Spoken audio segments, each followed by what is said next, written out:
You're watching the 420 Pace, found at 420pace.ca. Stay tuned. We'll be right back after this toke.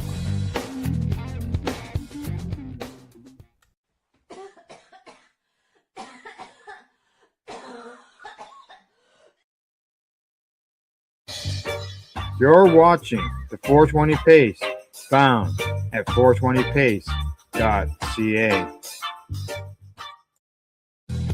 Stay tuned. We'll be right back after this toke.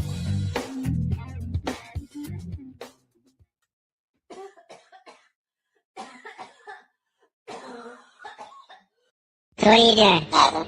Nothing? Why not? I'm trying to get on this Lifestyle Radio website. Sounds like a cool website. Yeah, it's alright. Oh, wait, I might have it. You might have it. You're listening to Lifestyle Radio. The opinions expressed during this show are those of the individual participants and do not necessarily reflect the opinions of their associated organizations or Lifestyle Radio. You like music, you like weed, well, we gonna be good friends indeed. This is how much I like more than smoking trees. They'll make you dance the do-si-do and teach you how the chiva grows. Smoke a bowl on the 420 radio show.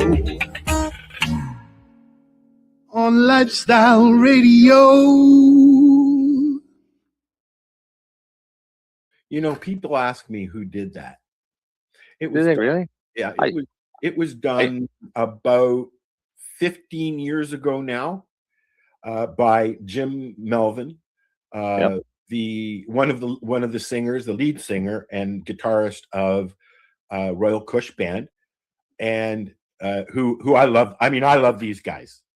Oh yeah. And one day, I just said, I need a theme song, and the next minute it was there. He also did a song when I suggested we needed a song called 422, and I missed it. Yeah. I like that. 422 or 421? No, 422. 422, yeah. And I missed it. Yeah. So thank you. Yep. I just saw he just posted a picture with a guitar, so I hope that means they're back in the studio, because they don't get in the studio very much. I think he just added me to a new group. Maybe. I don't know. I think. I don't know. I don't see Noakes posting much either lately, so they're both having to work, you know. The life of a musician. Yeah. My issue now is pretty much all of my communication is done through Facebook. So I don't use Instagram. I don't use TikTok. Yeah, me either. I have Instagram for the station. I have Instagram, and I don't know how to use it. I post a couple things there. I get all kinds of people following me, but I have Instagram set up to post whatever I post on Facebook. It goes. I need a social media manager is what I need. Hello. Somebody that I wants to do it all for me. I work for weed. Find me good things on Facebook that I'd be interested in from my friends and not have to sit through 5 million fucking ads. You know, it's going to get worse. Oh, I know. It's going to get worse because they're I don't know if you've noticed the last week, the changes, very subtle changes in the comments. Again, they changed the buttons, where the buttons are and what the buttons do. Yep. They've also removed the unlike. Yeah. Why? I don't know. It bothers me. I hate it because I've got OCD and everything has to work the same. Otherwise, I freak out. I like the unlike button. I did too. And I was using it. It came in handy. See, that's I think my problem now is I'm getting so cynical at my old age with the crap. And I've noticed that over the last 5 years. Yeah, but my Facebook postings are more comments, and they're not necessarily the nicest comments, but I see that pointing as well. out the Yeah. obvious that, Yes. you know, a lot of fucking stupid people out in the world. I'll just leave it as that.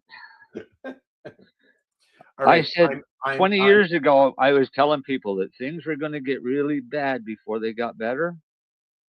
And it's starting. Tagging you. You're what? Tagging you. Tagging. We are. Oh God. We are on the road again. Live again. Again. Share, and then I can share.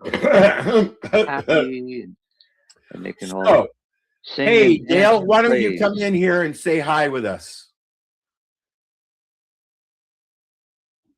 Give There Dale you the go. That's link how and it tell goes. him get his butt in here. He'll run away if you do that. He'll have some excuse of, I'm watching on my TV. No, he's not. He's sitting in his fucking grow room at his computer playing with his plants while he's fucking watching us. That's exactly what he does. In fact, a lot of people do that. See? He just did what? I don't know. What did he just do? I'm high. Leave me alone. You started the conversation with him. I don't know. I forgot. How goes it? I forgot it. I forgot already. Waiting for Buddy Weeds to show up. He'll be here soon. I'm waiting for Dale to say, no. He's saying, come on air, Dale. Give him the link. Give him the link. You know what? Fuck it. Anybody want to come on the show? Here's the fucking link. Come on in. We have room for 10. Where's the link? It's right here. I'm going to do it.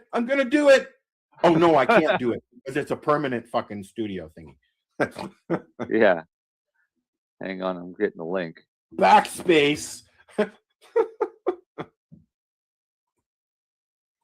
So anyways, I think I was remiss in saying, welcome to the show. I am Al, and I am your original type host. I've been sitting here for many years, and my butt hurts. Hey, I got a question for you. Rosa has a cheek thing, a lump that it moves, so it's not, but it might be melanoma or something. So, can I use the same mixture that I made for my tummy? Yes. When I burned on that, and will it burn her? I've been cleaning it every day with just water because I don't want it to burn, and she gets very irritated, and it's grown a lot. Is it open sore?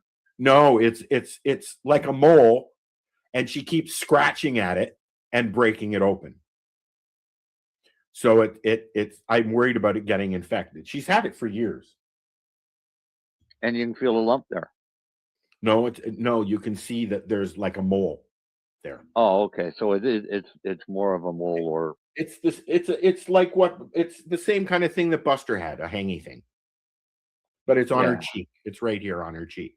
So she scratches at it when it gets irritated. She scratches on it and then irritates it more, and then it starts bleeding, and then she's putting blood everywhere. That's why I did 4 loads of laundry yesterday. Yep. You can use that same topical. Okay, cool. Hello, Joey Patton. Who? Hi, Joey. I don't know who Joey is. Darcy's on his way in, Dale. And I sent Dale the link if he even bothers to look. No, he won't. Back and find this because he doesn't like talking to us like that. He just likes to be a voice in the chat room. Al said he tagged me in something, but I don't see anything. Oh, you know what? I forgot to tag you. But no, because you know what? Anyways, no, I'm not gonna mention that. But I didn't share it to my page yet. Yes, I did. I'm sorry. I may or may not have shroomed just a little bit too much before the show. Yeah, way to go. Well, I I was wrapping Christmas presents because I had to get them out of my way. One of Dean's daughters got me last year a stocking. Yeah. Is that what they're called? That you put up on the thing, the mantle. But it's a mushroom stocking. So it's got mushrooms all over it. I like that. Okay, where am I? I'm Marcel. Okay, you didn't share it there. I'm working on it. Oh. I've got ADHD and dyslexia, and I can't do 3 things at once like that. You stick a conversation in there, and I'm fucked. Okay, Darcy. I hope you're listening to this, Darcy. You should be. You keep telling us that you listen when you're at work. Darcy, I don't know. Are you listening? Darcy, are you listening? All right, there. I tagged you, bud. Tag, you're it. So, hi, how are you? What's new? It's next week, I believe it's next week. Is it next week? Is Hanukkah, the start of Hanukkah. The 14th, so next Sunday. Or no, the 12th. When is it? And then Christmas shortly thereafter.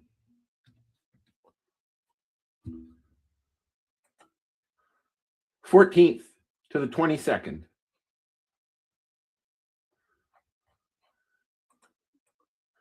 Am I a New Year's baby this year? Are you? I don't know. I'm going to look.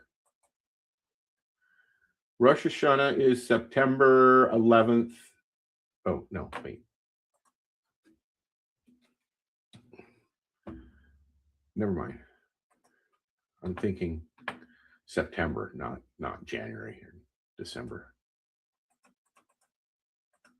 New Year's Eve is a Thursday this year. No, a Wednesday this year.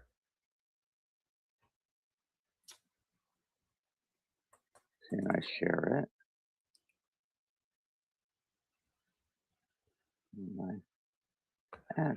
I think that we're waiting for Darcy to have that conversation, Dale. Are we going to? Oh, I'm not on that page, so I can't see you guys. Yeah. Marcel hasn't loaded that page yet. Shh. Maybe he'll forget. Marcel forget about his favorite person in the world. So I'm going to sit here and roll some weed, and Marcel's going to tell you a story. Or do you want to? Should we wait for Darcy? We can wait for Darcy. I mean, okay. Would have been nice to have Lenny here as well, since you guys are all out that way. Yeah, I know. Then you might. Why does he like him? I think he might. Oh, okay. And Mary J is unavailable. Yeah. That's all we got. Hi, buddy Weed. Hi, buddy. Nice to see you. What's smoking? Our background, from the looks of it. It keeps getting in. Yeah, but it keeps going into my, like, it keeps leaking into my screen though. I like that I can do that, actually. It's kind of cool. Yeah, that's why I never have a camera on, because all you'd ever see is a big cloud of smoke anyways.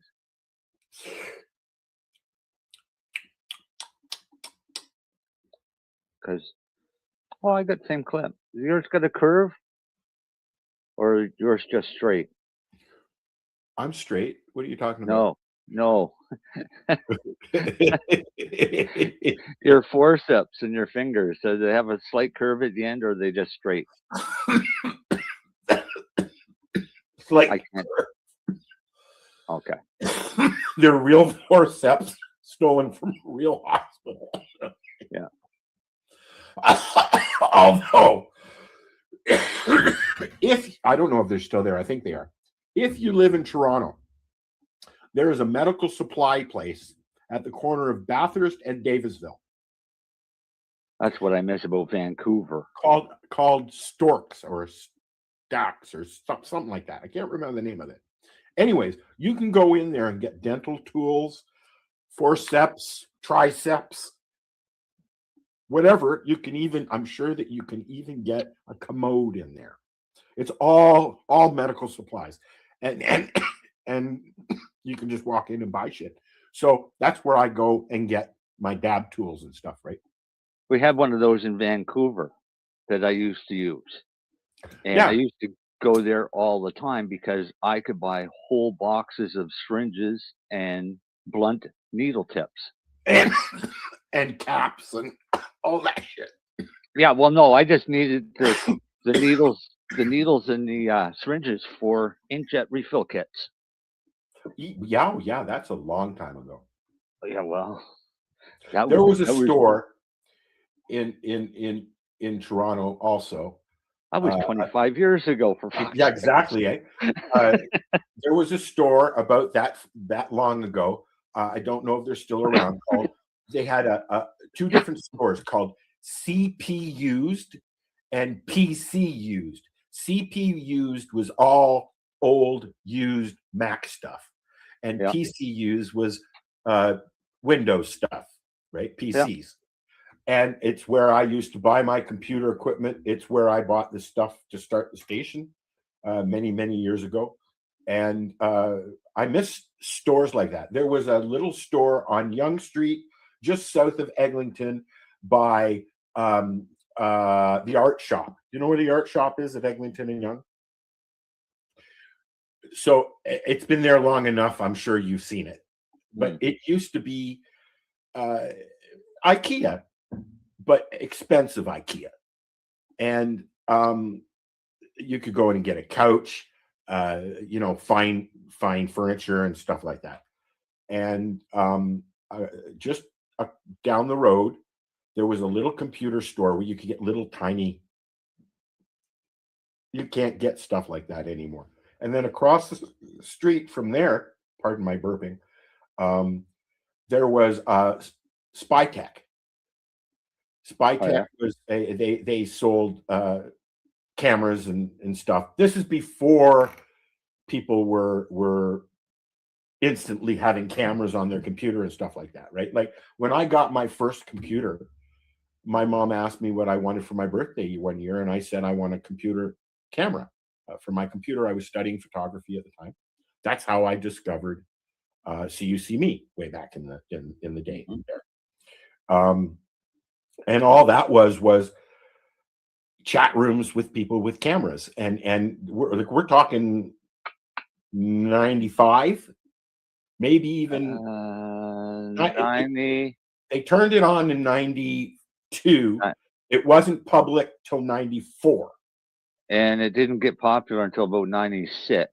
Yeah, so 95, 96 is when we started finding these chat rooms that we could go and hang out with cameras on.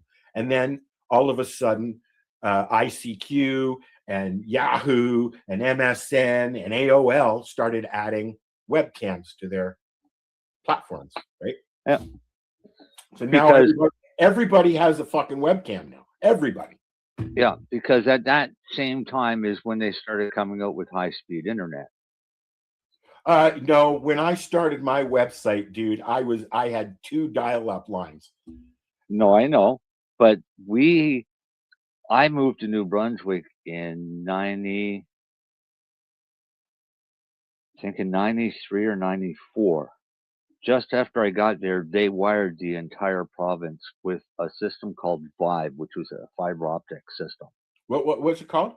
Vibe, VIBE. Yeah, I entered in. I was a test home for at home. Mm-hmm. So way even before that. Yeah. But it was amazing because we could stream movies. The only thing is when you went to stream a movie, it would start playing for about 5 seconds, then it would buffer. Yes.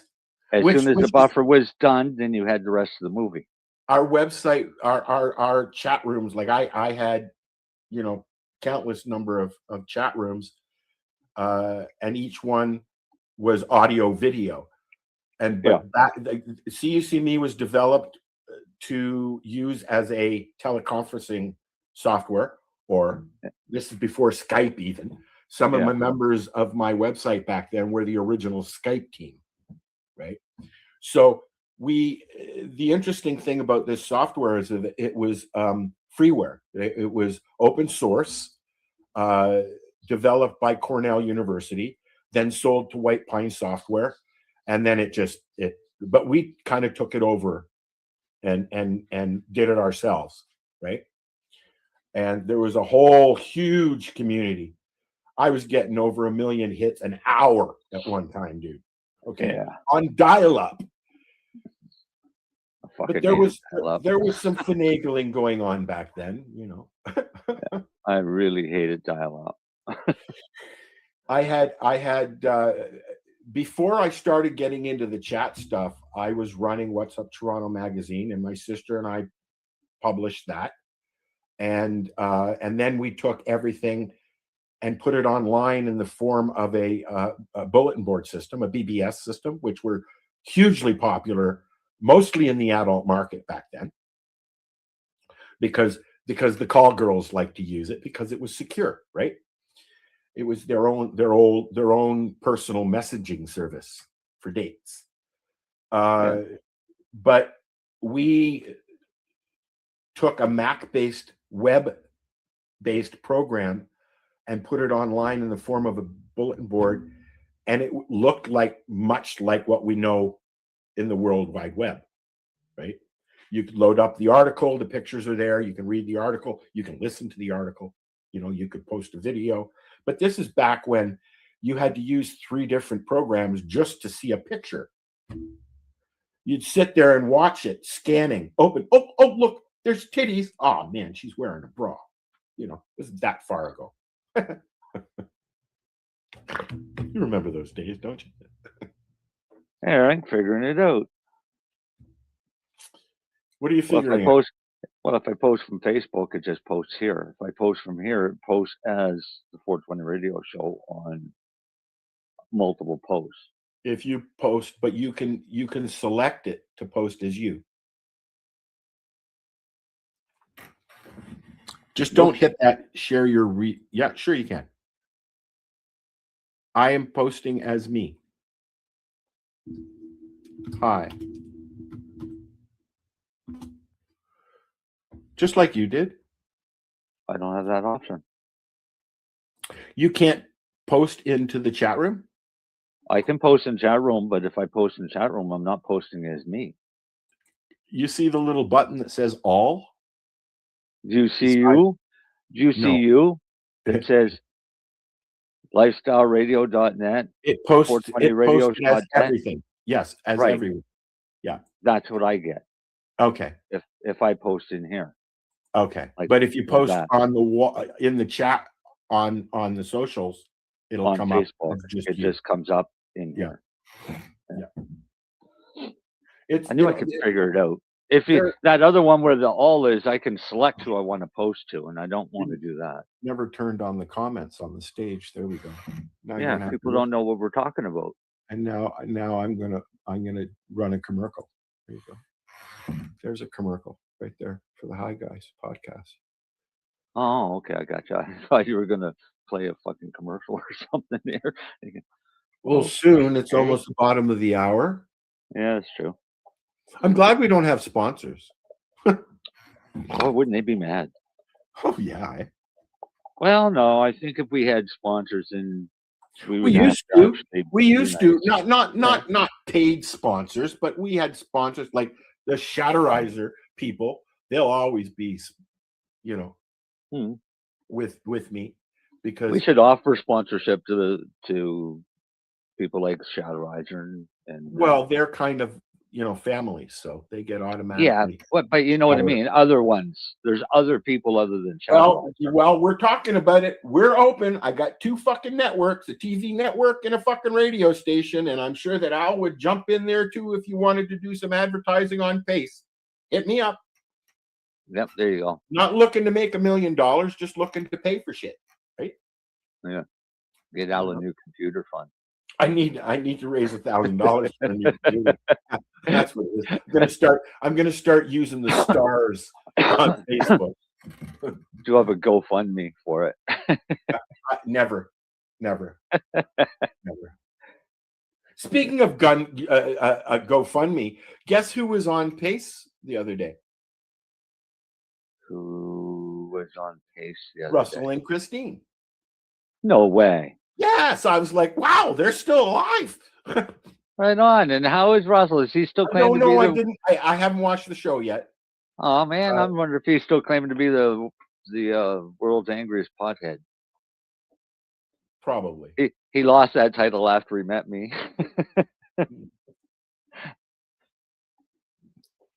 Hey, guess what? That's what. I'd like to touch base with Russell. I always liked Russell. You know what? I do like Russell. He was a Christine friend. owes me a painting. That's probably why they ghosted me. But my issue was when he gets on a tangent. Yeah, I know. I love it. He'll drag. I don't. You know, and he'll drag you into it, and then he'll turn it around on you, and I don't do that. So we had to part ways. I wished him luck. You know, I ran his show for a while. Right? Yeah. And but just not. There's a few people in the community that I have chosen to say goodbye to, just because I'm, you know, as you know, I can be very hostile about some things, and I don't do that anymore. I've tried to stop that. I don't like being angry. So I've had to decommission some people. We probably won't have much of a grow segment because I got a lot of reading to do tonight. From the looks of it. What do you mean? Well, I'm going to read you a couple different things tonight. Oh boy. When we're talking about Mr. Scott. Grab a tea and a couple of doobies. Make yourself comfortable. Yeah. I'll start with a prelude that while my response may seem prejudicial because of my disdain for the individual, I'll give good reason why. Wait a minute. Just wait 1 minute. Okay. Just wait. Wait. Okay. Just wait. You play the disclaimer after Darcy gets here, okay? I'm looking for it. Okay. I knew you were looking for it. I'll come out with my own disclaimer. Has nothing to do with the show. Scott wants to take me on. Look at that. I don't even have it here. I have to load it. Oh my God. I have our theme song. Yeah. But not the disclaimer. It's we could have gotten in trouble, Al. Oh God, please. I've already played it. Hello. I don't. You have to remember that with my computers in pieces, everything's scattered all over the place. So I might not even have it on this computer, right? Yeah, I don't have it here. So we'll just have to play the theme song again because it's in there. Oh, is it? No. I didn't think so. No. I'll do the disclaimer myself. How's that? No. I have it. I just have to find it. The comments and opinions of our guests and hosts. You're watching the 420 Pace. That's not it. So what are you doing? Nothing? Why not? That's the start of the show. What the fuck?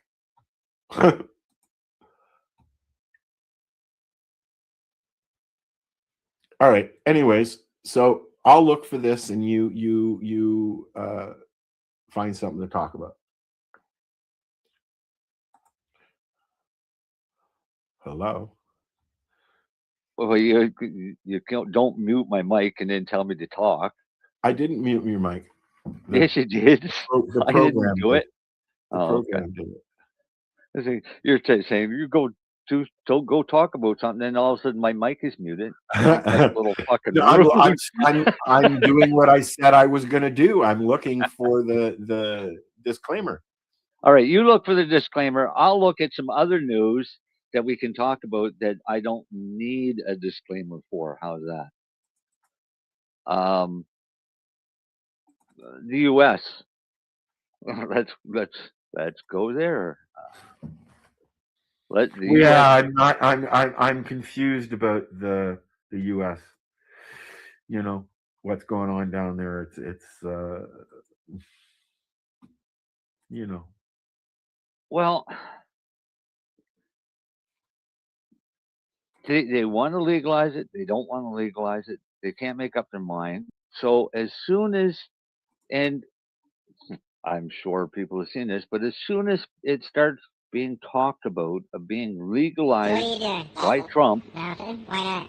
Trying to get on this lifestyle radio website. Sounds like a cool website. Yeah, it's alright. Oh, wait, I might have it. You might have it. You're listening to Lifestyle Radio. The opinions expressed during this found it. I found it. Sorry. Anyways, as soon as any talk starts coming out into the media of cannabis being legalized in the U.S. by Trump, you get flooded with propaganda bullshit. Well, one person So- has this to say, another person has that to say, and they're not saying the same thing or even close to it. Well, but it's how about all these health scares that are coming out, that there's this new thing called scramping or something like that? Scramping? Something fucking stupid. That they're giving a new name for cannabis hyperemesis syndrome, which is really fucking rare to begin with. Yeah, I've noticed this last week that they're bringing that shit up. Actually, it's been a couple of months where they every now and then it goes away, and then every now and then they give it a new name, right? It's like putting lipstick on a fucking pig. It doesn't change the fact that it's bullshit. How can somebody diagnose you with that when they don't even consume themselves? You know, I mean, because of the symptomology, but the same symptomology is a fucking bowel obstruction. There are other right? There are lots of things. I don't know. I went in. I have a good shit. I had a panic attack, and I thought I was having a stroke. So that's I normal. called That's an ambulance. normal for a panic attack. Well, my chest was coming out of my fucking throat, and that's what's normal about it. Why people think they're having a heart attack. Correct. So I called 911 and went for an ambulance ride to the hospital. It cost me $245 to find out that I have cannabis hyperemesis syndrome. And I instantly said to the doctor and the nurse, "Don't even start with me. I'm a cannabis educator. Please try something else." Yeah. Okay. I refuse to even hear it. Okay. But there is some validity there, as we're finding out now with new studies. But they're trying, look, the flat outright, they're trying to find a reason to dump on cannabis. Right. So here's how it is. Years and years and years ago, and when I say years and years ago, I'm talking like 40 fucking years ago, we had this terminology that we use called greening out. Yeah. And that's all it is. And that terminology is still used today, that people green out. So what's the comparison to greening out? Well, the comparison to greening out is drinking so much alcohol that you pass out. And that's okay. And that's perfectly fine because, they just got drunk. Greening out is you had too fucking much to the point where you made yourself fucking sick. Correct. That's greening out. Correct. Alcohol poisoning. You had too much, You got so much that you got fucking sick. There has Same to be thing. there has to be a reason that cannabis is bad. There isn't though. But there has to be. But There has to be. I'm being the devil's advocate. There has to be. well, no, they've got to have it because cannabis has this unique ability to do a lot of different things that people don't realize. And none of it is damage. No, none of it is damage. Well, it Although- is. No, sorry. Unless you Part smoke of it too much. is damage. Unless you smoke too much. Yeah, but you know what? A lot of conspiracy theorists are potheads. Look, Right. I wake up in the morning and smoke 6-8 joints before I'm even able to get up and do stuff. Okay. And then I sit around and I do work on the computer or I watch TV or I whatever. If I ain't napping, I'm smoking pot. But Yeah. when I don't have it, I can't move. So am I abusing it? Am I using too much? Or am I just medicating to the point where, I mean, sometimes it hurts so much I have to medicate to the point where I fall asleep. So I don't sleep at night. here's the thing, though, and a cool way to look at cannabis as a medicine. It's a very effective medicine, but it's really effective at low dose, Yes. regular basis. Yes. High is a side effect, Or what we call now microdosing. right? But high is a side effect. Yeah. And if you get too high, have something to eat and go to bed. Or watch some cartoons and eat a bag of chips, right? Do whatever. But high is a side effect of having too much. Yeah. So my favorite patients have always been seniors that never use cannabis. Because they don't know what too much is. Right. Because I'd start them off at such a low dose and working up over time to a level where they're comfortable, but they'll never be fucking high. And as long as they maintain that dose, they won't get high until they start getting better. When they start getting better, they'll start getting high. And when they start getting high, you cut back the dose. Right. It's that simple. It's not fucking rocket science. And I've done it for years. And if you can't find a way to control that, then maybe you do have a problem. Because you can be addicted to anything. Right? Smokers are not necessarily addicted to tobacco. They're more likely to be addicted to this. The movement of smoking is 80% of the issue with quitting, right? That's why I think a lot of people who switch. Why did you just come out with a thing here that says, well, there is a fact that the plant is a bioaccumulator, and if the ground it's grown in is contaminated, the plant will be contaminated also. Correct. Well, that is exactly correct. But corn, wheat, potatoes, carrots, turnips, onions, anything else that's grown in the ground that's contaminated is going to be a contaminated food source. Correct. What hemp is really good at is filtering out that contamination. Right. So you go and grow hemp in Chernobyl and clean up the contamination. Oh, speaking of, I just saw an article the other day, Bud, that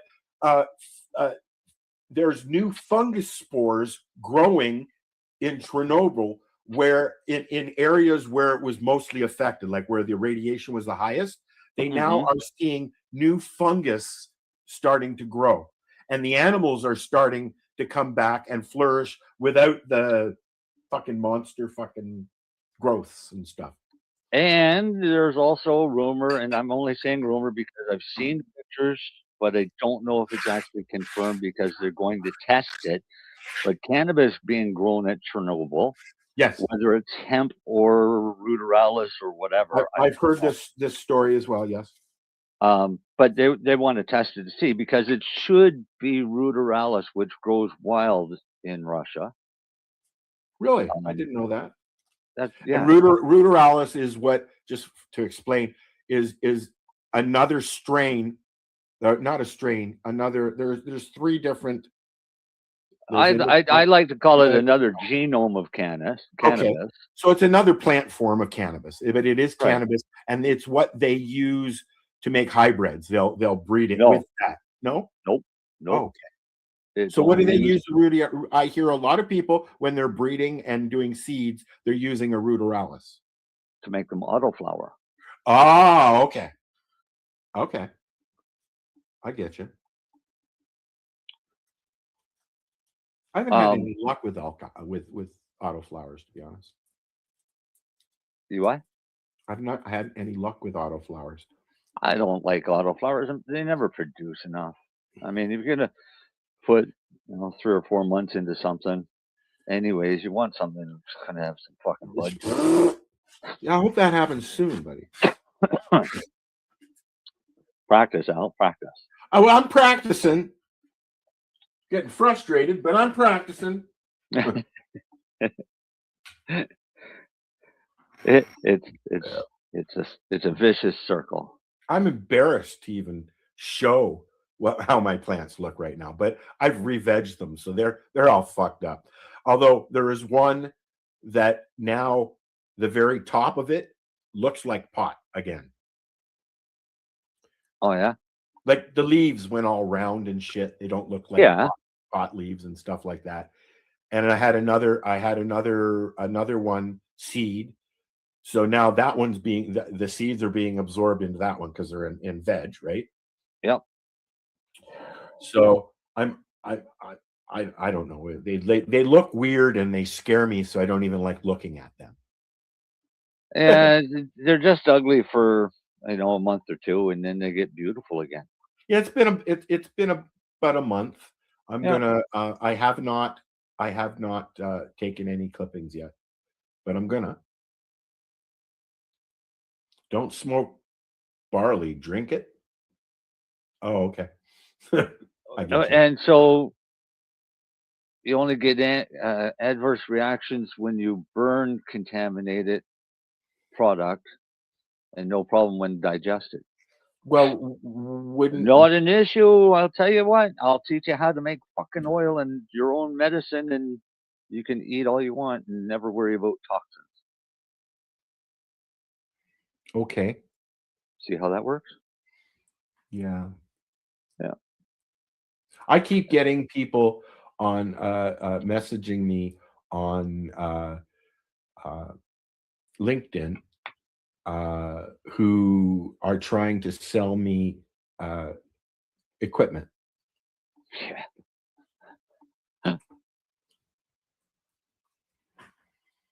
Yeah, that's my reaction too. With what buttons? Well, no, because I'll make a lot of comments on a lot of different posts, and I made one the other day, and the post was something about you have a guy standing there with a swimming pool full of bud, like a kiddie pool full of bud, right? What would you do with this or whatever? What do you think I'd do with it? Well, I start some seeds and grow some plants, harvest it, process it, take a picture to show off, and then start all over again. And then I put, but some of us don't bother to take the picture. That's what I posted as a comment. Within seconds, you should contact me for the best genetics and seeds. Fuck off. Yeah. Right? Yep. It's unreal how quick they can be.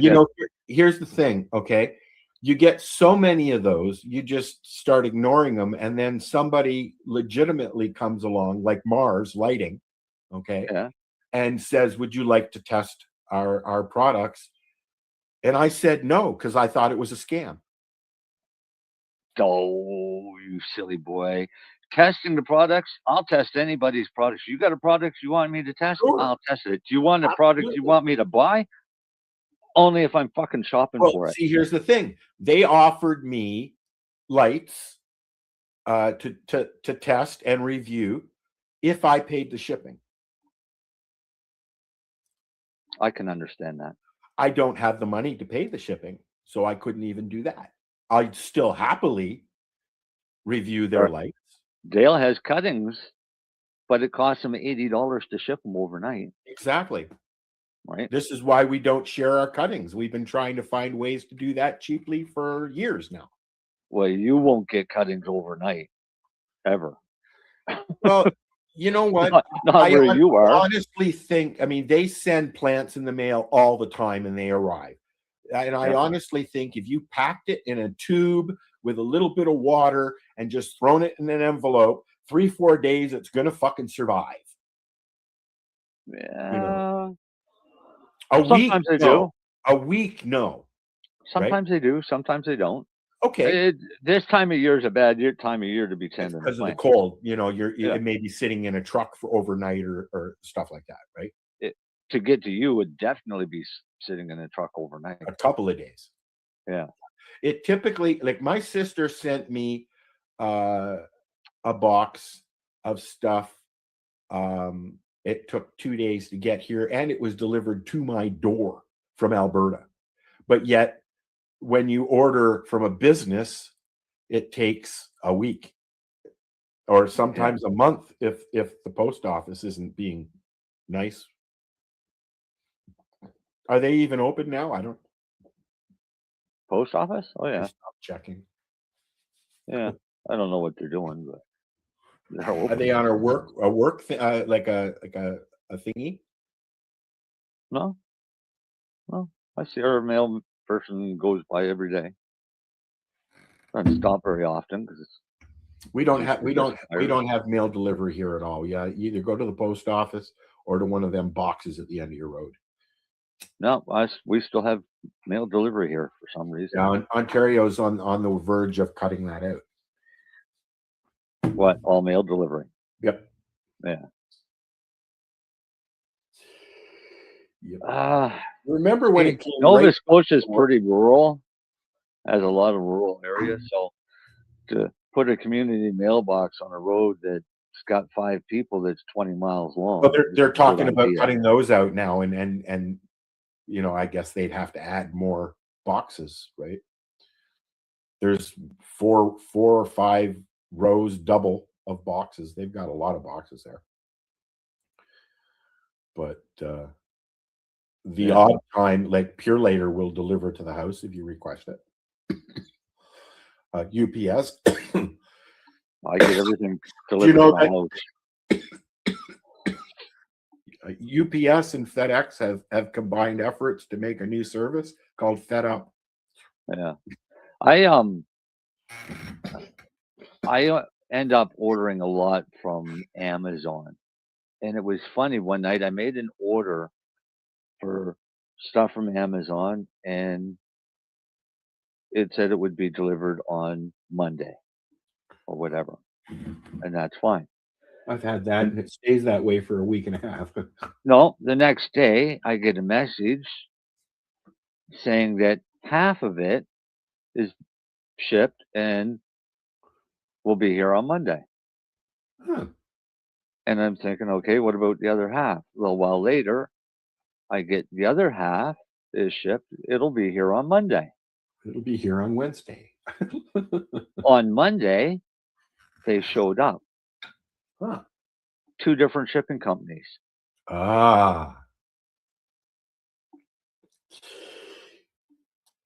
I ordered something from Vancouver, and during the first round of mail strikes, and they assured me that it would be sent by Pure Later. Pure Later was so overwhelmed, it took 14 days for me to get that parcel. When I called to complain, I found out that Pure Later is now owned by Canada Post. Yeah. They're basically, Pure Later is basically Canada Post scabs during a strike. Yeah. Pretty much. Yeah. Yeah. That was funny. 14 days. Like Buddy says, if they cut out home delivery, how will I get all my junk mail? If they cut out home delivery, our mail carrier would be really happy. I get this catalog every, I don't know, it seems like once a month, but every couple months from Uline, which is like a I love you line. supply company. Well, Yeah, they yeah. send No, me I've actually been there because Paula used to send me to Uline on my way to the lounge because it's in Mississauga. yeah. Well, have you ever ordered from Uline? Yeah, I've been in. No. Have you ordered and had something delivered to your house by Uline? Yes. Has I Uline ever gotten your address? probably because I've ordered caps through them. Yeah, but you've moved since then. I've moved several times. Yeah. Oh, yeah. Okay. So somebody's getting your fucking Uline catalogs.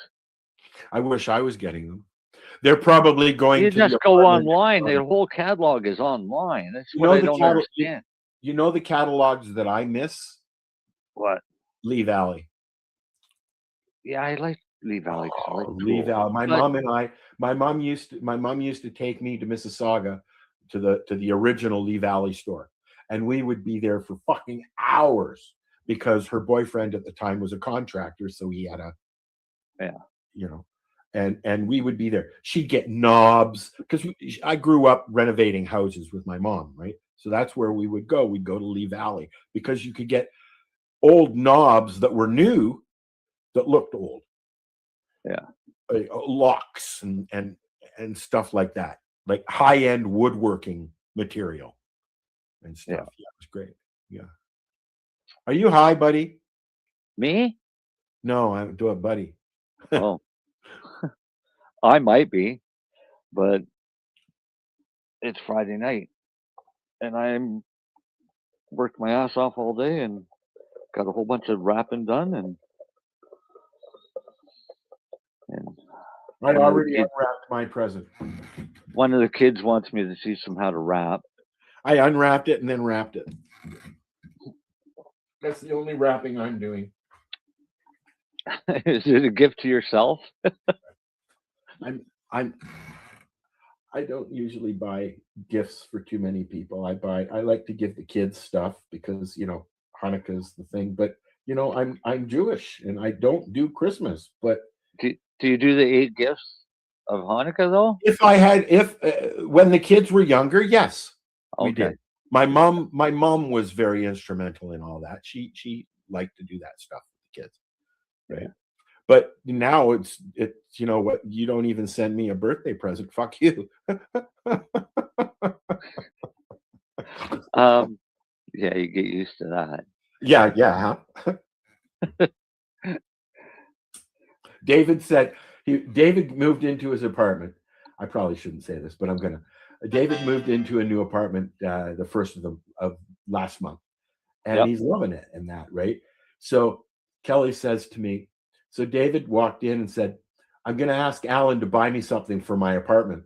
And I was just like, are you serious? I said, he knows I'm broke, right? What's he gonna ask you to buy him though? I don't know. I'm like, no, sorry. Yeah. When Is he working? He's working more than anybody I know. He's working 40 hours a fucking week. Good. What's he doing? He's a bad boy. Cool. And he does restock. So have you been seeing a lot of these posts about tipping in the US? I go in. I like Subway. We have a Subway here. Yeah. And it asks if you want to tip them, and I'm like, no. Right. And I do understand they're making a living and that's their job, but they're being paid to do that job, and they're not bringing me my stuff to my table. So why should I be tipping somebody at a fast food counter? Exactly. So in I'm the also States, but I'm seeing a lot of these posts where people are saying that if you can't afford to tip, then Then don't you go shouldn't out be to going eat. out. Yes. Yeah. And when they first started, it was a 30% tip. Now it's gone up to a 40% tip. So let me give you some math on this. We'll go with a 30% tip. But it's usually what, 14% here? What? Tip is whatever you decide to fucking give, Yeah, no, I understand that. Yes. right? There But is a let's do some math on the 30% tip. If you have a waiter or waitress that is getting paid in Canada, getting paid, say, minimum wage of $15 an hour, all right, that's pretty fucking low. But they're working as a waiter or waitress, so they rely on tips to get them through. On a half decent shift, they have 10 customers. Each table pays $100. Each table leaves $30 tip. All right. How much money did they just make in that hour for bringing you your fucking food, doing their job that they were already paid for? I always tip when I'm in a Buddy restaurant. says 10% is a fair tip, and I agree with Buddy. And I'll tell you, I've walked out with a lot of places without leaving a tip because they didn't warrant a tip. I've Oh yeah. tipped Oh, yeah. more than 10%. I tipped more than 10%. Actually, I gave a But I'm 20% not tip tipping tonight. I'm not tipping at a fast food restaurant No, where I'm going up to the counter and walking out with it myself. Yes, they've right. prepared my meal, but I've paid for that meal, and they're being paid by the company that they're working for. That's like tipping in a drive-through, If right? it's one thing if it's Christmas and somebody's celebrating a birthday, that's different. But No. Here's how it is. I'm more likely to give a tip than most people because I pay cash for almost everything, me as well. Keep the change. right? So I'll say keep the change. If it's $4.75 for my Some order, people are offended here's a by that. $5. Some people Here's a are offended by that. what? That you only got a quarter? The rounding off. Too But fucking bad. Then give me my change. I'd rather just say, no, I'm not giving you a tip because you didn't really serve me. I mean, Yeah. tips are for serving. I don't want to say servants. Okay. That word is gone long time ago. But tips are for people in the service industry that are doing a job. So let me tell you this. But isn't a tip more of a gratuity than anything? For the service, yes. Yeah. We just lost 2 people because of this conversation. In the early 80s, back in my young military days, we were getting ready to go to the Middle East. And to not disrupt the economy of the Middle East, you're taught a few things. Number one is you do not tip ever, because tipping is actually insulting. And this is what we were taught. And we were also taught never pay list price for anything. Barter. Because if you're willing to pay the list price, they're willing to jack the price up for the next person. So you barter if you go into a little shop for something and you think it's too much for it, to pull an elm, jew them down. You know what? I not to change the subject, but I have always been a fan. I don't know if you know this. I've always been a fan of the show Monkey Garage with Richard Rollins. Do you have any idea what he's done? No, I don't even know who he is. Richard Rollins is the king of cars on Discovery Channel. He's got had the number one show, Monkey Garage. These shows started. Jesse James was the one who started these shows with Monster Garage. Right. So Monkey Garage is or Gas Monkey. Sorry, Richard Rollins apparently was faking VIN numbers, printing fake documents, and even changing numbers on VIN codes to, and then sending them out of the country and then bringing them back, and then they're basically scrubbed clean, right? So there's been a big lawsuit over this. Now, Oh, cool. I watched a video. There's a video on it on YouTube. No, it's not cool. You know, Why? the auto industry, because the guy's a crook. Yeah, but it's cool that they got caught. Oh yes, it's cool. I mean, there was a big investigation, but the automotive industry as a whole is where you get your shysters and your salesmen, and I fucking hate it. I hate it. Yeah. So What you can do? it, It's not going to get any better. I said that, didn't I say that when we were chatting earlier? It's going to get worse. Yeah, Unfortunately, but- and I have not turned into the skeptic that you have. Okay. But I'm not a starting skeptic. you're pretty skeptical about some things that are going on. How about I'm a realist? Okay. Okay. Yeah, there's My God, I just looked up at the camera. Holy fuck. Hi, I'm Santa. Yep.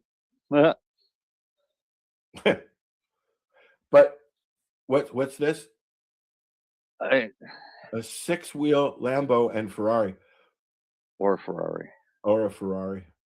Why? I think it's a Lambo. I think I Yeah, saw but something. why? About it. Why? Why do Why? that? Yeah. You know.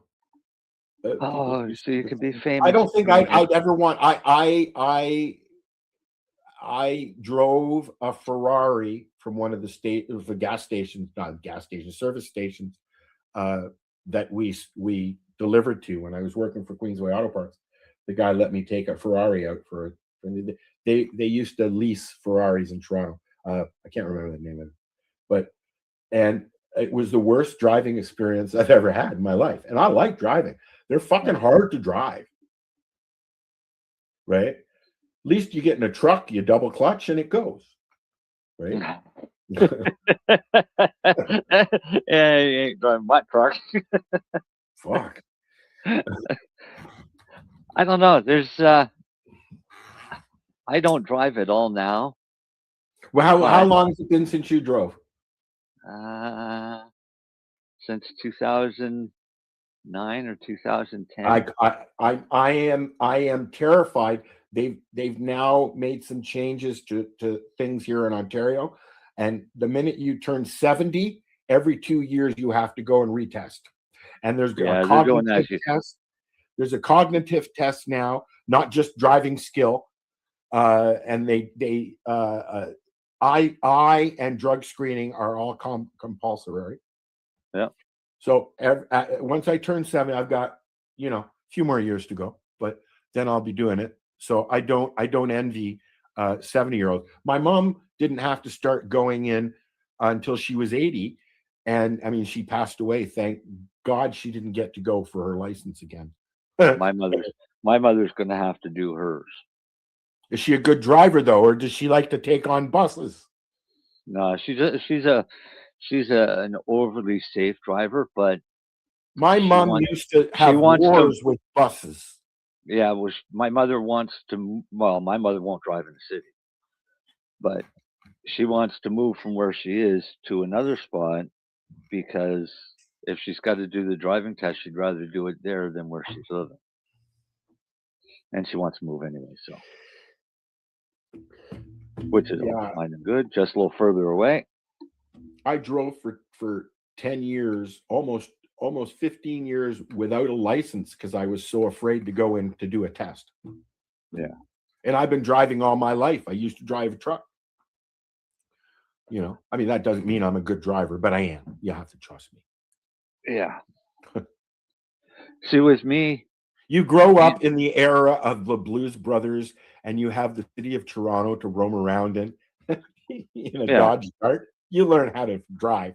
No, there ain't no power steering there. No, I learned to drive when I was very, very, very, very young. long before I had a driver's license. Army green Dodge Dart. It was my buddy's parents' car, and that's what I learned how to drive in. And I learned to drive. It was one of these drive down the road like this. I learned to drive in a Mini Minor. I've heard of them, but I don't recall what they are. The first car I ever drove was a Toyota Camry, and it was a stick shift. Fuck no! I was driving long before there was any Japanese cars here. And that was in PEI. I was about 12, maybe 11, 12. Oh no, I was driving before that. Just on the lap. I think when we were kids, we used to do the Florida trip every year, so there was some driving on the highway. I was 11 or 12 when my grandfather taught me how to drive standard shift on the fucking wheel.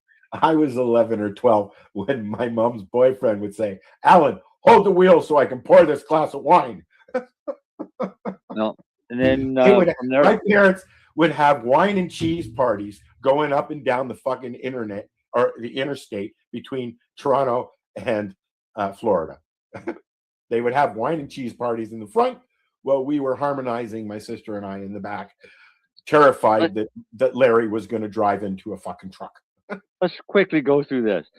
Start with a Mini Minor. Went to I don't know if it was a Ford or a GM. A Mini Minor, is that like a mini car truck? Austin Mini car. Oh, an Austin little Mini, yes, tiny little car, right? Yes, I remember. I like those. I was back in the 60s. Then I went to the truck. Now they have the mini. They have the larger minis, the SUV minis. No. Yeah, and then went from that to a Nova, Chevy Nova, and then all different cars, because we had all kinds of cars all through that area. My buddy had a. Then I went into military and learned how to drive military Jeeps, military trucks, armored personnel carriers, tanks. I got chased by a tank. Then I learned how to taxi around a snowbird. The jets, the Canadian military snowbirds. Yeah. Learned to taxi those and trackers. Cool. And then I stopped learning how to drive military vehicles. But you had your license taken away when you got diagnosed with MS? Or before? After the seizure started. Then that's the thing. Like I feel so sad for my little one Emily.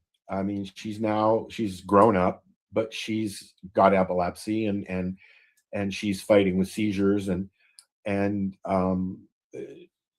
she's got type 1 diabetes. She's in and out of the hospital monthly, and she'll never be able to learn how to drive. So I told her, I said, when you come and visit, I'm going to teach you how to drive. Even though you can't get your license, I'm going to teach her how to drive. I taught her sister how to drive.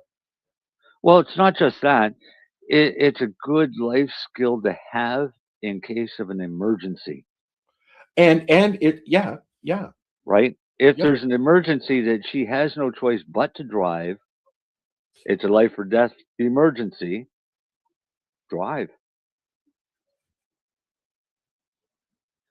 Fight it in court. It's always fun. That it is against the law for somebody with epilepsy or who has seizures.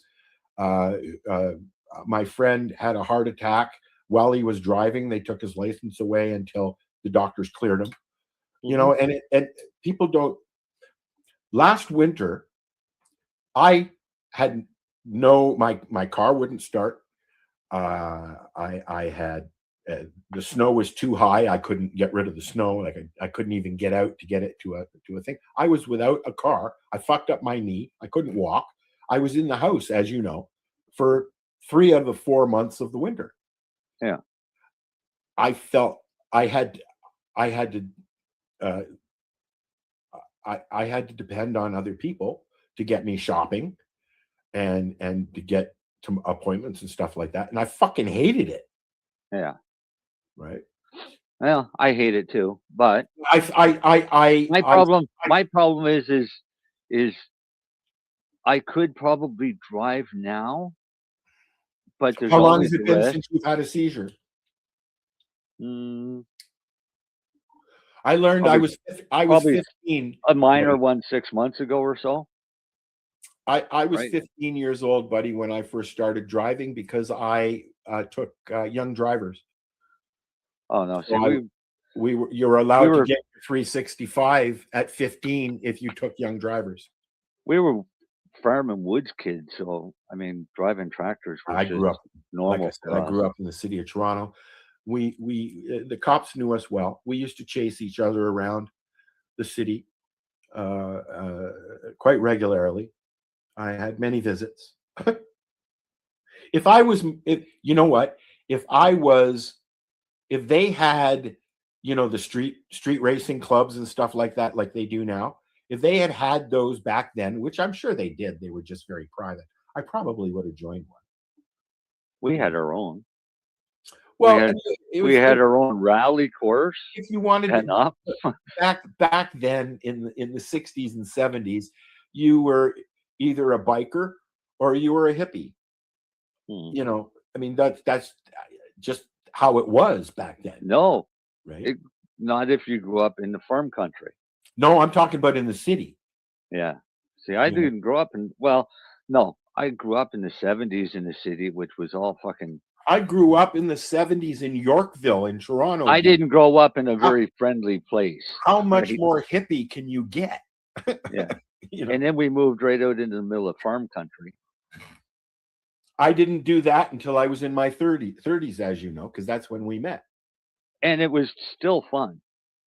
Yeah.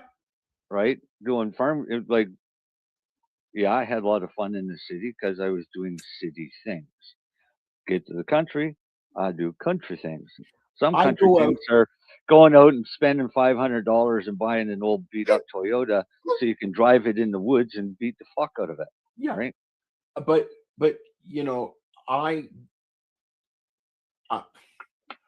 I've never been one to go out and do stuff in the city or anywhere really alone. A lot of people like to go do things alone. I don't. So I'm more apt to go out, do what I got to do, and come home. Right. I went to a couple of concerts before I moved up here alone. James Taylor alone, because my sister had moved and we bought the tickets together. And I didn't enjoy it. I've done a lot of alone things. I've gone to the movie theater alone. I used to do the movies alone because then I don't talk. If I'm alone, I won't talk. Well, I don't talk at a movie anyways, but usually if you go with other people, there's some conversation there, and I don't want that. My mom would just sit there. We didn't talk. A movie theater is the only time I will stop talking. See, I was trained as a sniper, so I got to spend a lot of time alone. Yes. Right? Sitting out in the middle of nowhere with just a radio. I was just alone because I was, was just alone. I had a lot of friends when I was a teenager. Yeah. But as I get older, I find myself alone. Yeah. Right. That's because we scared them all away, Al. I miss the having somebody around to share my day with. Yeah. I miss all right, that. Let's find a woman for Al. I don't miss a woman. I don't miss. I don't even know how to have a conversation with a woman anymore, but I'm afraid to say anything. I like to flirt. I like to talk naughty, and nobody wants to do that anymore, right?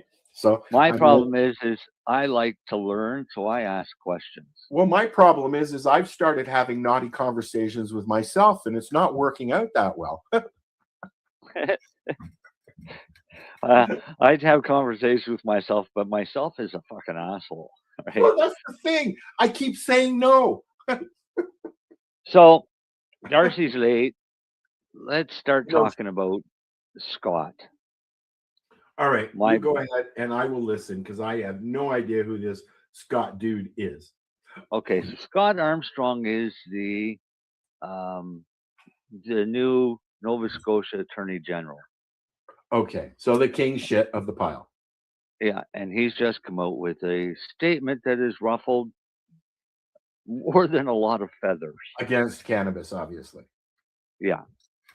But a little background on Scott. Scott used to be a federal member of parliament. One of Harper's. I just want to say is if this conversation gets back to him and you, sir, would like to come in and rebut. Oh, you're more than welcome to come and face me. Go ahead. So, just putting it out. Hold on. Just wait 1 minute, please. Hold on. Your disclaimer. Yep. I went and downloaded it and everything. Are those of the individual participants and do not necessarily reflect the opinions of their associated organizations or Lifestyle Radio. So what are you doing? Nothing. Why not? I'm trying to get on this Lifestyle Radio website. Okay, there you go.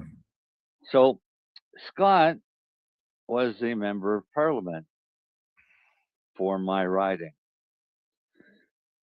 back at the time when I was really, really sick and really, really needed some assistance. And grumpy. And yeah, well, no, I wouldn't have been grumpy if I got some fucking assistance, but I started pleading for help from my member of parliament, who ignored everything that I sent him. So I sent it to other members of parliament. They contacted me right away, rather upset that he didn't, and wanting to know if they could go and speak to him on my behalf, which I said more than once, yes, by all means. Actually, I think it was Stouffer to smack him up the fucking head for me. Call his constituents office, contact them. Actually, I sent an email to him. His office turned around and called me and said, "We're going to have Scott call you right away. This is very important." Never heard from him. Yeah. He never did. He fucking ghosted me almost as bad as Maureen McDonald did at the same time. So I was fighting provincial government and federal government at the same time. While you were sick. Try, and this is all to try and get help. H-E-L-P. Help. Just to get help from my member of parliament who was elected to fucking help me, but totally ignore me. So then he loses his seat and they've got a new election coming up and he's running and shows up at my fucking doorstep wanting me to vote. So he got thrown off the property. Told that if you ever, he stuck out his hand to shake hands, and I said, if you want me to rip that off and shove it up your fucking ass, I'm more than willing. And that's how the conversation started. So I told him to stay off my property, and he sent two of his flunkies to find out what my problem was after I'd already explained what the fucking problem was. Because he wasn't listening. Yeah, okay. And I explained it to them, and then I went on a little tirade on the internet and for this area on Facebook and explained exactly what Scott Armstrong is. He's a useless piece of shit that all he wants to do is try and make a name for himself because he would never survive in a real job in the real fucking world. And now he's the Attorney General. Just wait. So then he don't got no more federal fucking paycheck. Which means he's got to go get a real fucking job. Can't do that. So what's he do? Runs for provincial politics, but not in my fucking riding. And Darcy's mother's riding, I think. And now he's been appointed as the Attorney General for Nova Scotia. So if I sound a little biased, it's because the other guy's a piece of shit. But this just is going to help prove along of what I'm talking about. So, according to him, this is the directive that came out. The province is taking a more aggressive steps to address the growing public health and safety risks posed by illegal cannabis. Today's step, December 4th, Scott Armstrong, Attorney General, Minister of Justice, directed all police agencies in the province to intensify enforcement aimed at stopping illegal cannabis operations and report back on their activities. So illegal cannabis is more dangerous than legal cannabis, is what they're saying. Illegal dispensaries pose a real threat to consumers, to youth, and to the integrity of our regulated system, said Minister doesn't work. Armstrong. That's the only one that it affects. We have already taken steps to confront these risks, but the challenge is evolving, and so must our response. Protecting Nova Scotia means strengthening our efforts, advancing new measures, and shutting down this shadow market before it can cause more harm to public health and safety. So the fucking guy does a press conference, and all the media are there, and he's spouting off all of this bullshit. The media are saying, wait now, where are all these illegal dispensaries? Sorry. There are no illegal dispensaries in Nova Scotia because they're all on native land. But they consider those illegal. And those are the ones he's talking about. You know. In his fucking warped brain, yeah. Yeah. So, of course, this has caused a bit of an uprising with a lot of the people that are in this industry. And to the point where the chiefs have responded to the letter from the Nova Scotia Attorney General. All right. So it says the 13 Nova Scotia Mi'kmaq chiefs were surprised to receive a letter from the Nova Scotia Attorney General and Minister of Justice this week. In his letter, Minister Armstrong stated that all cannabis retail activity, including on-reserve activity, must operate under the existing provincial framework, and noted that he issued directives to the RCMP for enhanced enforcement of illegal cannabis dispensaries, including on-reserve dispensaries. Are they lumping what they would consider illegal grows at home as well? No. Okay. Prior to federal legislation of cannabis in Canada in 2018, the Maluktuk Sagmac Don't even Assembly try, you'll embarrass yourself. reached out to Nova Scotia government to share understandings on what the regulation of cannabis could be in the Mi'kmaq communities, along with what Nova Scotia was doing in the rest of the province. The province rejected those requests, so our regulatory system could not proceed. The result is exactly what we predicted, a system that does not and cannot work in our communities. Attempting an approach in 2025 that ignores previous opportunities to work together and the formal existing channels to work nation to nation is disrespectful. Although our perspectives may differ, it's important to state that the province does not govern our communities, said Chief Terrence Paul on behalf of the Assembly. We have a right to self-governance and self-determination. This is a clear example of what happens when the province will not come to the table with us from the onset. An archaic government process we've experienced far too often in our communities. Minister Armstrong's directive to the RCMP, inaccurate information provided both in writing and to the media, plus citing a court decision that is currently under appeal, only frustrated the Assembly further. The RCMP must respond to the priorities of the Chief and Council in each community, continued Chief Paul.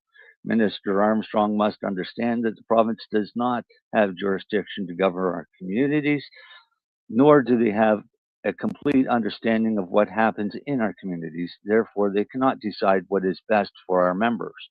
Did you watch the broadcast? No. Okay. The Assembly was disappointed with the I was waiting for that. Assembly was disappointed with the lack of understanding of the treaty and Aboriginal rights and title implications with Minister Armstrong's statements. We hold Aboriginal title, Aboriginal rights, and treaty rights over our territory of Mi'kmaq. This jurisdiction protects our autonomy and our identity. Nova Scotia must realize that a non-collaborative approach has never nor will ever be appropriate or acceptable, said Chief Paul. So basically, he's just told Scott Armstrong and the RCMP kiss their fucking ass. You had the chance to come to an agreement ahead of time. And now, because Nova Scotia Liquor isn't making the money they thought they could make by selling shitty fucking chemical-laced wheat and mold,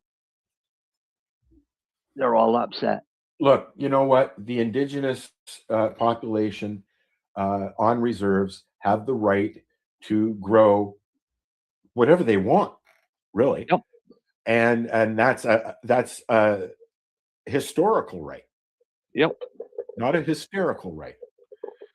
And you know, here in Ontario, in Tanganyika, they have been going after non-indigenous growers on indigenous land. That's a different story, and it's a whole different animal than it is what you guys are going through. Darcy, I'm gonna let you, because you said you watch it. I'm just gonna put your mic on audio because you're really, really loud. So I'm sorry. I'm on my phone, so that's why. Sorry. Oh, you ever loud? I know that's what I'm working on, but I'm turning him down. I'm turning him down. Give me a count, Darcy. 3, 2, 1. There you go. You watched it. What did you pull from it?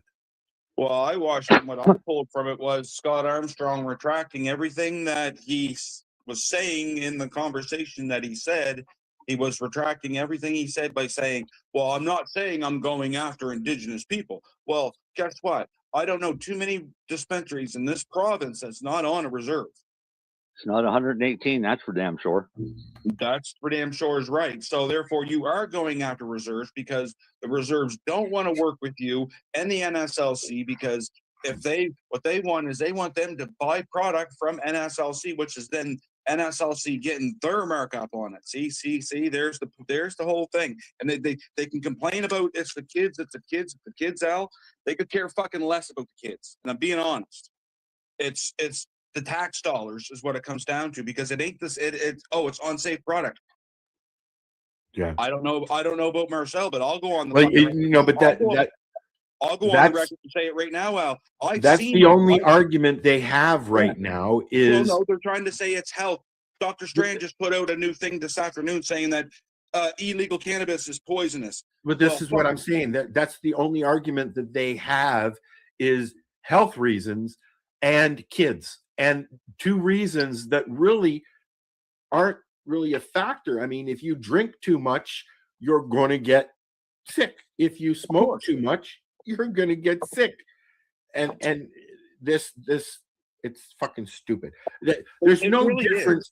There's no difference than going 10 years ago. Like 15 years ago, going to Buddy down the road and buying a bag. You don't know where he grew it. You don't know where it fucking come from. You don't know what chemicals were used on it.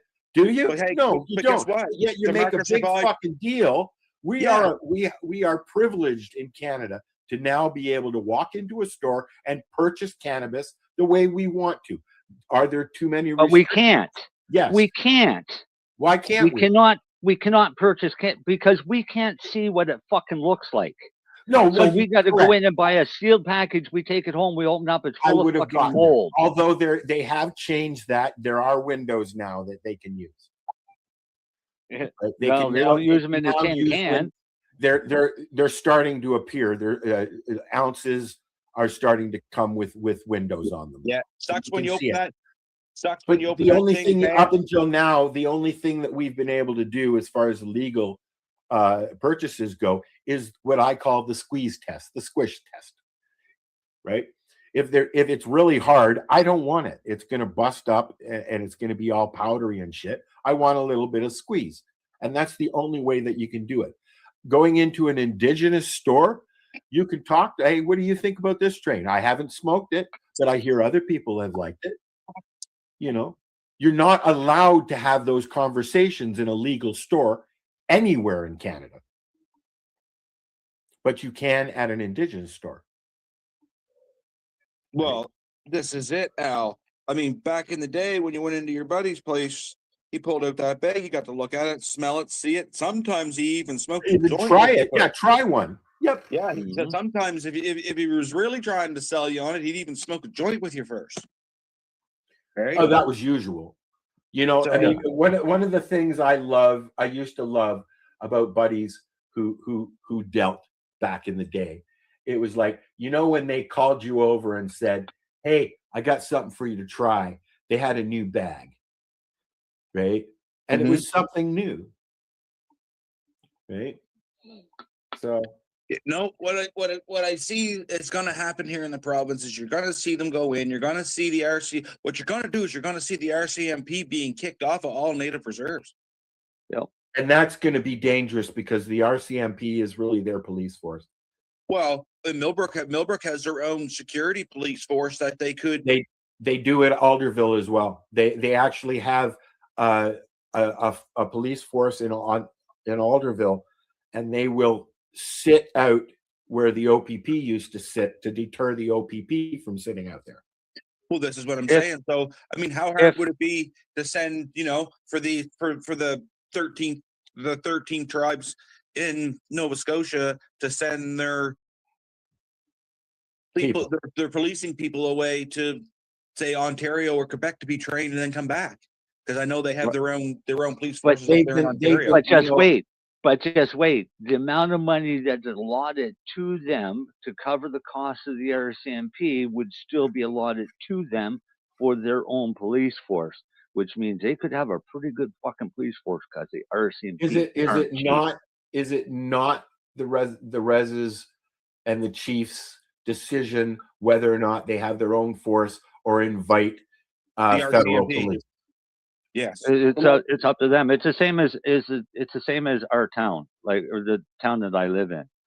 We have our own police force, but do they if they wanted to get rid of it, they could hire the RCMP. Would they allow provincial police or only federal? Who? We don't have provincial police. We don't have provincial police. We have provincial. We have Ontario police. The closest to provincial police you have in Nova Scotia would be Halifax. We have the Ontario party poopers. Yeah. Halifax has HRP, and they'd be the closest to a provincial police that you would have in this province because they have a lot. They're still a city police. They are, but they go all the way right to the end of Halifax County now. Right, because they've turned that whole thing into a municipality. Into one big super city, yeah. Yeah. Yeah. It's not 15-minute city either. No. No, from Halifax way down to the other end of the shore. It's like what, an hour and a half drive? Yep. It's a lot of 15-minute cities. Yeah. So, but no, Al, they're playing ball here now, and I'm just going to see where it lies now. Too bad. What their argument is you're saying you have treaty rights, but there's nothing written in stone for your treaty rights. So therefore, we're going to step in. It's an inherited right. It's been there forever. I know, but the way they're seeing this, It's just the same thing, you know. Now they're talking about removing inherited rights, meaning if your parents are Indigenous, doesn't mean you are. Unless you're born in Canada on a reservation, that doesn't mean you're going to get Indigenous status now. Métis, they're talking about removing Métis status. Well, they've been trying to remove, I hate to say it, but they've been trying to remove the native out of the native in Canada for the last 150 years. Oh, I know. And that's what the residential schools. But yet they praise them. them. They praise them when necessary and when needed. I know. In the way that they're going to do it, Al, is they're going to breed it out of them, right? And that they can do by not allowing inherited status. Yeah. Now all of a sudden, one of your parents is half white. Well, guess what? Now you got to have more of a status to get your status. What I'm worried about is like my friends' kids. Some of them have status because their father was Indigenous, and what I'm worried about, and they've all gotten their status here, but what I'm worried about is, are they going to have that removed now? You know, like all these. You know what I'm worried about? All these people who have applied for status because their parents are Indigenous, are they all going to lose that status now? You know, because they're talking about making these changes here in Ontario. I don't know about all of Canada, but in Ontario, yeah. So it's not fair. It's not right. It's not right, Al, because you think of the amount of money, just the amount of money that the government has to spend just to fix the water situation. Don't even get me started, dude. How much money are they? I'm not. No, I don't even want. You know where I'm just going to go, and I'm not going to say it. It's a lot. It's a lot of money, and they still haven't fixed that situation. So, but yet they're fixing everybody else's fucking situation that comes into the pantry. Mm-hmm. What happened to the $5 billion they made off of cannabis? How much a month does a new Canadian get when they come here as an immigrant?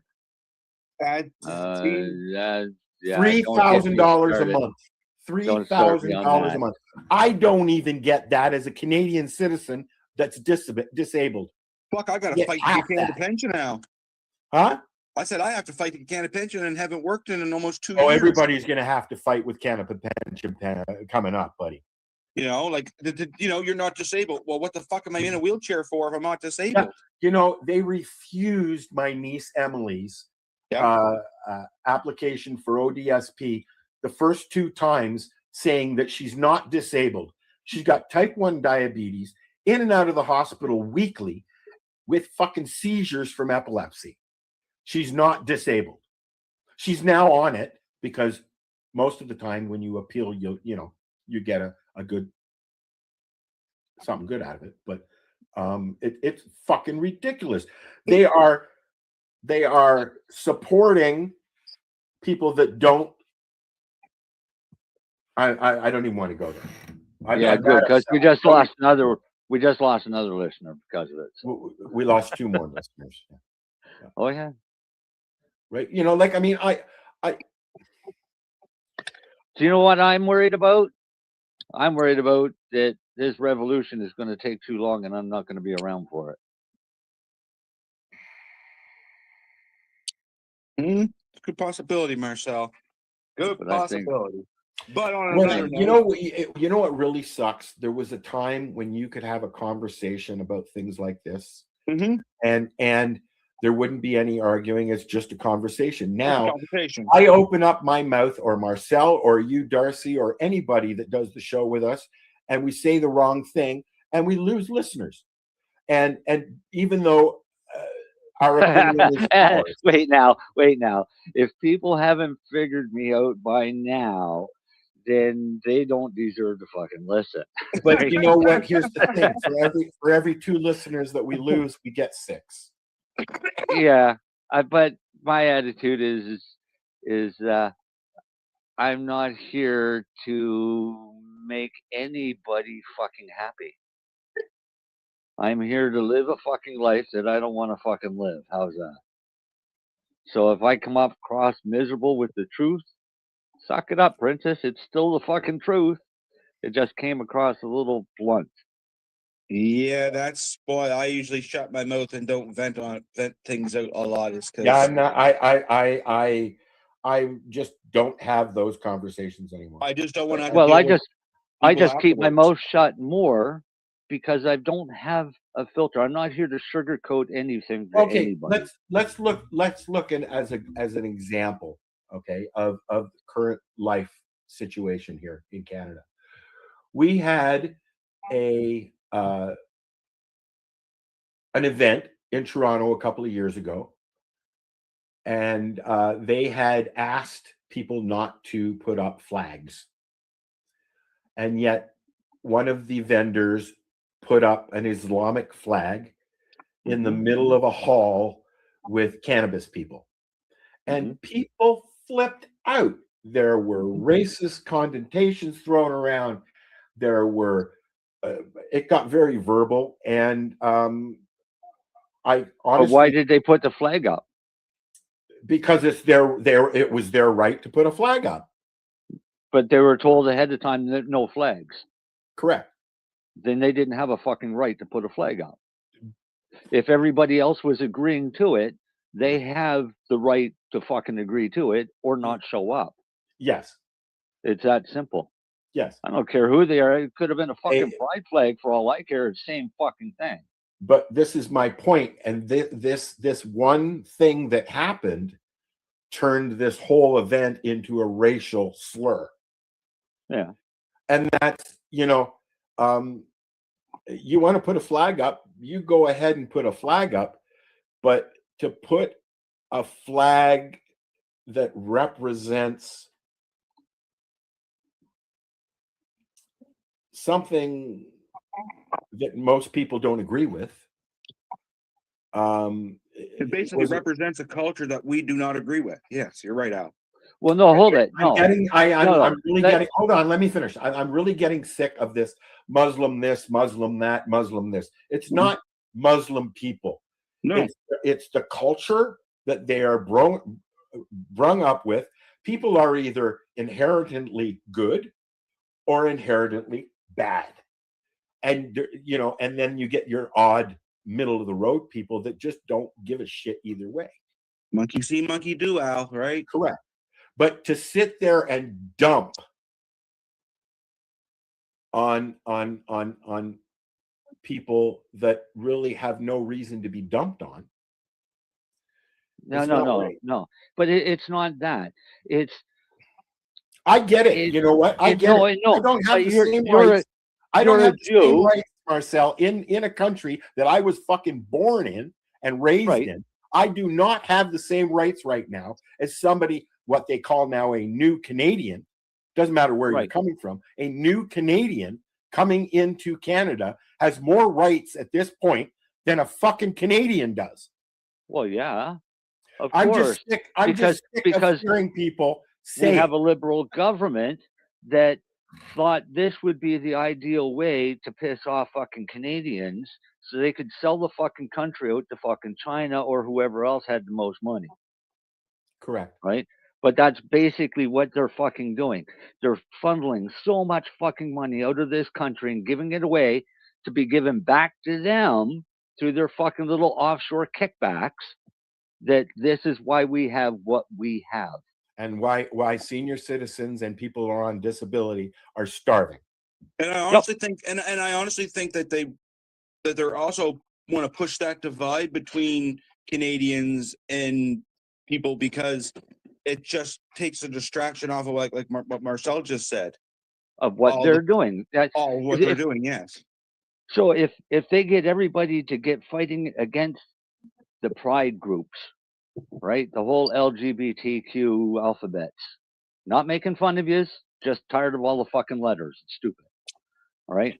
But if they get everybody fighting against those guys, then they're not noticing what they're doing in government and what they're giving away. They want everybody. Now they've got everybody fighting against Muslims. So it's Jews against Islamists, and everybody fights amongst each other without realizing who they should be fighting against. You know what? I grew up in Toronto, a Jewish boy in Toronto in the 60s. And I've been called a kike and a few other choice words over the years. I can also say I never ever heard that before. I remember coming out of my cousin's bar mitzvah and seeing swastikas painted on the side of a synagogue. Okay. And I'm sorry, although it's getting close, you ain't seen racist unless you grew up in the 60s. Okay. Well, yeah. I don't know. What I've been watching lately is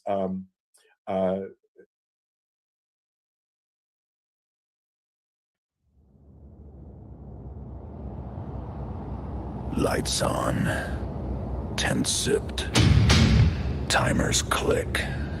That's it. Lab coat, cutoffs, boots. He yells, "It's grow time."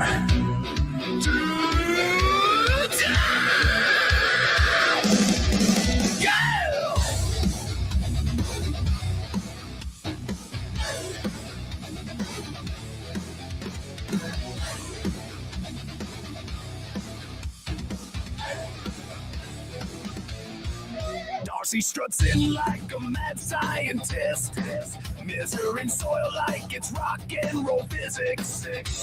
Got charts on the wall, got snacks on the table. Says this late night lesson's highly medicinal. He's cracking jokes about his fertilizer stash. Dropping puns so bad we actually crash. Everybody names like it's part of the crew. Meet Larry, that's Susan. They're stronger than you. It's grow time with Darcy. Turn that thumb to green. From the closet to the cosmos, he's the wild-eyed weed machine. Growing with Darcy is a who. Laugh so hard we almost puke. It's grow time with Darcy, doctor of the funky root.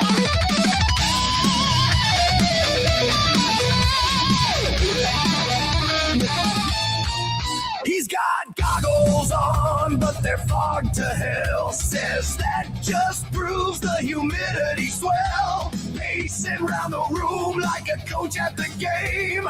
Everyone hydrate. Label every strain. He checks one plan, says this one's for pain. This one's for sleep, this one's for migraine. Prescription of pedals in a plastic pot. Side effects include having a blast alarm. It's grow time with Darcy. Turn that thumb to green. From the closet to the cosmos, he's the wild-eyed weed machine. Growing with Darcy is a hoot. Laugh so hard we almost puke. It's grow time with Darcy. Step 1, water. Step 2, light. Step 3, rock harder. All day,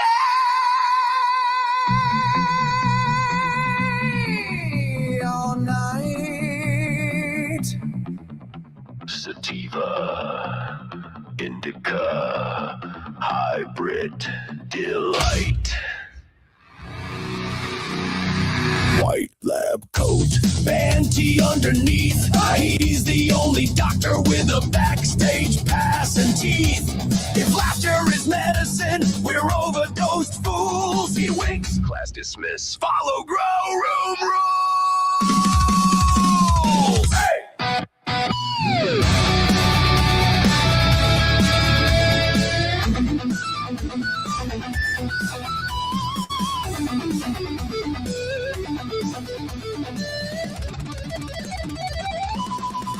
It's grow time with Darcy. It's grow time with Darcy. It's grow time with Darcy. It's grow time with Darcy.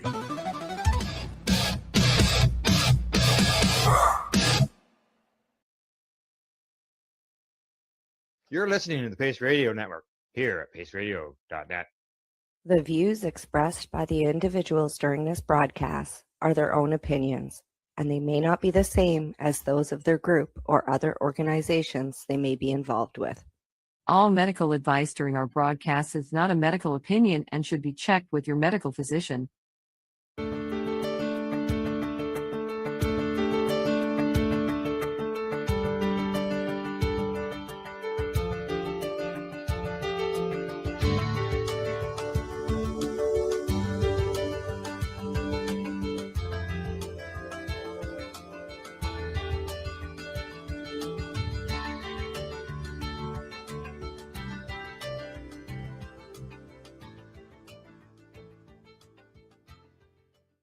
So hello, everyone, and welcome to our VAC Roundtable.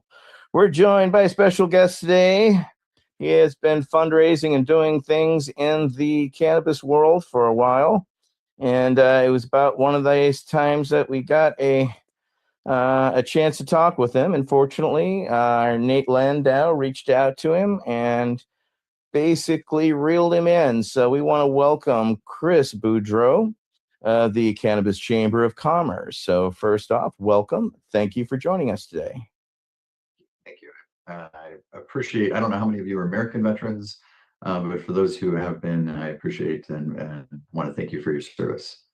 Yeah, we're a group of international veterans. So everybody who's part of our group is a veteran outright. So first off, thank you very much for joining us, and let's get right into it. Our first question, as you can see, it's a multi-part question, but it's a simple one initially. So how did you originally come to cannabis? It's a tiered question. So how did you originally hear about cannabis? When did you first try it? And when did you decide it was going to be your life's work? Yeah. So when did I first hear about cannabis? That one, I don't know. That probably goes back a ways for all of us, right? When I first tried it, maybe high school or college. As far as how did I decide to get into the cannabis industry, though, that's a little bit different story. I was actually an executive in banking, and my bank went through a restructuring or basically collapsed during the financial crisis. And I was pretty young at the time, relatively, and in a place where I was competing against guys that were much older than me for a job in a job environment where it was very tough in banking for those top positions. About 35% of all banks were out of business, and so I was in a place where I was like, okay, maybe it's a good time for me to start a business. And so I spent a few months looking around at business ideas in 2008. This was a very tough, for those of you that are younger, this was a very, very tough job market. For those of you that were working at the time, you remember it was a very scary time in the economy. And I kept coming back to this idea, and I've been fortunate to be able to predict a number of economic events. And I kept coming back to this idea that cannabis was going to become an emerging market. The timing was right for cannabis to start blowing up in a bigger way, that the laws would change and we'd start to see more opportunities. So in 2008, I got in and started developing my first business. Outstanding. All right. So next question will go to Councilmember Marilyn Mathry. Marilyn.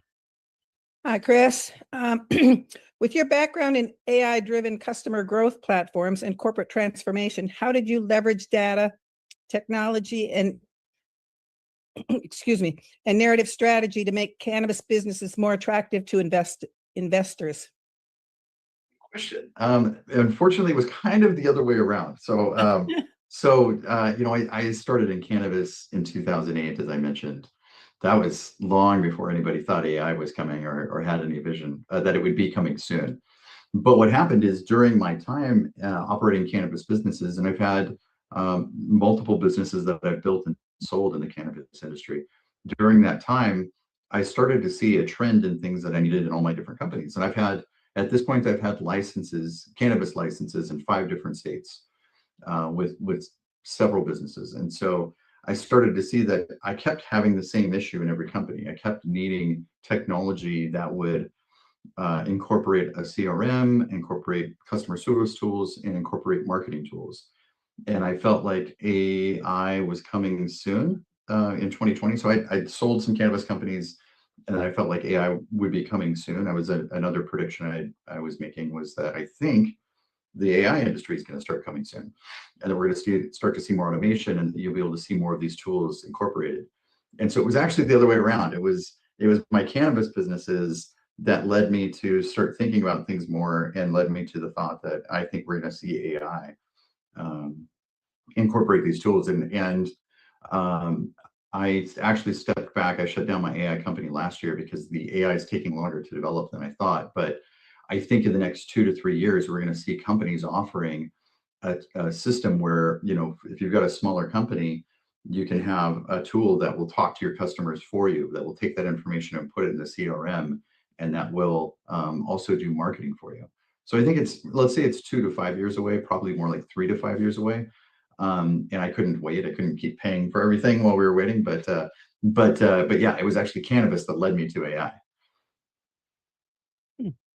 Right on. Wow, that's an interesting. Yeah, you hear of more recent people, getting into AI as opposed to seeing it. So it'll bring up some questions that we're going to throw your way further on down the line.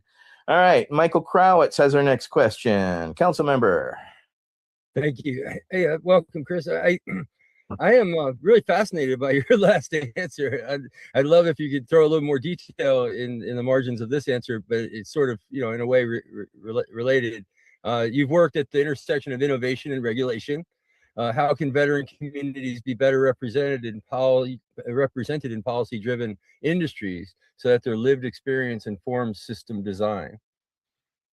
Yeah, that's a good question. And so, in my, let's say, the mid part of my career in cannabis, there was a vacuum in, let's say, 2015 to 2018, where there was good business people needed. You had a lot of cannabis advocates. You didn't have very many, we'll say, seasoned business people in the industry. And so there was a need for support and lobbying with business people. And I got pretty involved at the state level, not really at the national level, but I got involved at the local level in a pretty big way in the state level. So I do have some regulation experience and some policy experience. And I think, how can they get better represented? I think veterans have one thing that there's no other community has, and that is that legislators have such a high regard and great respect, or they should, but it seems that they do. At least as politicians, they talk it up like they do, but have placed so much value and respect for veterans that I think as a veteran, you have a little bit more of a window and an opportunity to actually get in and represent yourselves. And so whatever it is, I would say, speak up, speak out, approach your politician, just understand they're humans too. And so, how would you want to approach them? I often see people get excited and activist stuff that we see on TV, right? And they go in very aggressive, and that's not helpful. You're not going to get very far with that, because then it's just going to put them on the defensive. So as a veteran community, I think you've got a wonderful window. I've known a number of veterans that have done a lot of great work. I know Nate knows Brian Buckley. Is there anybody else on this call that knows Brian Buckley? Yeah, Okay. he's part of our group. Yes. Oh, okay. And Brian's a great guy. And I've seen Brian do some great work, because he can go in and say, he's eloquent, he cleans himself up, and he's got a great story, right, in his military record.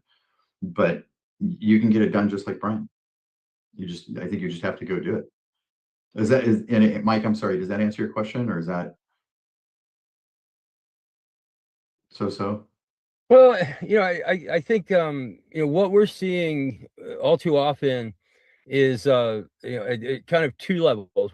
One is you got the sort of activist community that has sort of taken a step back and allowed for paid policy individuals from various companies or various conglomerates and whatnot take their place, often either directly training them or handing off the baton on what they were working on, and that's fine. That's good. I mean, we don't need the work, but on the flip side of that, when it comes right down to it, we've tracked like the CANRA, for example, the National Group of Cannabis Regulators, and even though they have a national group, there doesn't seem to be a mechanism to really talk to the regulators in any sort of informed way. I mean, we work in many different states. Many of us have a lot of skin in the game, so to speak. We know how to interact in various states. That's an intractable issue, even for us, working with veterans all over the country, to have an impact in so many places. And we have someone like Kevin Sabet with Project SAM that actually has very well funded misinformation campaigns in every state, sort of chewing at the edges, like entropy of the truth and the evidence base. So anyway, that's the landscape that we're in, and we're just trying to figure out how can we actually get our in a meaningful way, how can we get our experience into this system without breaking our backs to do it and reinventing the wheel? Yeah. No, I think it's easier than you think, but I would recommend you go direct. I think you've nailed it. There's a lack of lobbying organizations in the industry that would represent veterans in a I think a focused way. I think the lobbying groups that have power and ear are very focused on the people that are supplying them with the most money. The organization I represent, the Cannabis Chamber of Commerce, is not a lobbying organization or an advocacy organization. We're really more of a professional network. But I think you've nailed it. And I think because of that, especially in cannabis, there's not a good group for veterans that I have seen to go through and work with that group to talk to regulators and policymakers, legislators. No, and to be fair, I'm not saying that there's not a group in the industry that does that. I'm not saying that there's not a group in the industry that does that. I just don't know of any. I've seen some groups in the industry that are veteran focused. I've seen challenges that they've had. I've heard about challenges they've had. I haven't seen them do work that I felt was effective in getting longer term change accomplished. Well, just to follow up, that's one thing that we're also acutely aware of is often the entities that are the most vocal, that are the most effective at self-promotion, have the least, as I said, skin in the game. And that's not just a problem within drug policy and cannabis, but we see that even, in the broader Veterans Affairs world, where, a lot of energy goes into entities and organizations, some of them that aren't even real. That's a big fraud problem, raising funds based on, saying you're going to help veterans. So, this is a systemic problem that we're trying to deal with, but inside the cannabis space, I guess we just thought we'd have it a little bit easier. Well, to a certain extent, we did. That was one reason why you're actually meeting right now with a group of veterans who actually lobbies on Capitol Hill. Because I helped form the National Cannabis Industries Association, I would call in favors and say, hey, can we jump on board? So in 2022 and 2023, we went down to Capitol Hill and we had 26 meetings in a couple of days, Nate, Mike, and I, and, we did a follow-up the year later, but we found that the politicians aren't so necessarily interested. I mean, they're more than happy to give us FaceTime and the pat on the head, but when it comes to brass, and when things get done, they want to hear us around the access to legislation, but then it moves forward. We've met with the Cannabis Caucus members as when it was, effective. Unfortunately, it's doesn't have an effective leadership at the moment, and they're kind of sitting back idle where it used to actually lead by example. So yeah, we're not sure which directions they head because we've done the direct as well, and it has definitely gotten us traction and has definitely gotten us to what we were lobbying back in 22, which was to have access to, doctors recommending medical cannabis. And we got that across the line this year, only for it to actually be pulled in the 11th hour, 59th minute. So again, unfortunately, by Republicans. So that's one thing that we want to figure out how to get that over the line and not get the scissor cuts in the middle of the night, which have happened every single time to us veterans. So they're happy to talk with us, but they're not happy really to move forward on legislation that would impact us, unfortunately. But we're going to continue. We're not going to stop. So with that in mind, next up is Council Member Nate Landau with his question. Nate. Hey, Chris. It's great to see you. Thanks for being here with us. My question is, pulling it up. From a risk and governance perspective, what structure helps protect vulnerable populations such as veterans from exploitation as emerging industries scale? Thank you. Good question. I've worked in a couple emerging markets with where I've been fairly ahead and been able to watch them develop. I don't want to sound dismissive, or I don't want to sound evasive is the word I want. I don't want to sound evasive, but emerging markets are new industries, right? Like there's no structure. In fact, usually in an emerging market, you don't have any supporting businesses or ancillary businesses. You just have a couple people starting businesses that would lead the way. And so, unfortunately, there really isn't those structures. It takes a more mature industry to have those structures.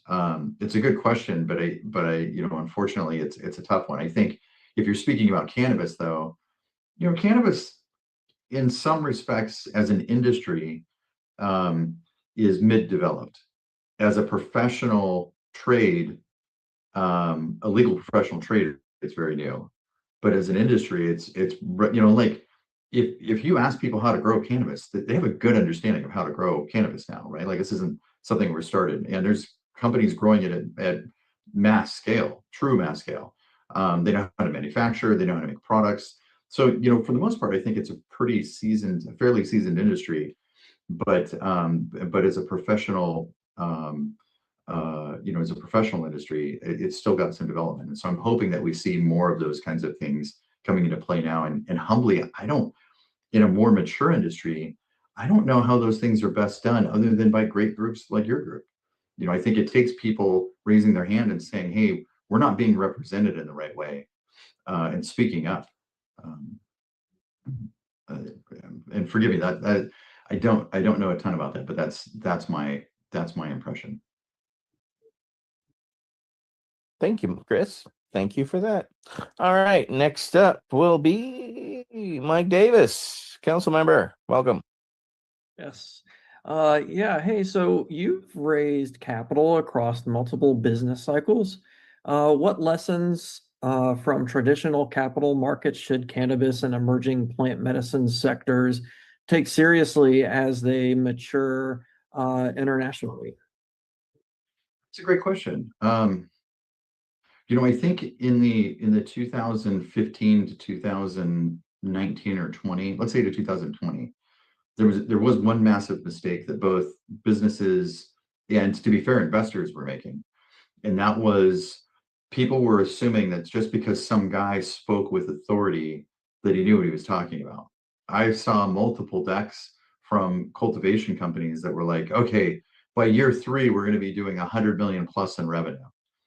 And most of those companies are dead, right? And I see Etienne laughing, right? Very, very, very, very, very few of those companies actually ever achieved anything even slightly close to the projections they had.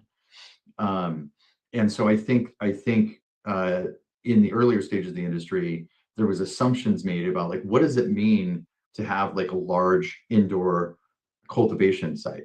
Because people had done it, but it was all, I mean, I've had cultivation in the past, but it wasn't to the scale and wasn't run professionally with the kind of funding that we've seen in that 2018 to 2021 window. So I think the lesson I would learn from more mature industries that are, let me back up a little bit. If you take a really mature industry, it's perfectly stable. There's not a lot of innovation. There's not a lot of newness. And so it's tough to look at its learning lessons. I think you have to look at something in the middle, and say, well, what have you seen from other maturing industries? And I think that is, we have to look at things like being conservative in your expectations and your estimates, knowing that there's going to be things that you miss. You've nailed it with this question, because if you think about it, cannabis in the US is decently mature and is relatively stable. You're not going to squeeze much more cannabis out of most of the Midwest states. West Coast states, some of the Midwest states. Like our organization's working with a group in Nebraska. Nebraska is not going to be Nebraska, if it comes online, they're not going to see this massive increase in the amount of cannabis being produced and sold because there's just not that many people there, right? And so for the most part across the US, there's not a huge amount of opportunity left. But internationally, we can expect a lot of evolution. What does it mean to package and sell and ship, from some state in the US to some state in Europe? Do they even want it? I know groups right now that are doing stuff in like Morocco, or like Ghana in Africa, where they can grow it very cheap because labor and land and all of that is very cheap, and ship it straight up. And they don't have to ship it by boat or by plane. They can go from Ghana or from Morocco or some of these African states up into Europe at a very low cost. And so there's a number of things that I don't know, and we're going to see a lot of very interesting opportunity. But you've nailed it. I think what's going to happen on the international scale next. Do we find that they just decide not to grow much in Australia because it's too expensive for them to grow indoor? I don't know. Or, what kind of things do we see? I don't know, but I think we have to look at. I guess to answer your question best, and forgive me because this is a very interesting question, Mike, but a very complicated one. I think what we'd have to do to really look at that best is to say, what relative industries, in agriculture, do we see that are doing things, and in what countries do we find are doing them best? which ones are importers, which ones are exporters, how do some of those laws. And so it's a multi-dimensional question and answer, but it's a good one. And I think it's probably the one that's the most exciting in the next step for cannabis. Right. Thank you for that. Next up will be Council Member Marilyn Mathery. All righty. You've guided multiple companies in 7 to 8 figure outcomes. Can you walk us through how you helped cannabis operators position their businesses for investment, especially in an industry facing unique financial and legal challenges? Yeah, yes. And I do consulting both in cannabis and outside of cannabis. This question is a lot easier. So the first thing you do, if let's say somebody somebody following this says, I need to raise money. You've got to look at what your vertical is, and you've got to say, okay, what's a reasonable amount of money for what we're trying to do. So, for example, if you're a retailer and you're saying, I want to raise $7 million, that's not a reasonable amount of money to raise if you're trying to get your first location running. If you're an indoor cultivation site, 7 million might be a reasonable. So you got to look at, what are you trying to do first, and then figure out what's a reasonable amount. Next, you've got to start getting together a really good business plan. You got to have a good business plan. You got to have an idea of what it is that you're doing. So if you're a brand new business, you need to put together some reason that an investor would say, I love your idea, and your idea is different than all the other businesses out there. Because if you come in and say, I just want to open up another store or another cultivation site, they're going to say, there's so many businesses already struggling. The markets are oversaturated in almost every state. How are you even going to compete? Much less, why would I want to invest in that? I don't see that as a good opportunity. You'd have to show something that makes yours different. We're better because we're going to do this. You got to, in pitching to an investor is very much so telling a story. What is your story, and why is your story different? Why is your story better? Why does your story tell somebody, I'm going to make a lot of money if I invest in this. I want to invest in this. And if I don't do it now, I'm going to lose my opportunity. Because a big part of investing or getting investors is creating that FOMO, making them think, if you don't get into this now, somebody else will, and they're going to make a lot of money. And then you're going to look back and go, you know what? I saw that opportunity and I passed on it, and I invested in these 3 other things and I lost money on all of them. I should have done that. And so FOMO is a huge thing for investors, and they don't like to hear that. It's not something any one of them will be like, oh yes, but it's true. And so you got to have that compelling story. And then the last piece of that is you need to put together a presentation for investors that sells that story. It doesn't have to be super complicated. It shouldn't be super long. 7 years ago, it was very hard to get good information on this. Now, you can have AI write half of the deck for you. It's very easy now. There's so many videos now. There's you can look at so many resources online quickly and easily to get an idea of how do you put that presentation together. But you need to follow what is a fairly standardized format for investment decks. And then you need to tell a story of what makes you compelling, what makes your opportunity compelling and better, and how are you going to make that investor money. And then the only last piece I would say is you need to put together some projections in that. And sometimes people need help with that, but you need to put together an outline of how the numbers will line up and make somebody money, whatever it is that you're doing. So if you're looking to start a business, or if you have a business that's running and you're like, I want to open a second location, or I want to expand, wherever stage you're in, if you're looking to raise money, all of those things apply. All right, next up will be Council Member Michael Krowitz, but he has a question for you about Morocco, since you brought up Morocco beforehand, and we actually reached out to Morocco on some information. So, Michael. I take it you want me to ask him about Morocco. So, yeah, we went down to St. Vincent and the Grenadines, and went to a multinational sort of Caribbean-focused cannabis meeting down there. And that was in October of this past year. Yeah, That's terrible. I'm so sorry that you had to suffer through that. Yeah, work is tough, but somebody's got to do it. So anyway, one of the more interesting details that came out of that meeting was our friends over there at Transnational Institute out of Netherlands reported that indeed Morocco had set apart a portion of land in their reef valleys there as a sort of designated zone, a protected area for in local or indigenous genetics, to try to protect that region from genetic pollution, if you will, of the crops that are used for cannabis products.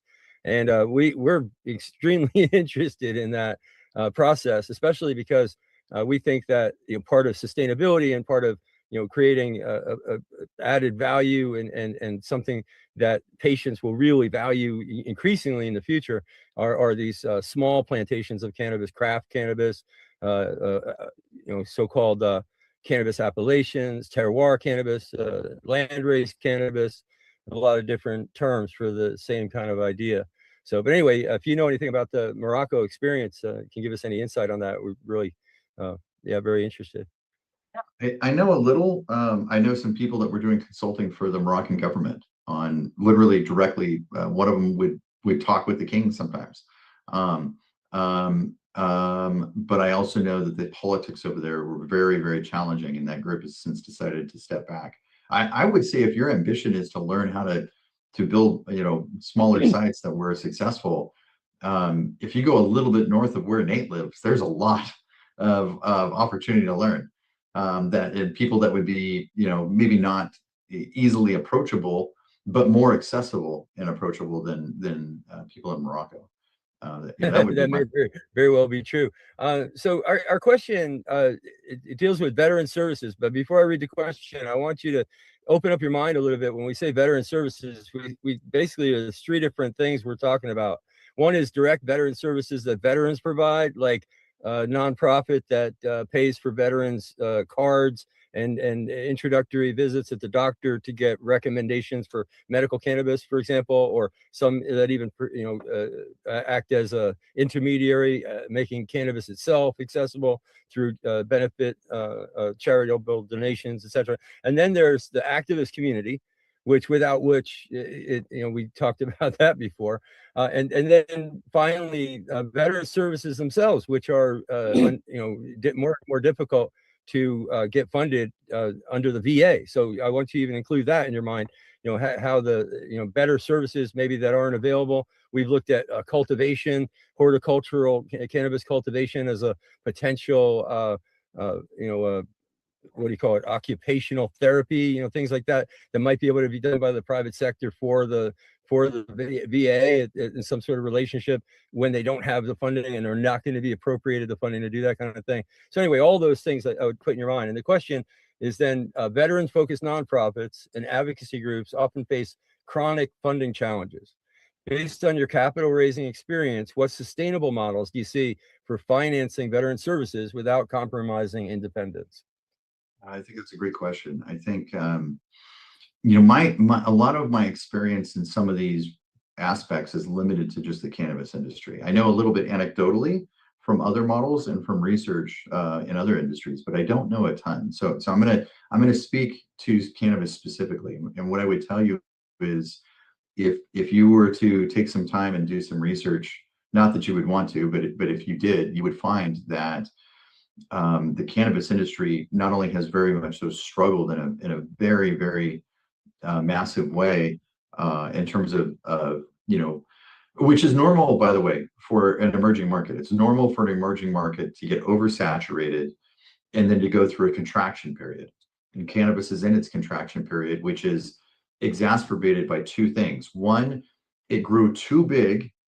It ate too much sugar. It grew too big, too fast, because it came from something that people didn't understand, and because it had been illegal, and then all of a sudden it could be.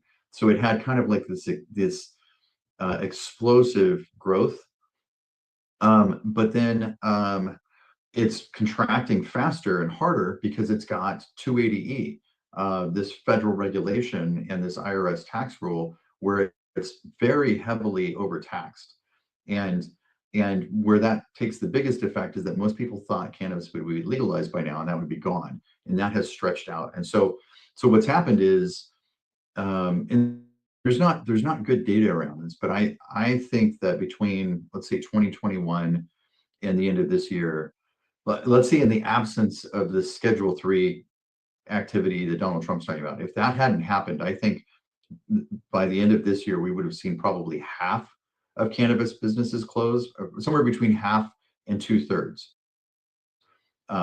We've already seen so many close. There's not good data about how many opened and closed and how many are still surviving. But I have a feeling it's probably like 60% that we'd see.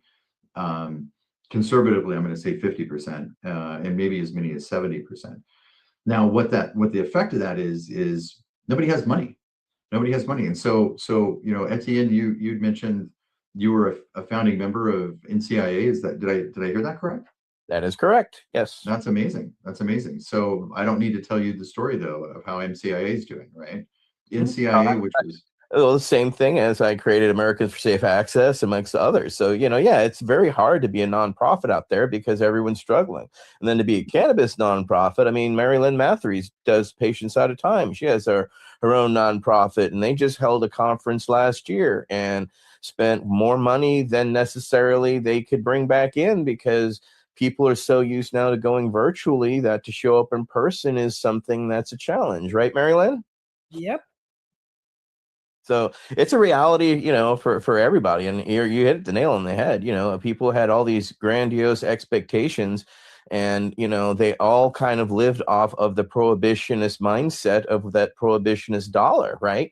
They all thought that, that $4,000 a pound that was happening in the underground is going to happen to me. And that's why you talked earlier about those companies that had these outlandish projections that you saw me laughing, guffawing at, right? Because in my 10-year tenure at the NCIA, I watched people literally come and go along the way each tenure, you know what I'm saying? And as people came in with, pie in the sky ideas, but, which it always makes me wonder is how a small dispensary like myself, after 26, going into our 27th year, can continue to survive in the overregulated, overtaxed market. And it's very, very challenging for us, because there's a saturation now because my cities and saw that the tax money that I was bringing in got so excited. They figured, I'll bring in 3 other dispensaries in the city and make even more money.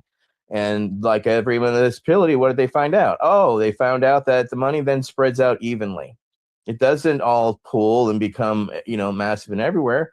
Maybe if we were still the only 6 dispensaries in America, yeah, sure. But, that's been since 2000. So, now there's over 10,000 dispensaries, right? So on top of that, there's an inclusion of people, places, and access that we never thought possible. So we're not happy with this child that we raised. It's kind of an asshole, and we have to kick him in the butt constantly right now. And he kind of stole all our money. He went literally into the fucking back room and into our closets, took all the money. And now we're all standing around going, well, look at this fucking asshole we raised. You know what I'm saying?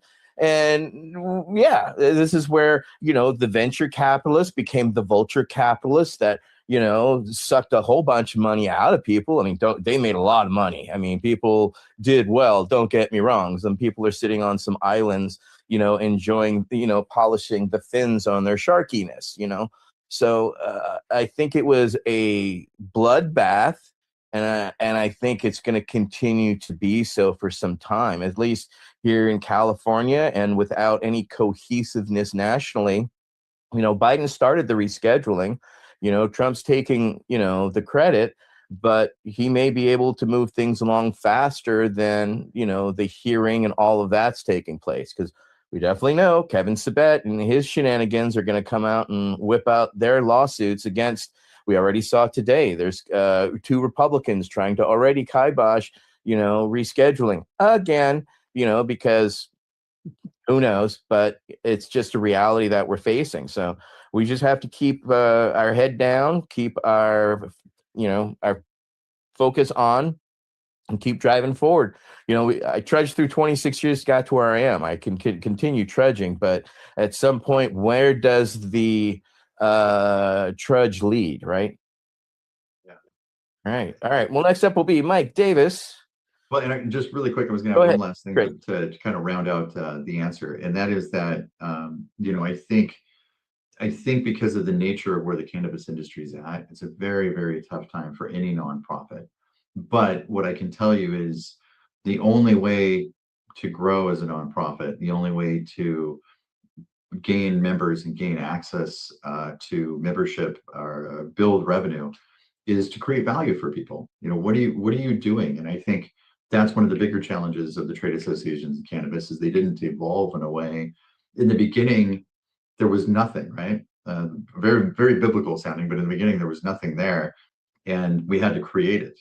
And there was a lot of value in having these trade associations that were working with the government to open up opportunities and create access to legislators in a way that had never happened before. But then we hit 2020 and you had a number of states, you had 2021, 2022, you have all these states that already have it. And they were still just kind of doing the same thing. They didn't evolve their business model as things changed, and they weren't creating value. And so that's why I think they've struggled. Whatever you guys do, whatever any other group does, if it's a veteran focused group, you have to figure out who are you creating value for, and what is that value that you're creating for them. And if you can find that, then people will come. You have to build it, and it's got to be strong.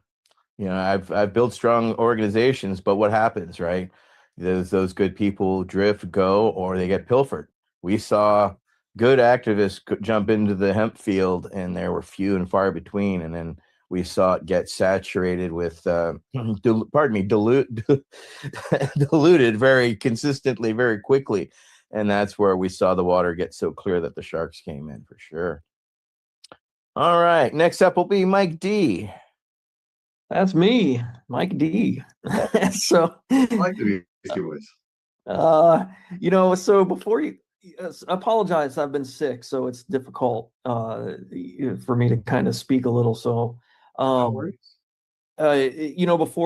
Before you came on, Nate was, we discussed about your background, and I was kind of very excited and very interested to hear about the Chamber of Commerce, Cannabis Chamber of Commerce, and everything. I'm retired, medically retired Army after 15 years, and one of my things that I did in the Army, I was an Army recruiter, and part of that being an Army recruiter, recruiting business, I would go and visit like chambers of commerce and stuff, and work with them.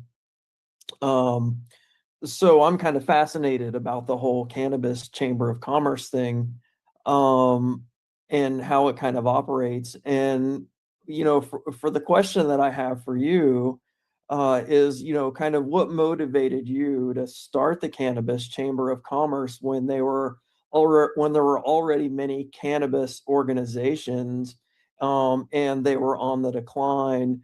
And then kind of as just a little bit more to kind of add to that, as someone who's kind of worked with Chamber of Commerces in the past, how does your kind of cannabis Chamber of Commerce is there some sort of parallel with kind of like a normal, Chamber of Commerce? Yeah. No, thank you. It's a great question. Or a great couple of questions. And just to make sure I understand, when you said how does it compare to a normal Chamber of Commerce, did you mean normal and the Chamber of Commerce? Because not normal, the organization, but just like a regular, just like a regular Chamber of Commerce. Yeah. And for anybody in your audience that isn't familiar, NORML in the National Organization of Marijuana Legislative Reform, I think, something like that. NORML is more of an activist educational organization that has been around a long time and has created great value. But we're a business professional network, business-oriented professional network organization. So, I had been sitting on committees and chairing committees with the California Cannabis Industry Association and with the National Cannabis Industry Association. And at the time, those were the two biggest trade associations in the industry. I was very active in CCIA and somewhat active in NCIA. And it hit a point in 2019 where I had licenses and I was running different businesses in 3 states. And, by some measures, I was doing pretty well. And then I was volunteering my time in this. And I had one of my partners in one of my businesses say to me, like, why are you putting all this time into this? And I was like, that's a good point. We spend money on membership. I spend a chunk of time doing this stuff. I'm doing lobbying efforts, and I get nothing from it because they weren't as focused on their members. They were focused on the agenda of the executive directors, and that was mostly to work on kind of more advanced lobbying efforts with CCIA and the national efforts with NCIA. And not that they weren't worthy, but they just didn't really provide value for me and for other businesses. And I looked at that and I thought there needs to be like a chamber of commerce, very similar. So, to answer your question directly about that, the whole idea came from looking at chambers of commerce, knowing and having participated in chambers of commerce and saying, this is a business model, first of all, it's very successful. And our organization's a nonprofit, so it's not like I'm making money and I looked at it like, oh, I can make this successful. But what I looked at was, this is obviously something that people want and need. This is in demand. It's been very successful because it's a good thing. And we don't have anything like that in cannabis. At the time, every single trade organization, there was hundreds, was just focused on lobbying or advocacy. And I was like, this is crazy. There needs to be a business focused that doesn't, because the other thing is, and Etienne, it sounds like you've had some experience in some of the bigger groups. So and forgive me, Mike, I don't know if you do or anybody else does, but there was so much arguing and infighting in the trade associations. There was so much, and it would take up way too much attention and bandwidth and negative feedback from people observing. And I was like, I don't want anything to do with any of that. I don't want to do anything with. So I said, we're going to do something different. We're going to create an organization that's focused on creating business opportunities so that people can connect and find ways to do more with their business. We're not going to focus on complicated and antagonistic efforts in lobbying. We're going to focus on ways to find common ground and help people come together. And I'm going to be very careful about who I let into the leadership was the other piece, because I'd seen so many contentious cowboys out there that come in guns blazing, and they were like, we're going to do it this way, and you guys don't know what you're talking about. Let me tell you, because I know. But yeah, no, please go ahead. I see your hand raised. I didn't mean to interrupt or anything. I was just going to wait until you were finished. And I don't know if this has already been mentioned since I came in late. Is this just in California for your thing? Can other states, do this? Is there a site, just for later and afterwards? So once we, post the link and post the video. Thank you. Well, the site is thecannabischamber.com. I started it with kind of a humble vision here in San Diego. And then we expanded into LA, or I'm sorry, then we expanded in Orange County. And then we expanded it into LA and then the Bay Area. And then this was at the base of COVID, so we weren't doing much other than some virtual events.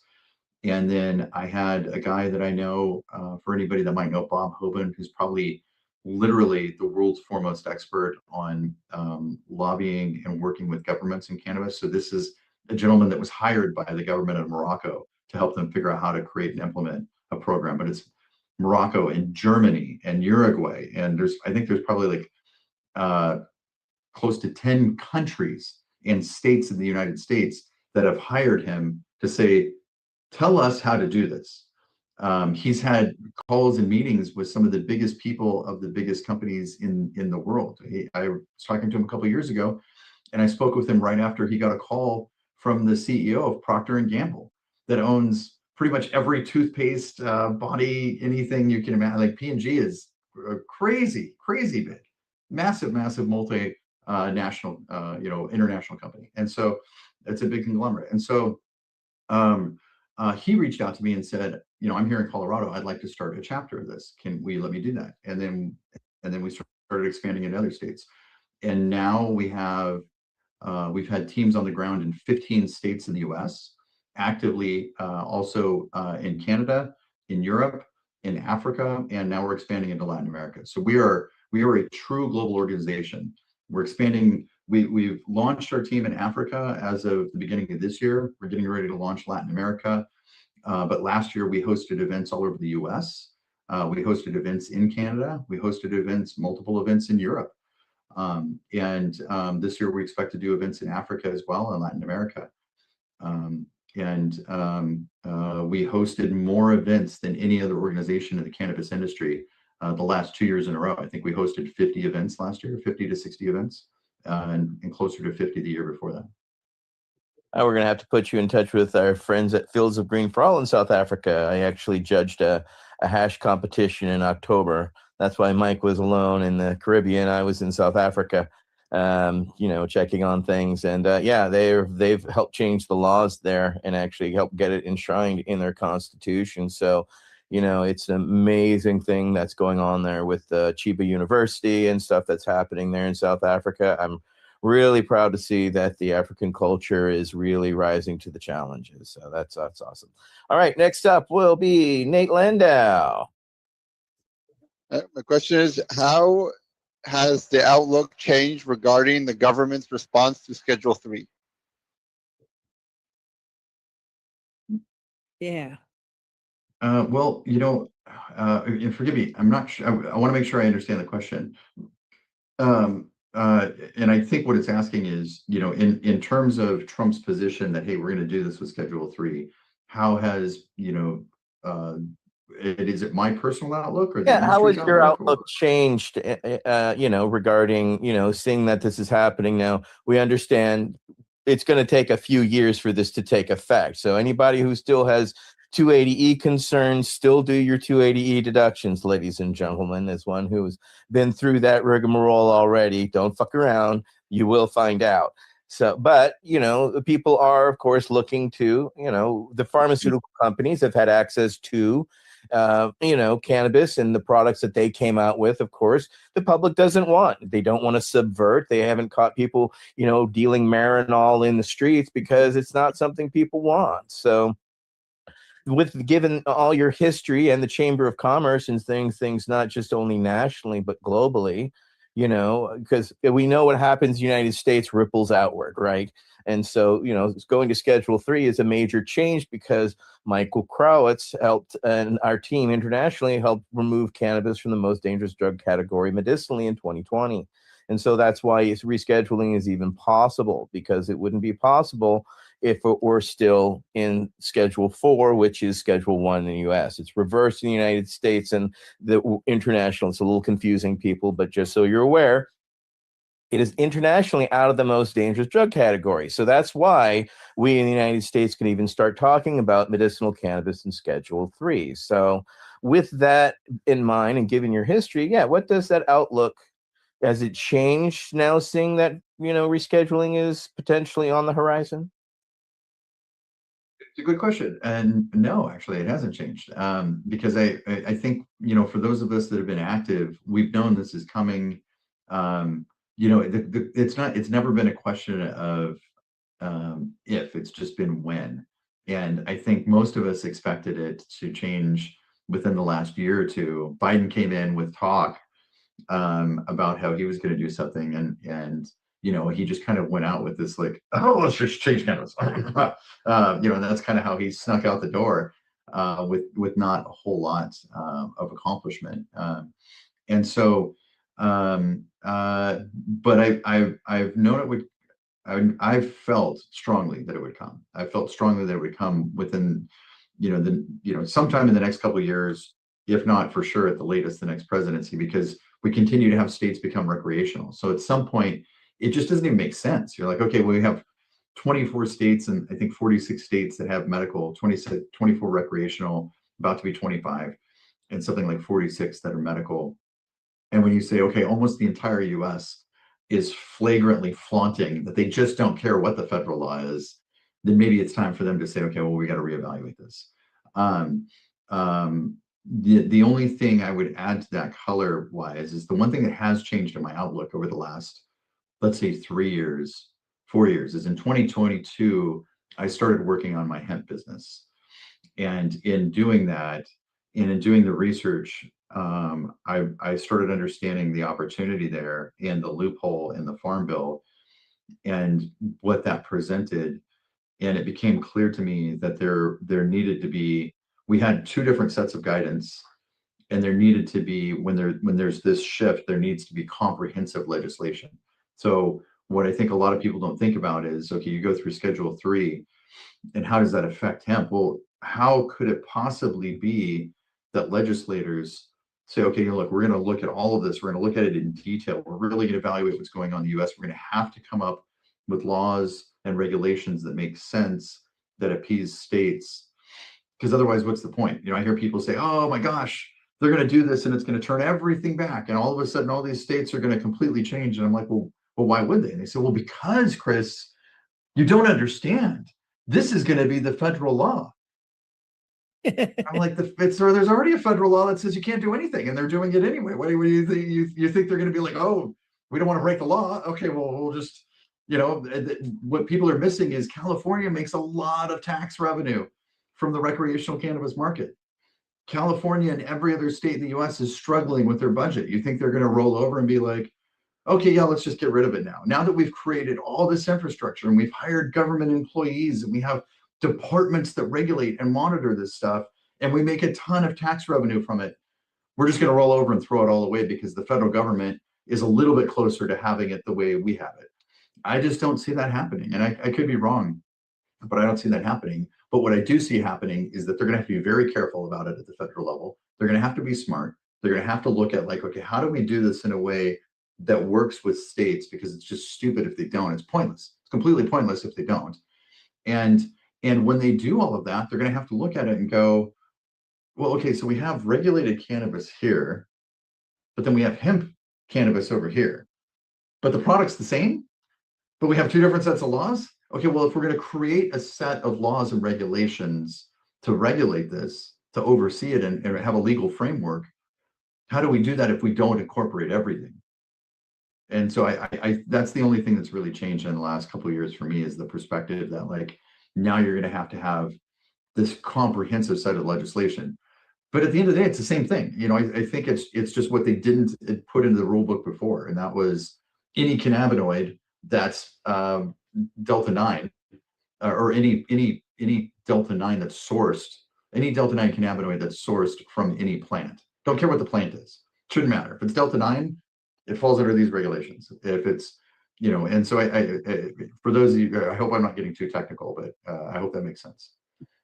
No, we do technical. Okay. We work at the national and international level. We usually talk. We're used to talking over people in the sense of we're dealing with high level things. People don't understand the treaties or how the treaties even bind cannabis, right? And this is the field that we play in, and we have savants that play in, and intelligence people that play in. So we understand and completely. You're one of us. We're one of you. You're dedicated. You don't. You come from more of the normal world where a lot of us, we're all veterans, so we all follow cannabis in our own way. But yeah, we see you as one of us as well. You've taken the hits. You've decided to go out and lead, as well as stepping out of your comfort zone. Right? Everybody's so happy to sit on their couch and complain and quarterback everything. It's another thing to step out and do something. As you said earlier, then you got to deal with the egos, right?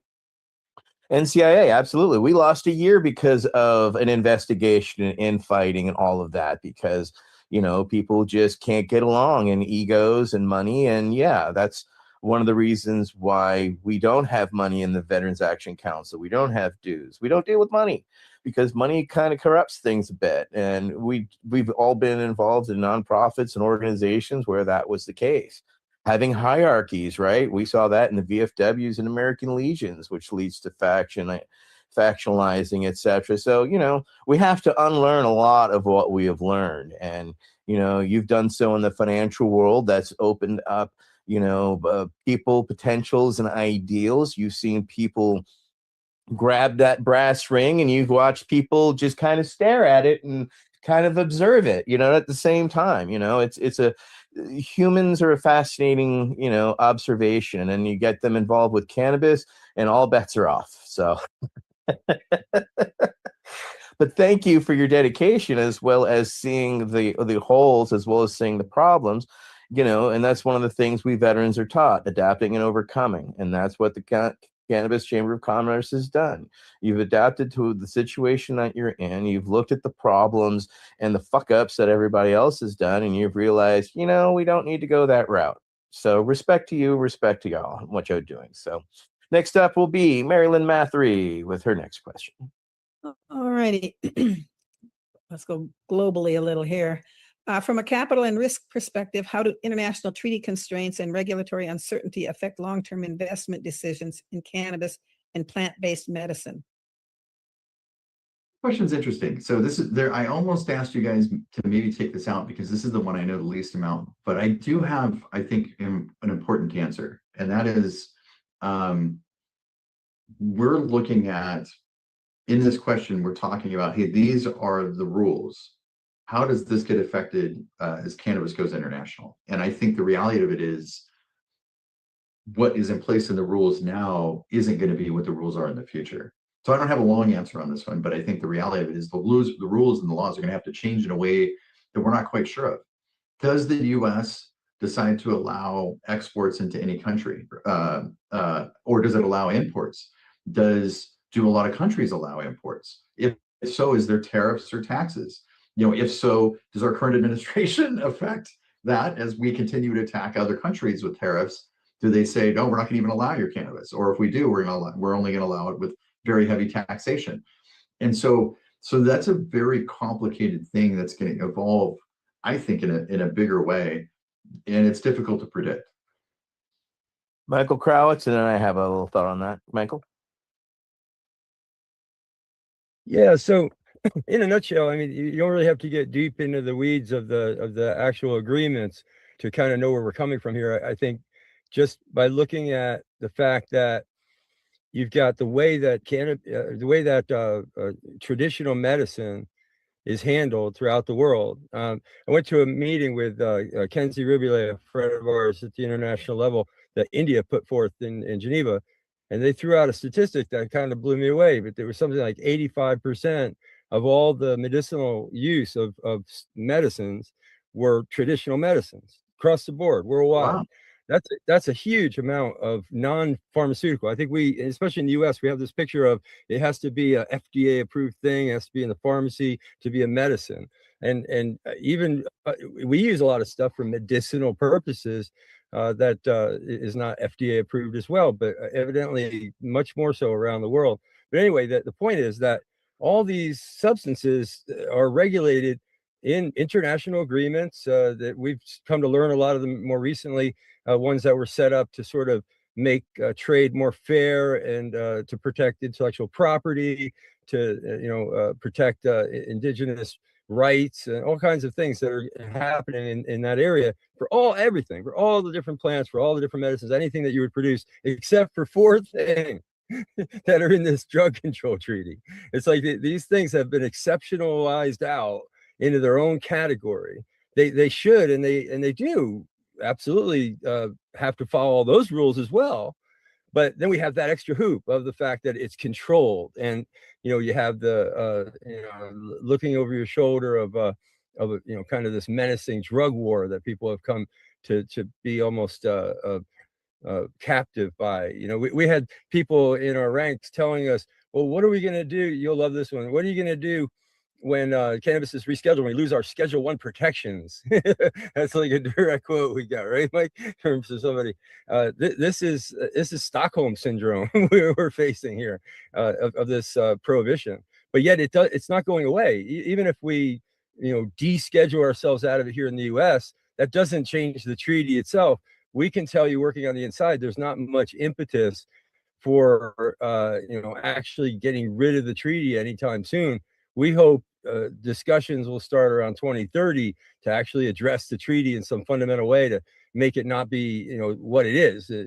Apparently a kind of a prohibition influenced treaty. But anyway, that's the question: is how do we navigate this? How does cannabis navigate this world where we wanted to flourish in that regular world of all those rules and stuff in Geneva, but yet have one foot almost tethered in Vienna? That's a great question. That's a I think this is a military term, but it's above my pay grade. Right. Well, it's above ours too, but we have to think about this because Michael was just down. Just to give you an example here. Okay, let's talk international model currently. Okay, so the GMP, there's an expectation of a medicinal product as it goes from country to country. There's international expectations for most products that have been set, usually by oversight agencies, problems, etc., science all involved. So here we have the Dutch who have been producing a Bedrocan, who has been producing a cannabis, which is a Jack Herer varietal, because they created Jack Herer for Sensi Seed Bank originally. And but the way that they grow it indoors causes molds and mildews. So therefore, they have to irradiate the cannabis. Well, the problem when you irradiate the cannabis is you lose 80 to 90% of the terpenes in the terpene profiles. They shatter, destroy, go bye-bye. Okay, and that's what we're going for. At least seems to be that we're finding these amazing, capsulated stocks have amazing oils and stuff all throughout them that have a benefit to the human. Okay, but now you're destroying that so that, it's currently medically available in a jar to an individual right now in Germany from the Netherlands, right? Now we've got growers, Rastafarians throughout the Caribbean who are growing amazing cannabis, and even producing medical grade products. But, they don't have the testing standards, to compete, to then encapsulate a product, because their market is currently so small that they can't necessarily get to export. So here we've got emerging markets, established markets, both surfing different sides of the regulatory world, trying to make its way across the world. So I think it's a very, very fascinating thing. And the Rastafarians don't want to irradiate, right? They want to keep the natural cannabis intact. So do we, and so would the experts that we talk to. So these are the problems that we're talking about internationally, where, who gets to compete? You either get a product that's done so overdone that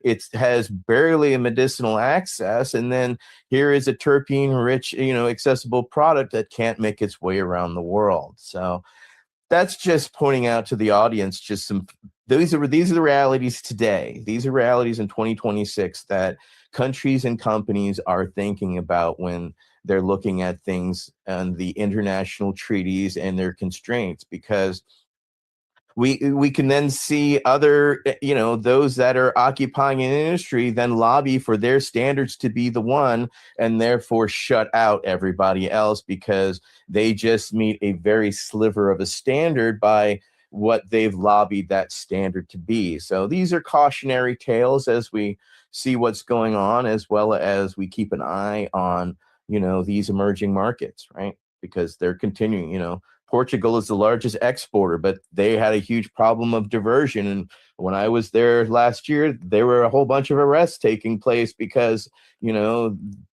they weren't able to, track and trace everything, right? Which is a reality that is what we're struggling with when you've got a market that's completely entrenched in traditional worlds and is never going to end. As it comes out of that and tries to make its way into the light, we're still seeing here in California, we're seeing right now our track and trace metric is in court trying to explain how cannabis has been allowed to be backdoored by somebody like Glass House that, has made that cannabis all the way out to the East Coast, right? And it's supposed to stay in the state. So we've got regulation problems on top of access, which is on top of a legal market trying to separate itself from that traditional market and literally pulling and screaming itself away by its literally teeth. So it's a challenge, and to navigate those financially has to be a challenge, because nobody wants to throw their money away, right? They want to go, everybody wants certainty with their money. And if anything, right, everybody wants a return, right, Chris? Yeah, absolutely. Yeah. All right. Well, I think we bored you enough with the audience with that one, or at least beat glue into that one. Next up will be Council Member Michael Crowitz with our final question. Well, I'll tell you what, I want to beat the ground just a little bit harder, because one thing Etienne didn't mention, that was actually one of the articulated concerns of the government of St. Vincent, was exactly that there would be regulations and standards that would be set by Dutch or Canadian entities that would literally just block out, fence out the products from the Caribbean. They wouldn't pass muster. And what Etienne just said really colors, how that could actually happen with the irradiation. I hadn't thought about that. We have very little. We've never done we should do a deep dive. I motion that we do a deep dive on irradiation because we have very little to go by other than we don't like it. And Dr. Ethan Russo said it's bad. And I'll tell you what, if Dr. No. I have the studies from Dr. Arno Hazekamp regarding them that we're doing at the University of Leiden. So we have some science. All right. Well, we got somewhere to start on that because I want to do a deep dive on that. But anyway, I do appreciate your following us into these rabbit holes, and this heady stuff is really interesting to us. So we geek out. But anyway, this is sort of the last question here. With chapters of the Cannabis Chamber of Commerce worldwide, you have a unique perspective, and it really goes to the last question we were just talking about in all this discussion. But how do you see the cannabis industry developing in the next 10 years? I think a great last question. That's a great ending question. Thank you. And to be fair, I think we've actually touched on it. I think we're not going to see. If you look at Canada is like the easiest one to start with. Canada is a pretty mature marketplace. It's going through a very slow contraction. It's going to continue to. Their laws have to open up a little bit more, but there's not a lot of change in cannabis. We're not going to see a lot of people come out and start buying cannabis that weren't buying it before. We're not going to see a lot of new shops or businesses. We're not going to see a lot of new types of businesses. It's a fairly mature, stable industry that needs to get further deregulated to match alcohol. But for the most part, it's running. So we don't see change there. The US is a little bit behind that, but we're going to, so we'll still see some states come online, but it's going to be more of the same. We're not going to see much change here. Next in the evolutionary chain is Europe. Europe's starting to come online in certain countries. We're going to see more countries come online. What we can see there is that it looks a bit like, or a fair amount like the US in terms of different countries having different regulatory infrastructure. But my expectation is that we're going to see most states in the US evolve to a place where they have fairly similar laws. They implement them a little bit differently, but fairly similar laws. And I think we'll see the same thing in Europe. A little further behind that are, Africa and Latin America and Australia and Asia. Those are barely coming online.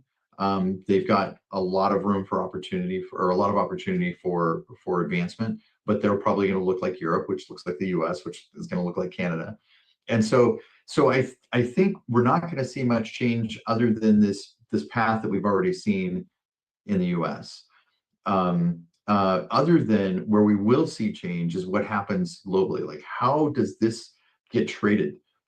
I've talked to people, I've known people that have started businesses in Colombia, in other parts of Latin America, in Africa, thinking like, oh, we're going to ship it for free, or can't, right? In Canada, that was their plan in Canada, is we're going to grow all this cannabis for cheap, and then we're going to ship it to Europe because everybody's going to want to buy Canadian cannabis for a lot of money, and which doesn't make any sense, right? Does it make sense if you can grow it for really cheap in Colombia to ship it like coffee? I don't know. Or does it make more sense that it's competitive from Africa because they don't have to ship it really? They can just truck it up. I don't know. Do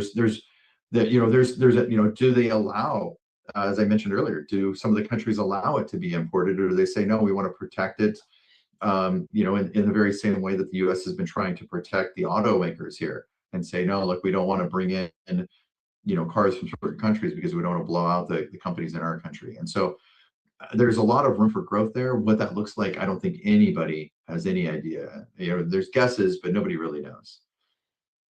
But that just creates opportunities. The last thing I'd say, I think all of that creates opportunity and excitement, chances for people to build exciting new businesses and create money. Well, thank you for your time. Thank you for your insights. It's very, we don't get to talk to many people who come from, the financial world, who then come into the world of cannabis. You're a unicorn in that sense. So keep being rare and awesome that you are, Chris. I would like to thank, of course, our council members, Michael Crowitz, Nate Landau, Mary Lynn Mathry, and Michael Davis for joining us. I'm Etienne Fontan. I'm running this roundtable today, and thank you, everybody, and most importantly, to Chris Boudreau for taking the time tonight to share with us. So, how do people find you, Chris? Do you have any social media links or for the Cannabis Chamber of Commerce? This is your chance to plug. Please go to thecannabischamber.com and learn more. I'm very excited. We just launched two things. One's a free job board for any businesses in the cannabis industry around the globe. They can post jobs.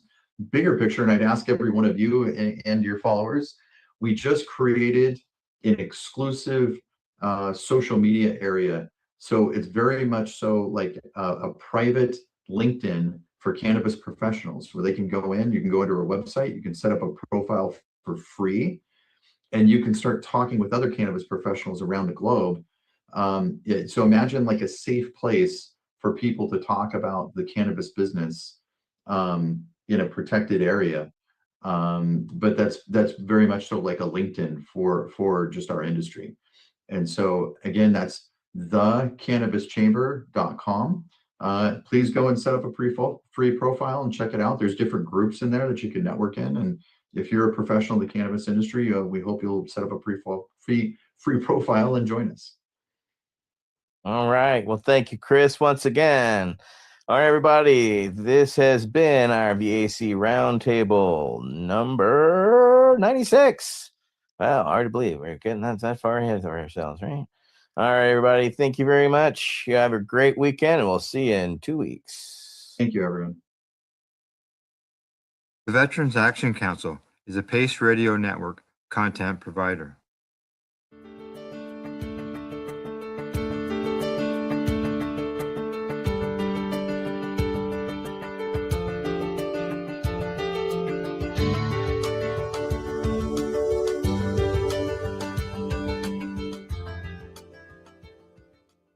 You're listening to the Pace Radio Network here at paceradio.net. The opinions of the individuals during this broadcast are their own and may not be the opinions of their group or other organizations they may be involved with. All medical advice during our broadcast is not a medical opinion and should be checked with your medical physician. Enjoy the buzz of legalization with Campbellford Lifestyle Shop. From lights to plant nutrients, books, consumption accessories, and more, we've got all your basics to grow or consume cannabis. Visit our info center or take a look at our piercing services and body jewelry, now available in-store through Campbellford Lifestyle Shop, 17 Bridge Street West, Campbellford.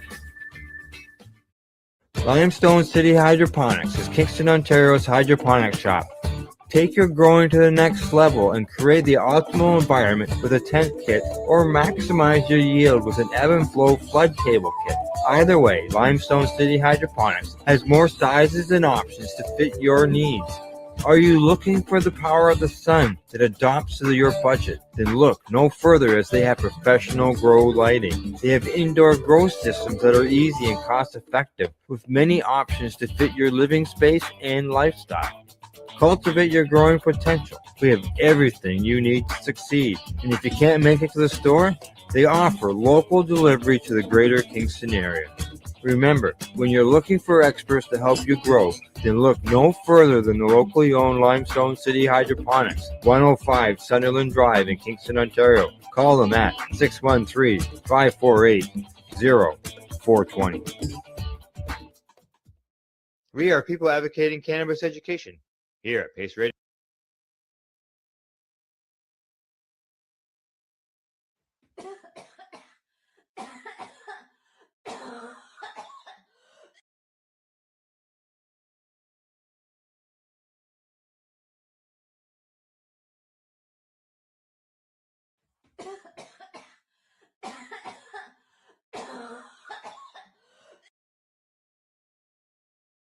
Every day, every week, we there. Same time, same seat. Wait for it and white bike. Roll out the mat, press play. Same little chair, same ashtray. Neighbors know it's that showtime. Laughing at the clock cause it flies by. I got the snacks in a brown bag, notebook full of wild plans, big flags. We tune in, tune out, feel straight. Calendar locked for the same day. Yeah. We doing it, doing it, doing it. The 420 pace, daily vibes, weekly waves in the same space. From sunrise talk to the late night glow.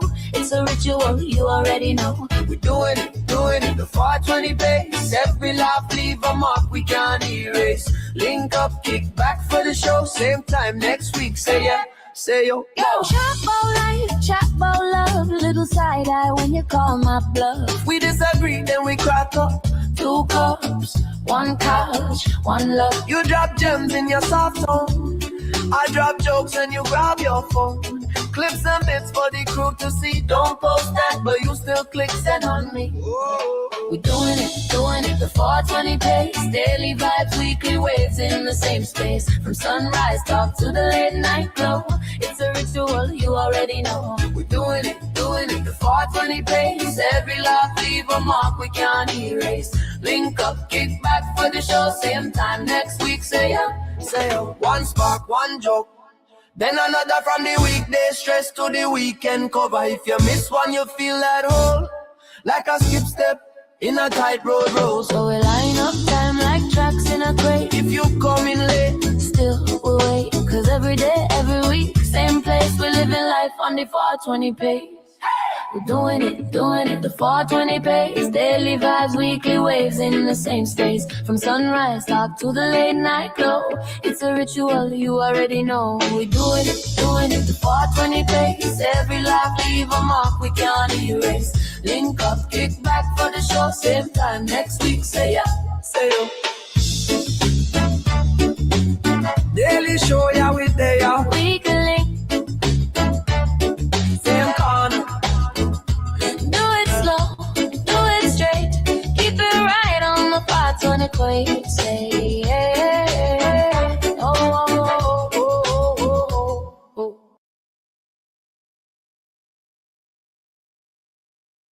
You're listening to the Pace Radio Network here at paceradio.net.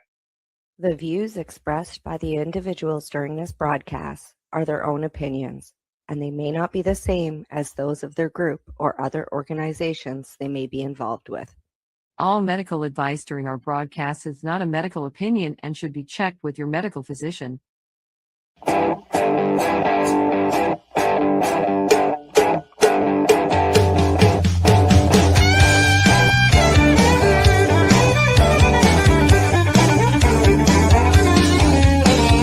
woke up this morning with a crack in my head.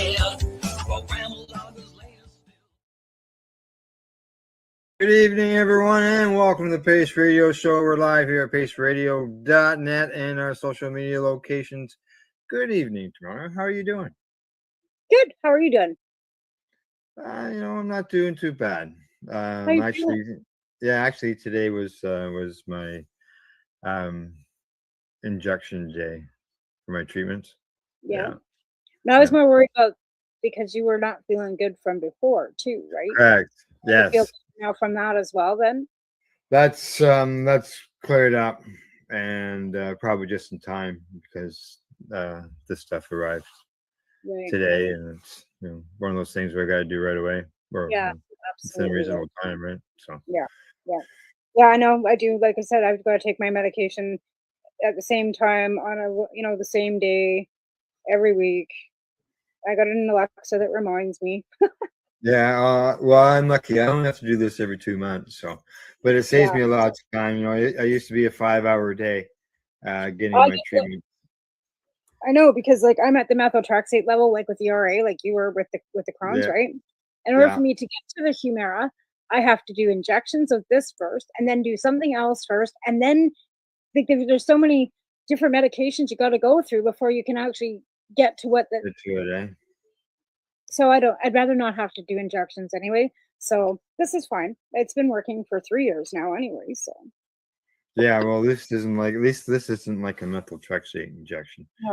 no. Yeah, this is a machine and a little device, and Yeah. yeah. Kind of like when you go for an intravenal kind of treatment. Yeah, right? yeah, you feel the quick prick on your leg, Yeah. and it's all over in 5 minutes instead of hours. So Well, it's like diabetes now. I've got a friend that has diabetes, right? yeah. And she's got a gauge on one arm that Hmm. she can read on her phone that tells her what her blood sugars are and Yeah. whatever. If it gets low or highs, it That's alerts her.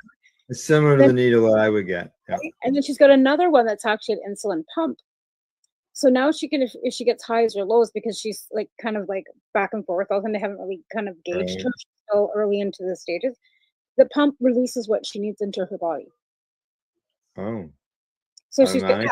yeah. And before she would have to go and inject herself with the insulin. Now she can just hit Right. something on an app on her phone and it will release what she needs. And so she's not having to poke herself all the time to check her blood, like on her fingers, right? And she's not having to poke herself with needles all the time to give her insulin. So yeah, And does it do a required dose for at that time, or is this thing set up for a certain dose each time? she can set the dose that she needs because it'll tell her on the app, Yeah. and then it sets on the app. Oh, So it goes up and down, like if she need because you're right. not necessarily going to need the same dose every time, depending on whether you're No, having a high correct. Yeah. blood pressure, right? Yeah. So And you want to that try to level. You want to try to level things out too. You right, don't want these and right, right, right. So instead of her having, I mean, she also like gauges it with food too. So she doesn't have to use the insulin. She doesn't because she just no. needs a little bit of orange juice or something, whatever, right? But Mhm.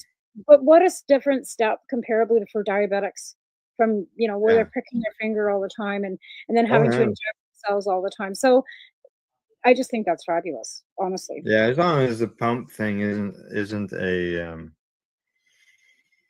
an issue where you're having to carry things around. It's just something that she can just go hook into No, for. she just puts it on once a week or once every 2 Oh, days, whatever it is.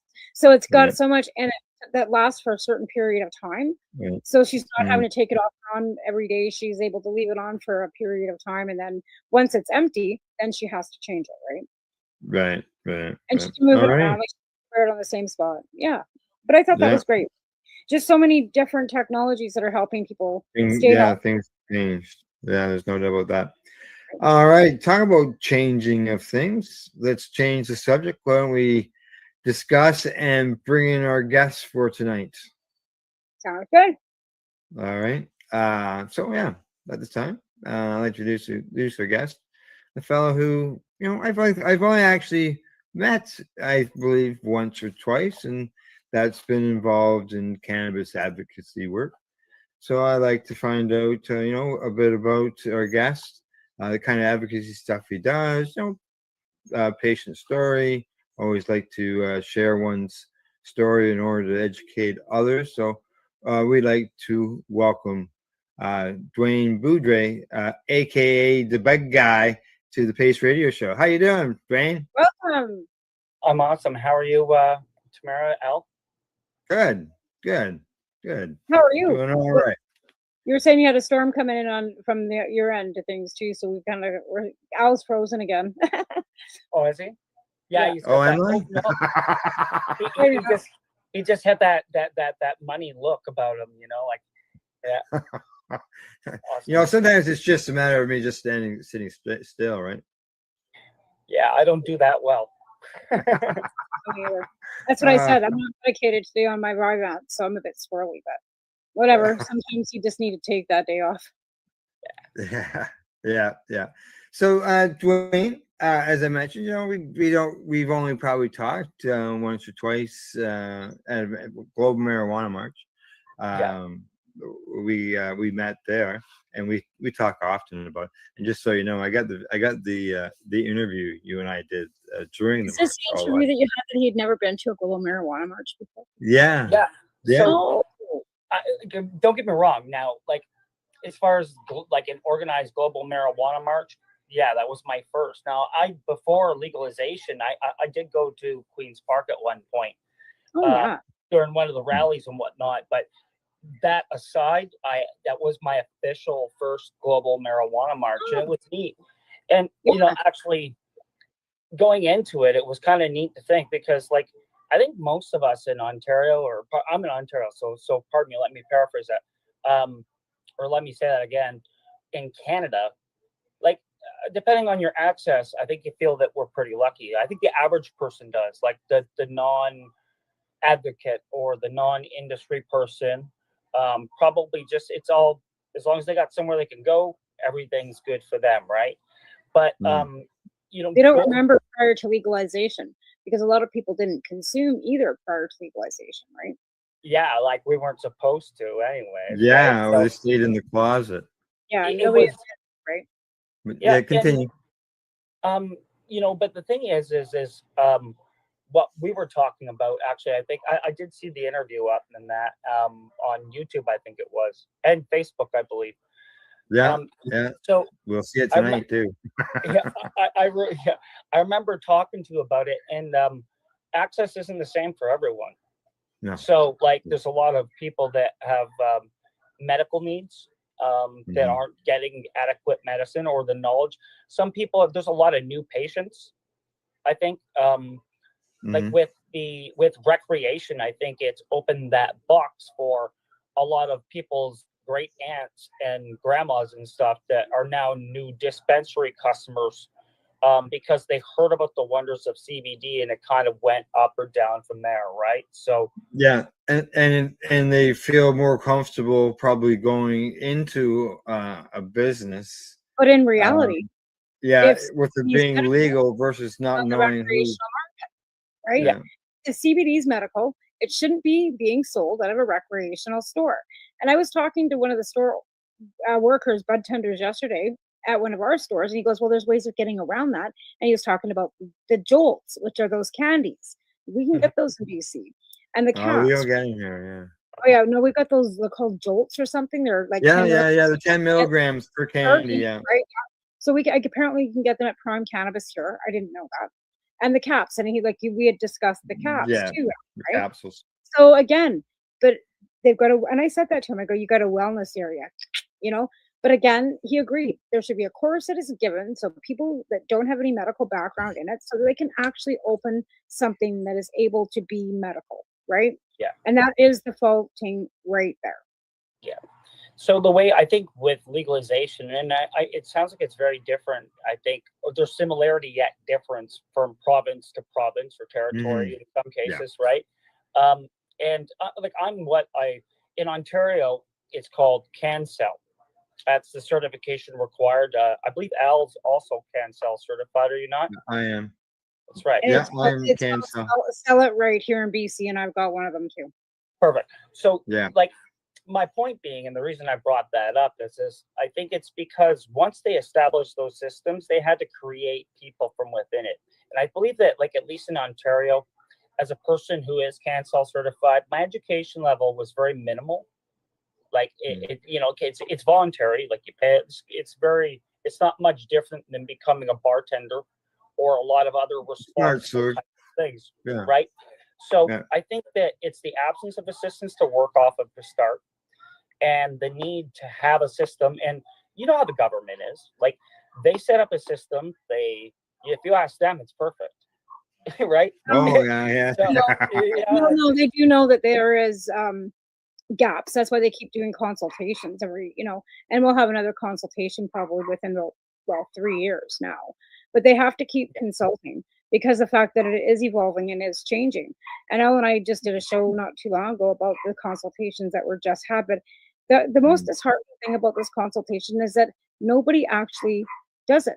There's only 600 people that actually filled out that survey that gives the government any information that they need to have. So how do we keep blaming the government for their shortfalls when Canadians don't take the responsibility on their own to let them know? Nobody votes, nobody does the surveys, nobody does anything anymore. They just sit back and expect the government to fix it. Well, if they don't know, how can we fix it? Agreed. And don't get my sentiment wrong. I think that part of I guess to add to respond to that, I should probably state that that's part of. I felt the same way. I decided that the only real way I could actually at least understand the needs and what is available is to be part of it, and that's why I did take the time to get certified. So for me, it was like that same kind of feeling. I think, at least in some ways, was that driving force, at least for myself personally, to kind of get a little bit closer to the education level to see what is out there, because it's kind of like what you'd said. Like, there's not a lot of responsibility on the average person's side, right? So I think it really depends on how vested you are in it, that your voice is going to become whatever octave it is. Well, Al and I You know are what I mean? vested. We've been doing it for 20 years, so that's how vested Yeah. we've been in it, right? Yeah, Yeah, yeah, without yeah, question. exactly. These banners behind me, they used to stand up at trade shows in Toronto and educating people And I before went to legalization. protested, went to legalization roundtables with the Liberals after legalization, and was at the Liberal convention in 2014 writing the policy with the Young Liberals to bring cannabis actually to legalization. So you've been around for a while. Yeah. Okay, now that we've got your cancel, we know that you got your cancel stuff, but let's find out about you yourself. Yeah, sure.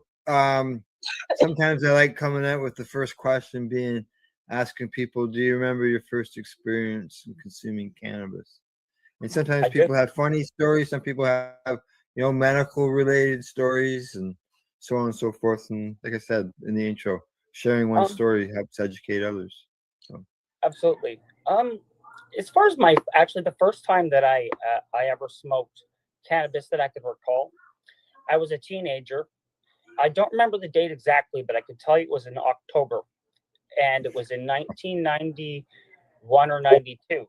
And the reason I know this is because the same night the Blue Jays won the World Series the very first time. So I was in high school. I was an Army person. So even as a younger person, I was in the mindset that I was already an Army cadet and I was looking towards getting the military. And back then, cannabis wasn't something that was really accepted in a real capacity, at least in my circles.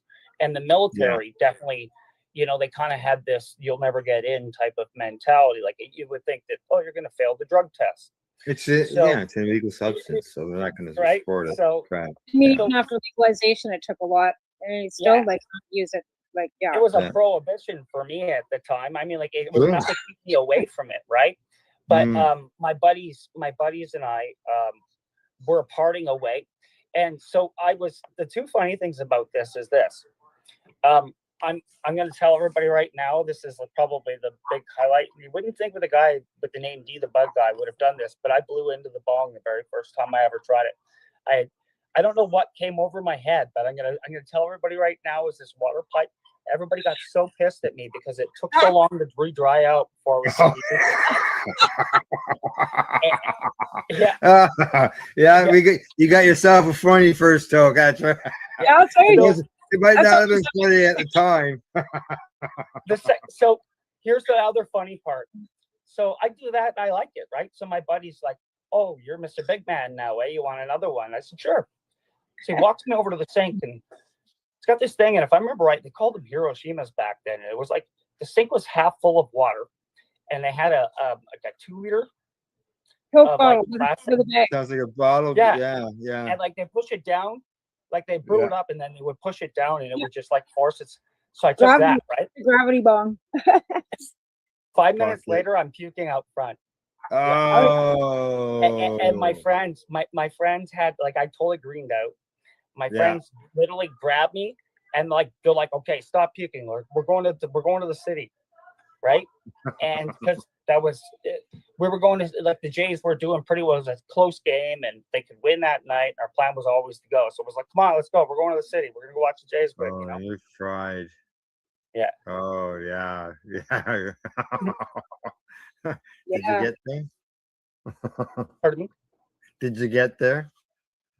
Oh yeah, game. That was a great night. And I don't believe cannabis played any part of my life for some time after that. I didn't actually. I guess the follow up and a much easier way of saying my experience is I got into cannabis on a more routine basis when I did get out of the military. Because and here's my parallel, and I think I took the thought that some people may. I felt like I was very close to being or if not, maybe an alcoholic. I felt like in the military, drinking was very part of the regiment. It was very much part of the culture, and I definitely was good at it. So I felt like I wanted to try to do other things. A lot of my friends growing up were cannabis regular users, and I just never, never really got too much into it. Like, it wasn't really my thing. But then I realized I'm probably just okay at both. You know, I don't really drink much, but cannabis really just kind of slowly but surely replaced alcohol in my life. Yeah, For you. exactly. And and it's a better path to take, the cannabis versus the alcohol one. There's no doubt about that. And So, again, that's a huge step to be able to put that, because addiction is, alcohol is hard to put away. Like, so good for you. Congratulations. Thank you. Like I said, I wouldn't say like there are much respect to anybody going through anything in that respect. And for me, it was more of just a culture shift. I do like, I never, like, I do drink a little bit, but it's not something that I do really often. So I just wanted to separate that, because I wouldn't want to be, any hypocrite. I understand. Yeah. You know, But, it's fine to have. Yeah. But it's clearly like honestly, I just looked at, there's definitely a different person. Like, and I was never a mean drunk or anything like that. It was just, I knew it wasn't good for me. I just knew it wasn't for me. Like, I wanted to make a change. And for me, that was, I think we all needed advice. And, would you say it. cannabis was your gateway out of possibly alcoholism? I think it prevented me. Yeah, I think it definitely did, because as much as I'll be the first to admit, for a time I was getting really good at both. I think that what it did is it got me through the darker times better in a more healthy sense. Like, life is apexes and valleys, right? Like, so like, I think it's really just when you look at yourself, and if you really are committed to being a good person and you want to have a good life, and you have kids and you have these things, I knew how easy. I've seen so many other people take the other path. So for me, it was like cannabis kept me in line. Like, it kept me, like, ask anybody who does both. I think like cannabis is good. Like, if you're going to do both, a lot of people say, oh, I can't do both because I get the spins. And I remember those if that's days. the case, I'm telling you right now, just smoke first. Yeah. Just smoke first, because you'll barely want to drink anything. This is water, but like, you'll barely want to drink anything because you'll be so high that just alcohol is not like, cheers. Right? Cheers, right? I got water too. Yeah, water, right? So I've got Sunny D. I love That's orange water. Yeah. I heard you talking earlier about. Go ahead. I'm sorry. I heard you mention earlier, Tamara, about CBD and gummies and things like that. And I don't know if it's something that comes to your market, but like, for me, gummies have come a long way since your buddy made them. Like, I used to make my own stuff. I had my own bakery before legalization. I would make 1,000 milligram candies. So I'm very familiar with the dosing and the application and how to do it. My beef is that 10 milligrams in a package is not 10 milligrams per candy. It's in the package. So that candy itself, or that gummy itself, isn't even a milligram. So you have to eat like so many packages, right? You're gonna get diabetes before you're gonna get high. And the ones too, like, you know what I mean? Like, or even just get medicated, right? If you're eating CBD whatever. ones. Right? And me and I were actually like looking through too, like, there's not too many brownies or cookies, and I checked at my store when I was there yesterday. They do not have brownies or cookies. It's chocolates, caramels, or candy, gummies. That's it. And they don't even have hard candy. They have gummies, chocolates, and caramels mainly. Right. And that's where the legacy market comes in. I don't know if those are legacy market gummies that you've got there, Dwayne. So yes. Yeah. And what I wanted to say about these and why I do like them is, yes, they are low dosage, but what these are for me is like a supplement. It's like a vitamin to me. Yeah. Because this is the CBD as well as CBG and THC. So nice. For me, Nice. So what I was going to say is I'm no scientist, but what I thought I heard was if you were to introduce these types like CBG and CBD in your body before THC, you will have much more better overall experience. So for me, I don't know if it's just a psychosomatic thing or just feeling Mm. comfortable about I my couldn't record. imagine how that would work though, because CBG and or CBN was it CBD? Sorry, CBD actually counteracts adrenal. So if you get too high, you want to take CBD. CBN, pardon me, I meant said. Yeah. Blah, blah, blah. Thank you. No, it's just like, yeah, because I know, like, if you get greened out, you get somebody CBD and they're, whatever. They're But it can counteract the It counters THC. it. No, absolutely.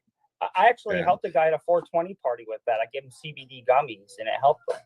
Yeah. So Oh, that- good, good, Yeah. good. Yeah, absolutely. Because that's something that they say, like, or orange juice, honestly, if or sniffing pepper, you can I actually. always found a cold floor was good. I'm Yeah. surprised about orange juice though. Orange juice is the acidity or something, because just like a THCA, it's got a high acidity, right? Okay. So a THCA has also got high acidity. It's something to do with the acidity in the orange juice. Okay. Yeah, I haven't got a clue. Wasn't challenging. I haven't got just a clue. never understood No, the that's logic of it. I was actually told that by, I can't remember by who, at the Treating Yourself Expo. Yeah, that was before legalization. Before The Treating Yourself legalization. Expo was the first medical cannabis expo that was held in Canada. Oh, It was wow. held at the Metro Toronto Convention Center. Okay.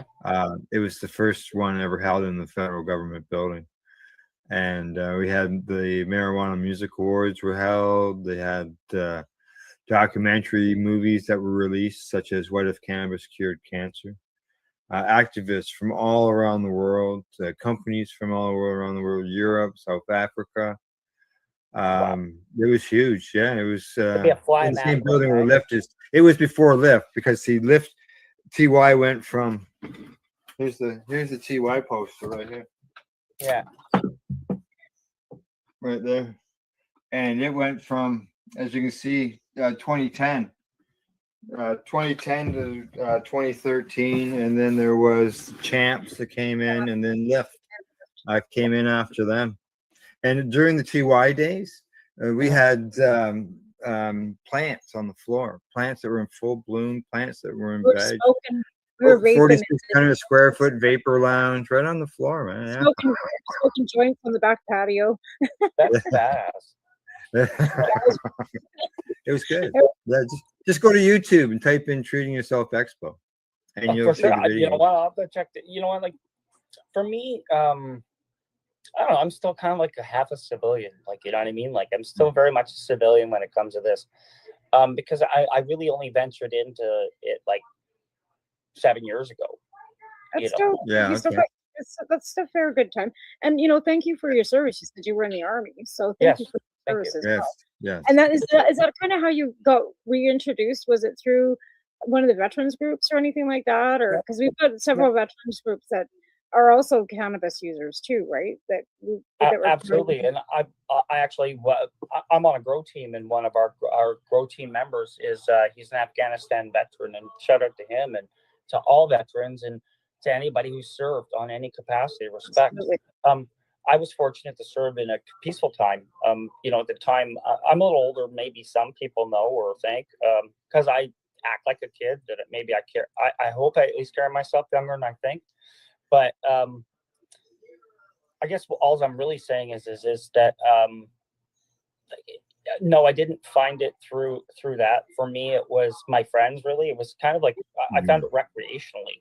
It wasn't Yeah. until I kind of understood how much I needed it and looked back on when I got through certain things. I looked at myself and I looked at my own lives and behaviors, that I started looking at it better. And then as legalization came about, for me, the real exploration of cannabis, like on a deep dive for me, Yeah. happened. And where I really started to vocalize and start to dig deep and ask questions and say, obtain my own thoughts and really look at all the work that you guys did before me, Yeah, do the research. Yeah. Find out. Yeah. that was what it was. It was like all of a sudden it was like everybody was willing to tell their story. So it was through legalization that it drew me in, and what it did is it gave me some garden space. So I'm a grower, right? And Right. for my first love, Yeah, me too. growing it. I'll right? too. We're gonna get into that too. Yeah, like so. We've only got 2 minutes to break. So Yeah. So yeah. Yeah. I think it no, was they- more that. Well, then it's Well, something would that you so as far as consumption purposes now, You know, do you consider yourself more of a recreational consumer or a medical consumer? I see myself as a medical consumer, but a recreational advisor. Yeah. And there's if I think you know a bit about my social media activity, and I think I say it because of that. Right. It's, Yeah. I've got them here. Yeah, like I do a lot of I don't know, reviews and promotional content for Canadian companies, and some of the companies that I think are doing good things, and some of the ones that just are maybe good to me and other people, at least that I feel that I've become associated with. So through that, that's where the recreational kind of part is for me now. But now I say medical because now not only am I medically licensed to grow it, and I enjoy the fruits of my own labor. Yeah. But when I do look at what I'm missing, I feel better about what I'm getting now. I'm supplementing it with I love the concentrates, for an example. That's part of it for me. I have part of the reason I talk so much is because I can't shut myself down. My mind's very much like, I have OCD. I do have ADD as well too, and different parts of me as D the bud guy get to help me facilitate those particular needs through. That's kind of like the exercise part where they say like you should go for a walk and change your diet before you just start taking medication. Like I kind of feel like in a way it's just looking at the way, like knowing yourself and looking at what's missing and doing your best to try and see it along the way, because like my best advocates, like my best understanding of it is through this community. It's not through a medical situation yet. The information's still good. Like, you know, I think I said this to you when we met, Al. I believe we met at Can Expo this year. Okay. We did. Yeah, we're gonna get into those events. Yeah.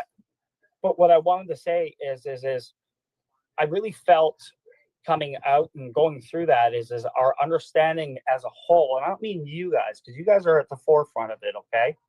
But I think that generally the information is on the same level as the world's now round, and it was flat. And that's where I think we are about, because of the prohibition on cannabis as a plant. Yeah. So nobody's really been able to establish that for sure and say this, because otherwise there's a lot of grow science out there, and there's a lot of things, misinformation, and you know, there's a lot of people like me, and I do my best, and I don't know, I hope that I get my stuff right, but you know, you just never know. So as a whole, cannabis has really never been actually infiltrated so that it has been the only misinformation I would say is that it's a devil's lettuce and that it's harmful for you and that you can overdose on it. We all know that's right. And we know that, you know, prior to what we've got right now, Harper made it sound like it was, you know, the worst thing ever, and he was taking it away from patients. We had to fight him in court to get it, and that was all on the government level, how we got to license production, right? So there, like I said, it's not depending on your political realm. It's got nothing to do with that. It's what you've been fed. You know, prohibition started in 1920. Well, you know, or what, you know, maybe what you were taught as a youth through as a kid school to, or your the parents. program and Reagan and the years with your, this is your brain on drugs. Yeah. And different parents, right? Like you said, you were in the military. My mom was in the RCMP. Like I grew up in so you know what I mean? And then there's other people that have grown up with their parents smoking it with them. So again, like you have different realms of what your background is. Oh, absolutely. My background, like me personally, and my background are very different. Like I did grow up around it, but that's more of like somebody else's story. You know what I mean? Yeah. All right, time for us to take a break. After that, we'll continue our discussion with our guest, Dwayne Boudre, aka the Bud Guy. You're watching the Pace Radio Show. We're live here at paceradio.net. You're listening to the Pace Radio Network here at paceradio.net. Camelford Lifestyle Shop, open Monday to Friday from 10 till 7 p.m. or by chance. Check out our flags, our t-shirts, plus our hats, and look of that supply of rolling papers, plus much more. We've got bongs and your favorite herbal vaporizers. Look at all the incense we have, as well as For those who collect knives, check out these knives in our collection. And while you're here, stop in to see Shay at the piercing room, where you can get poked by Shay. Daily deals, check them out. Campbellford Lifestyle Shop, 17 Bridge Street West, Campbellford, Ontario. What do you find at paceradio.net? People advocating cannabis education. Limestone City Hydroponics is Kingston, Ontario's hydroponics shop. Take your growing to the next level and create the optimal environment with a tent kit, or maximize your yield with an ebb and flow flood table kit. Either way, Limestone City Hydroponics has more sizes and options to fit your needs. Are you looking for the power of the sun that adapts to your budget? Then look no further, as they have professional grow lighting. They have indoor grow systems that are easy and cost effective, with many options to fit your living space and lifestyle. Cultivate your growing potential. We have everything you need to succeed. And if you can't make it to the store, they offer local delivery to the greater Kingston area. Remember, when you're looking for experts to help you grow, then look no further than the locally owned Limestone City Hydroponics, 105 Sunderland Drive in Kingston, Ontario. Call them at 613-548-0420.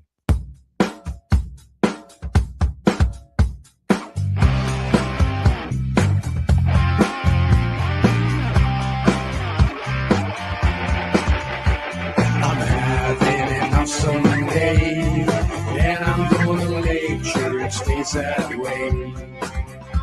I'm having an awesome day, and I'm gonna make sure it stays that way.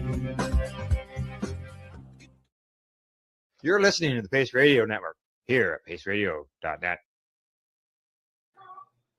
And you're back with the Pace Radio Show. And for those who just joined us tonight, Tamara and I are joined by our guest, Dwayne Beaudry, aka the Bug Guy.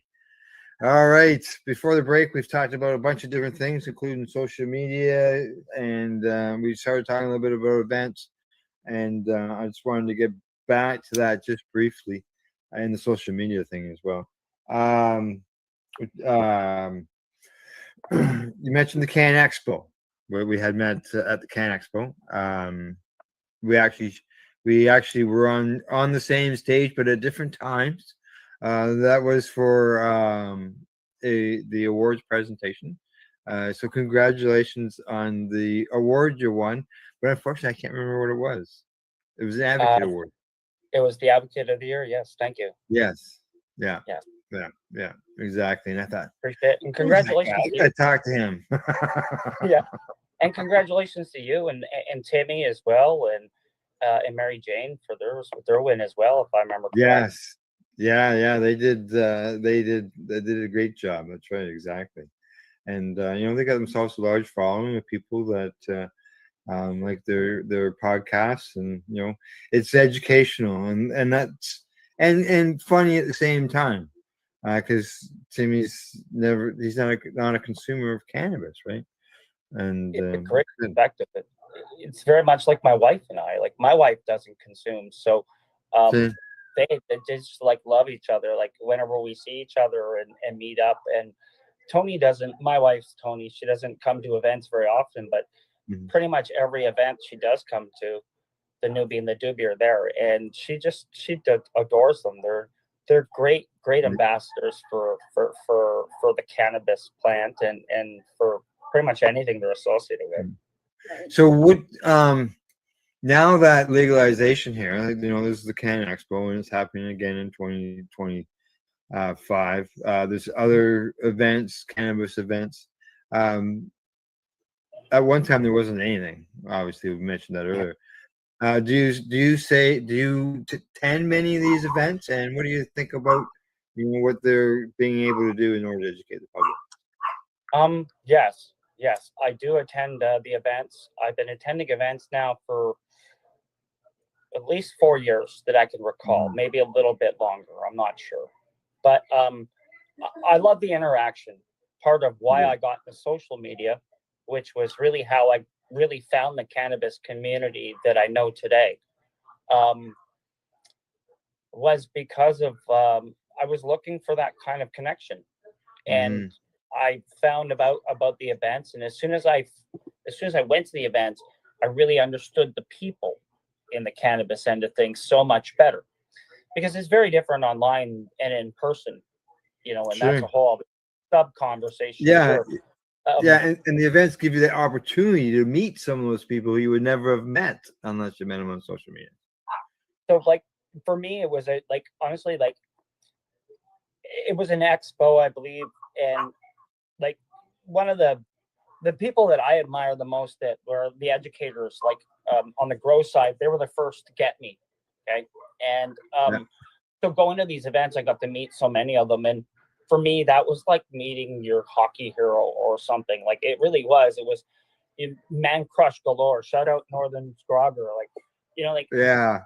it's just you see these guys and gals, like very much so as well too, like all these amazing people in the community, and then you get to see them in person, and so many of them are the same. And I always said that D the Bud guy is just Dwayne. So like I vowed on being the same person in this interview as you would meet at the event as you would be in I'd be in the next interview, you know, like sincerity was important to me, and I didn't know how to sell anything. You know, I wasn't trying to sell some side gimmick. I didn't see that as a cool way of doing things. Like it complicated it. So for me, going to the events it was a great interaction, as well as a great chance to meet education. Like, and not like really going back to Canada Expo, coming out of that, like you touched on it earlier too, Tamara, the innovation available. You were talking about your friend's diabetes device and the innovations and things that we're able to do. I learned since like our first TY Expo to now. Like, you know, like vaporizers, for example. Like they were talking about the Magic Fight boxes and the tubes that they started out with, and even the dabs. Like we thought the swing vape was, you know, the coolest thing ever. Well, now there's yeah. and it was the jabbers, and you know, like so that is exactly it. It's evolved, and it's brought more people into this little industry and the community with the glass blowers and all the different, you know, joint rollers and all the different artsy people that have come in, the bakers and all the people showing their talent. And the talent is cannabis. And cannabis has brought all this talent together with all these events. And like Al was saying, before legalization, we had lots of more events than there is now. We had cannabis cups. We had like it was almost like every weekend from one end of the country to the other. You could literally plan your year from basically the middle of February with Mum Cup starting in Vancouver, all the way through 420, all the way through Global Marijuana March, all the way through pretty much till Halloween. And that was prior to legalization. And you could literally, and people did. They'd fly around the country, down to the States for Hemp Fest, down to Nimbin for Australia's, you know, party in August too. Like worldwide, people so this has been, you know, the new people that are coming up have actually honestly missed out on the actual real community that we had. It's kind of dwindled away a bit. Yeah, it's new. I find it's all new. Different. It's you know, that's what we wanted. We wanted more people to get involved. We were speaking up, right? More people got involved, the louder our voices got in order to force change, right? Like, I really enjoyed listening to some of the most powerful speeches, on the stages, as well as I think where I was going with the products, though, was like some of these things were very unique. It wasn't just about like they've looked at things from a new person's or a preferential standpoint. My examples of this, they had like terpene separation things that they were teaching about, like where you can you can take it to drink, or you can take it as an aroma, and it would give you the calmness. And like I felt that very educational. Like it was really vigorous. And do you remember the guys? They had the filters. They were giving out those papers, and what he would do, like cannabis smokers, like and smokers in particular, are terrible, right? Like just flick the ash and there it goes. And the premise of it is this tip is this wax filled tip that, you know, is a pleasure to smoke. And then when you get rid of it, you actually just put it in the dirt. And what happens is there's a seed in it. and the Oh, seed Yeah. grows into a flower that helps produce life for bees. oh, that's Yeah. awesome. That's So awesome. All right. Yeah. that's where I was going with it. Is like for me, because remember my introduction to the cannabis community was more so on a social basis, like social media. So Yeah. that comes with a different kind of vibe altogether. And I'm not trying to hate on anything. I'm just saying is it's not as people are very different when you meet them in person, right? Yeah, they are. Yeah. Versus the, That's kind of how behind we the all kind of computer. connected too, when Facebook kind of got going. We didn't have the video though. Like that was even harder because people text and write a lot different than they are in person. Now at least you have the ability to Zoom, and it was what we used before. It was Skype, I guess, when we first got going. But Yeah. It's Skype. even Yeah. Janelle and I, when we first started doing our podcast, we didn't do video. We were just doing it Yeah. audio. No The audio, video. MSN Messenger chats. right? Yeah, a lot of Yeah, mine, yeah. IRC. right? Like, yeah, we're talking like Internet dialogue, relay. right? Merc. So, I like, because even texting, like I find texting, it can be really abrasive, and then when you meet that person, you get a Wait. totally different vibe from them, right? That's why Yeah. it was so important for us to actually have the events and go to protests and stuff, like, and gather our little each community. Like I did the first global marijuana march in Lethbridge, Alberta in 2008, right? So you build that community in your own little cannabis community within your own community, and that community gets to meet Calgary. So then Calgary 420 would come to Lethbridge, and Lethbridge would go to Calgary, and then, like, you know what I mean, and then Edmonton. So then we had Calgary 420, Edmonton 420, and Southern Alberta Cannabis Club, all going back and forth across Alberta, right? So we really, and in Ontario it was the same. There was little pockets of people all across Yeah, Ontario. originally there was only one. There was only Yes. one 420 march originally. Ontario is a lot of pin dots, like when it comes to Oh, yeah. activity stuff. And But originally there was respect just the everyone hash can. mob, right? Was it the hash mob, Al? They were around it, yeah, at one It time, was, yeah. it was Goodwins, or I don't know what they Yeah. called themselves. Yeah. Yeah, yeah. Yeah, I think it was the hash Chris and mob. Aaron. Chris I and was Aaron. actually, I Well, it was wasn't messaging. Aaron, it was Chris and Steph. Because remember, Chris was married before Aaron. I'm not Chris getting and into the Steph. timelines. Yeah, that was early. Earlier. Yeah. When it comes to social media, I happen to have your Instagram account right there, up there. I see you've got all kinds of videos on here, including the one here you've got from the Apple. Yes, yeah.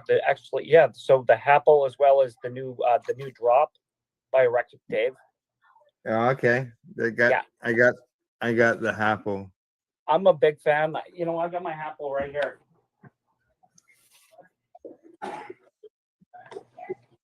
Yes, there you go. Yeah. Changed my relation. I'll tell you, like, I bought this. They don't, like, Yeah, nobody same sent me this. Nobody asked me to post anything. But as this changed my relationship with hash altogether. Yeah. Because when like, for me, I again, I'm a dirty smoker. Okay, so don't, like, anybody who see my fingers can probably tell. But the reason I say that is I like my cigarettes differently. I like them away from my cannabis. I like my cannabis without it. You'll never find me, like, I was never the guy in high school who added batch or any shit to make the point bigger. Like, none of it. You know? So Yeah. for me, this really just allows you to get every bit of flavor and just the best of it. It's also a good test. So if your buddy goes, here, this is good stuff, this will tell you, because it won't burn, it'll fall apart, you know. Yeah. You tell a lot about it. And then the newer version that you're showing there is called the drop. And so he just developed this. He sent me and about 10 other people them to try them out and just kind of put the word out. And what's nice about this is it's a double system, and now it takes water. So having the water tightens it up. So you know, with the Apple, you will get a little bit more maybe air sometimes than you like, depending on how the stem's sitting. So that eliminates it. It's so tight, and the nice thing about it is it's just like a regular Apple. If your hash is any good, when you put it back down, it's going to light itself back up. Can you buy those online? Yeah. So Yeah. the apples that Al and I are referring to, you can buy from Nugs Canada. They have them in a lot of dispensaries as well. Or you can, I can gladly send you the link. It's a fellow that we know as his name is ERR Dave. So it goes like a rectic. I hope I'm saying that correct. He's Yeah. a very talented glassmaker from the Ottawa area, and we become friends, through this. And his new thing's called the Drop, and I think it's going to retail for $99 on his site. It's worth it. A apple's about $50 on the Yeah. site. That's decent. Yeah. Different than hot knives. Yeah, and here's the thing: is he blowing them hand blowing himself? He Yeah, hand he's blows making every them single one of them. They're worth, Yeah. then they're then they're worth double that. To be fair, he's Yeah, just putting Yeah. his own talent into that. That's amazing. Yeah. Yeah, I'll Uh, have to- he- Canadian Ontario boy. Yeah, Pardon me? yeah, exactly. I was speaking to him in Campbellford. He was at Spirit Leaf in Campbellford. He was there, and that's why I bought it when he was there. Yeah. I don't know. I was there for probably like 2 hours talking to him. Yeah. Um, He's a.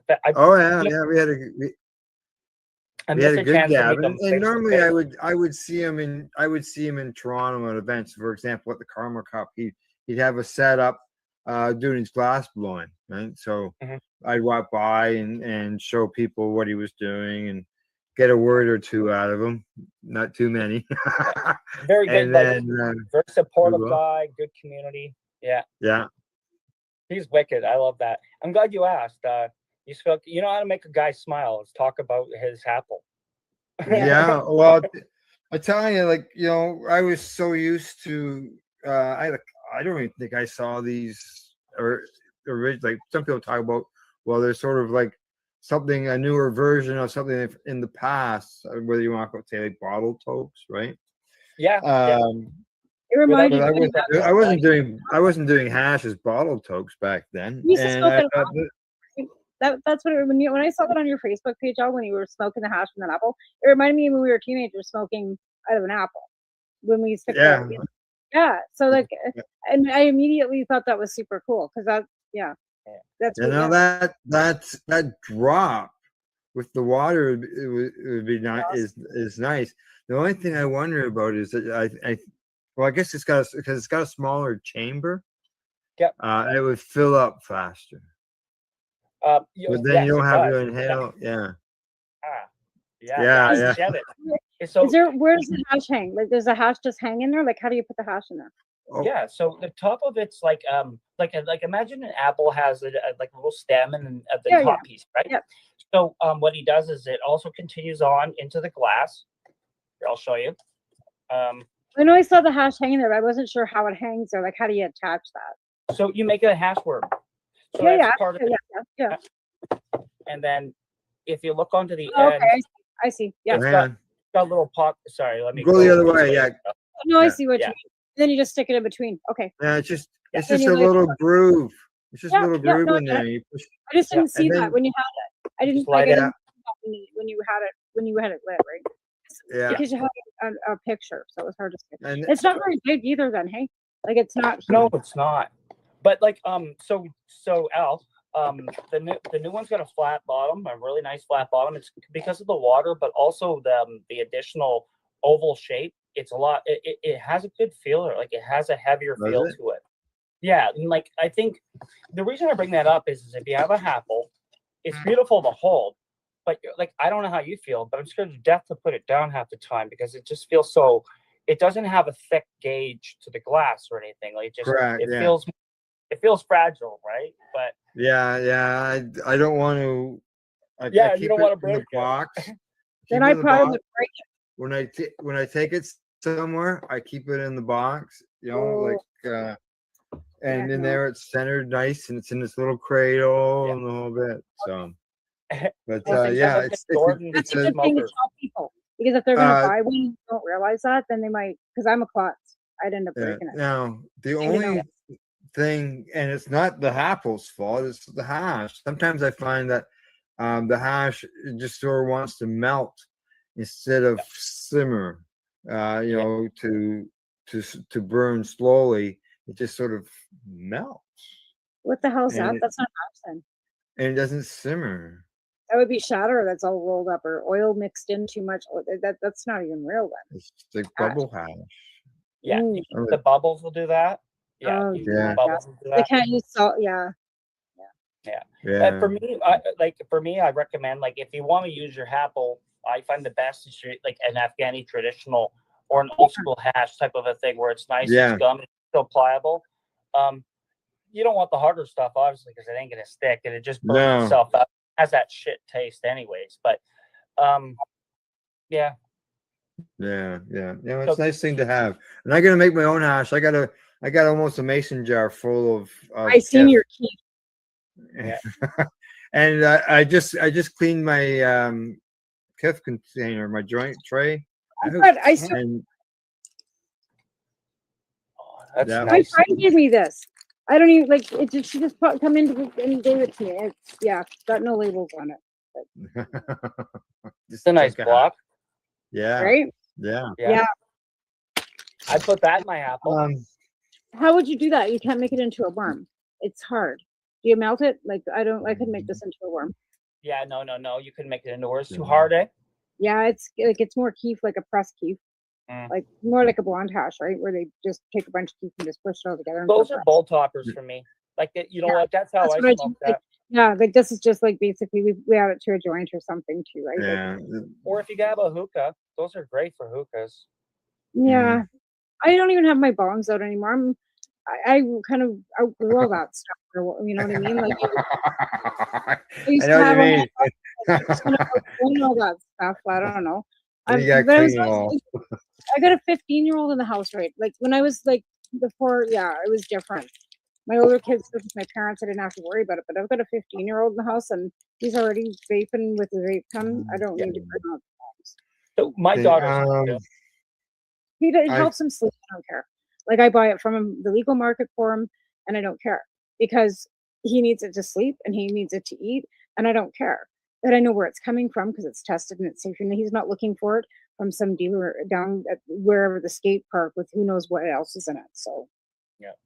You know what? Like the way I look at that is like, I don't know how it was for you, but I'm willing to bet that you had the same thing I did. We all had that one parent or that one mom or whatever that was super cool. It's like, hey, no, you guys aren't going out fucking partying everywhere. you coming to see my basement?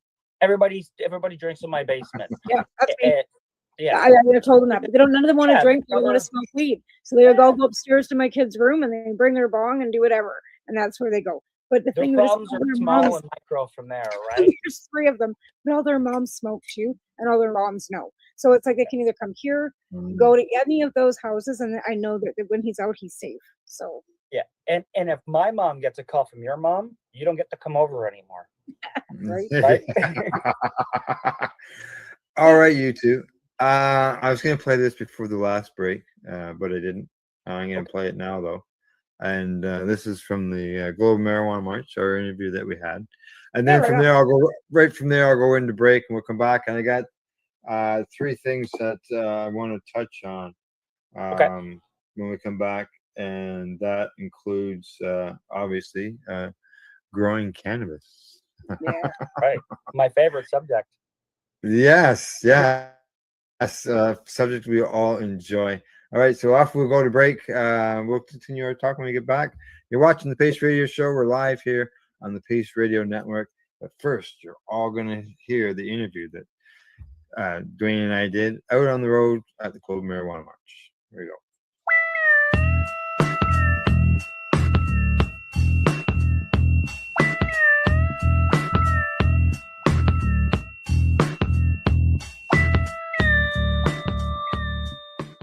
So what do you think?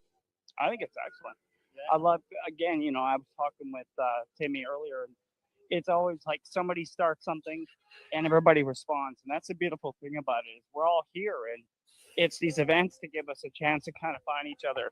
So this is my first March. I've been involved in plenty of events, but my first March. So Really? yeah, like, so it's really exciting to be part of, like, the movement and has, excuse me, in that sense. And again, any opportunity that we get to kind of unite commercial, legacy, home grower, and just cannabis advocate together as one voice collectively, we're gonna get more done. So guano. Exactly. More people will speak up, our voices are louder. Yeah, that's it. Like I think it was Dalai Lama said, if you think you're too small to make a difference, sleep in a tent with a mosquito. So kind of Not lots of times. so if you don't believe, anybody who's done that can definitely agree how a small thing can make a big difference. You should let everybody know who you're talking to. So, pardon me? Should let everybody know who's talking. Oh, I'm D the Bug Guy. I'm just I'm a Canadian grower. I'm medically licensed. I'm also CanSell certified. So I love exploring the different aspects of the industry, as well as being part of the moving change. We have a good system in the sense that it's better than not having one. Yeah. But there's still work to be done. That's right. Sure is. So basically, you march for access, and I march for everybody. I march for those that can't be here today. I march for those that have been incarcerated for this plant, that still feel silenced, don't have the access. But like I said, otherwise, just we're here to support the plant, and the people that are here are trying to make a difference. A lot of familiar faces, and a lot of new faces. So, oh yeah. So, like I said, me being one of them with the march, but there's events surrounding it. We come together. It's a round table. Next time is better. Yeah. So it's all about execution. And like I said before, you build it and they come. Yeah, that's right. Exactly. All right. Well, thank you for the words. Anytime, man. I'll see you throughout the day, bro. Yeah, that's right. That's right. We will.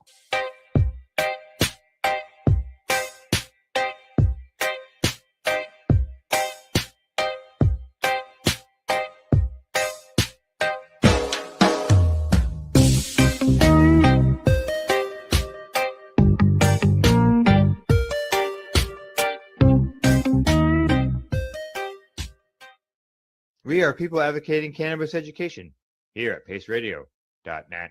Limestone City Hydroponics is Kingston, Ontario's hydroponics shop.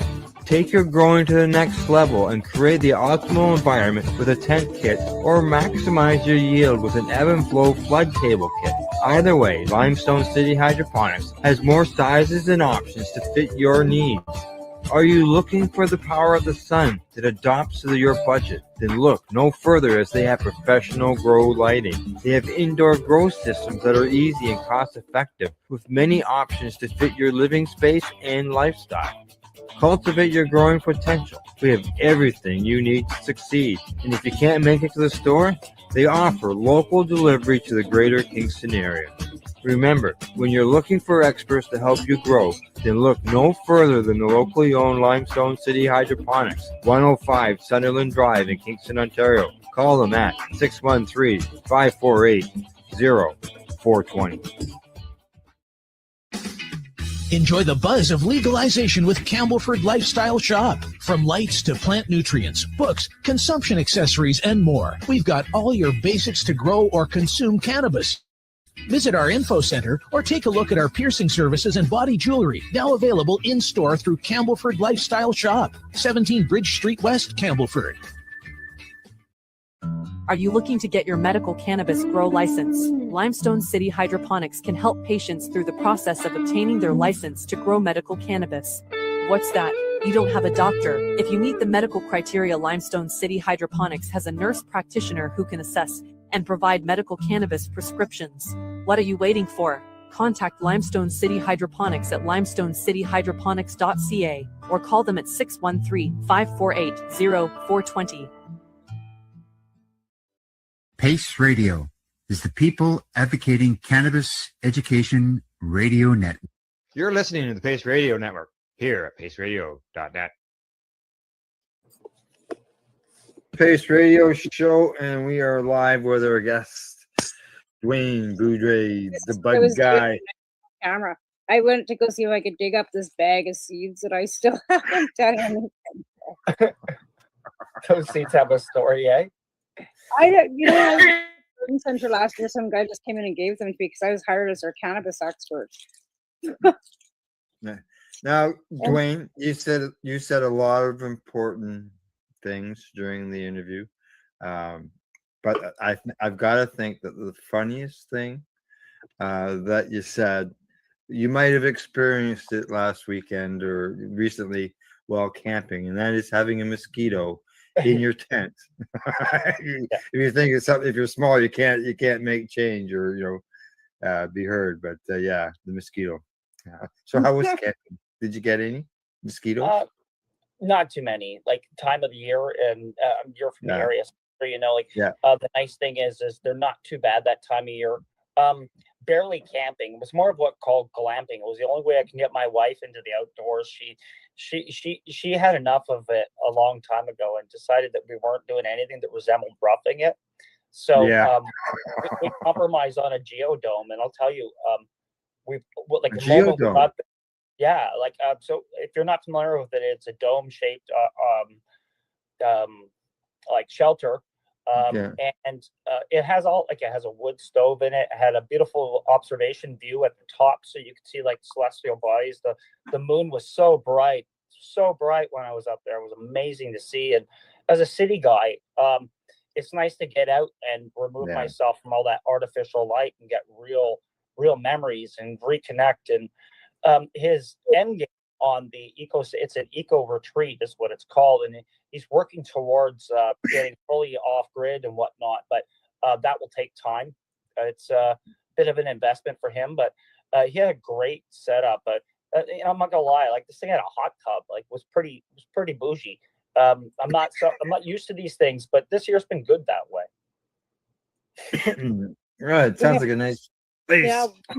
Yeah. You'd I'll get my lung back. Now, growing of cannabis. Yes. As you mentioned, we all do it. Have done it.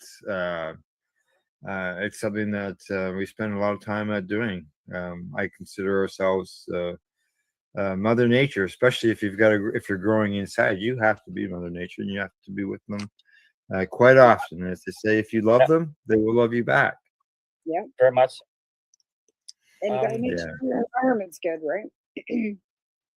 Yeah, like that's always the greatest challenge is trying to mimic Mother Nature. And when you think about it, it's so hard to do indoors. And I think part of that's because of the chaos, that the beauty of nature itself.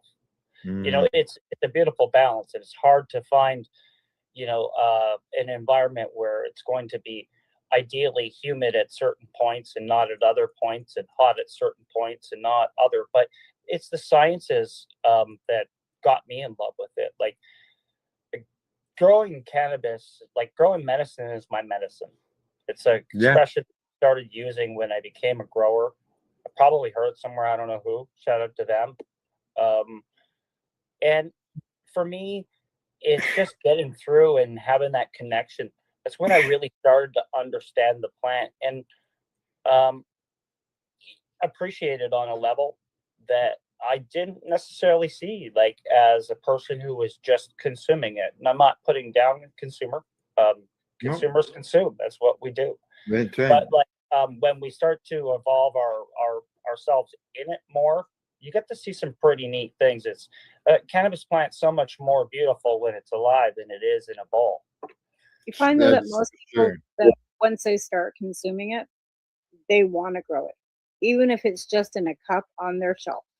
And that's the beauty of cannabis, is it shares its education, and it makes its own community. People come together because of it, right? Yeah. It's I put it with aloe. Like aloe is a healing plant. Everybody has it around because it's medicine. You know that on an emergency, that's something that's going to feel better and help you heal. In a lot of ways, a plant is a plant. Like I look at plants as gardens, so that they're almost the same thing. But like on an emotion, like on a connection level, it is like an aloe or a mint, like that's going to give you a soothing or protect you from a bug on your deck or whatever. Like they're. Yeah, I have one of those. Yeah. Yes. A lot of patients would tell you, especially when they were trying to take this away from us, right? A lot of patients that was the one thing that they mentioned. That's part of it. Getting up every day out of bed so they can tend to their garden was the whole part of why they were alive. And that was one thing we really emphasized when we were fighting for our gardens back, is that what part of that was part of the whole therapy of the plant. Therapeutic. Yeah, they're growing it for sure. Now, I don't know. Do you have a special method that you like to grow? Like some people prefer nutrients in a bottle. Some people prefer living organics. And So I'm organic no matter what way I grow. So I don't grow with the synthetic in any occasion, but I have slightly different styles indoors and outdoors because of what it is. Outdoors, it is fully living soil, like it's amendment based.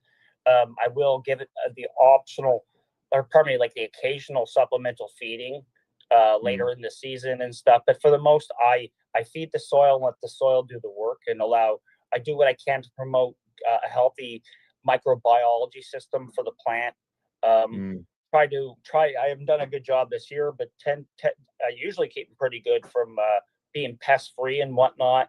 And I like to plan, like I like to grow big plants. So because I've grown them in the past, I look at my environment, and I knew that, I know that this area here is likely going to give me powdery mildew if I let these plants grow too close to this fence. And, I know how windy it gets at certain seasons, at certain parts of the year. So I build a multiple trellis system when I grow a larger plant outdoors. And I do these things for a little bit of show, but a little bit for the protection of the plant as well. And it kind of serves both purposes. It looks really cool. That's where the show part comes in, is nothing like seeing a 13.5-foot trellised plant like in your backyard. That's exactly.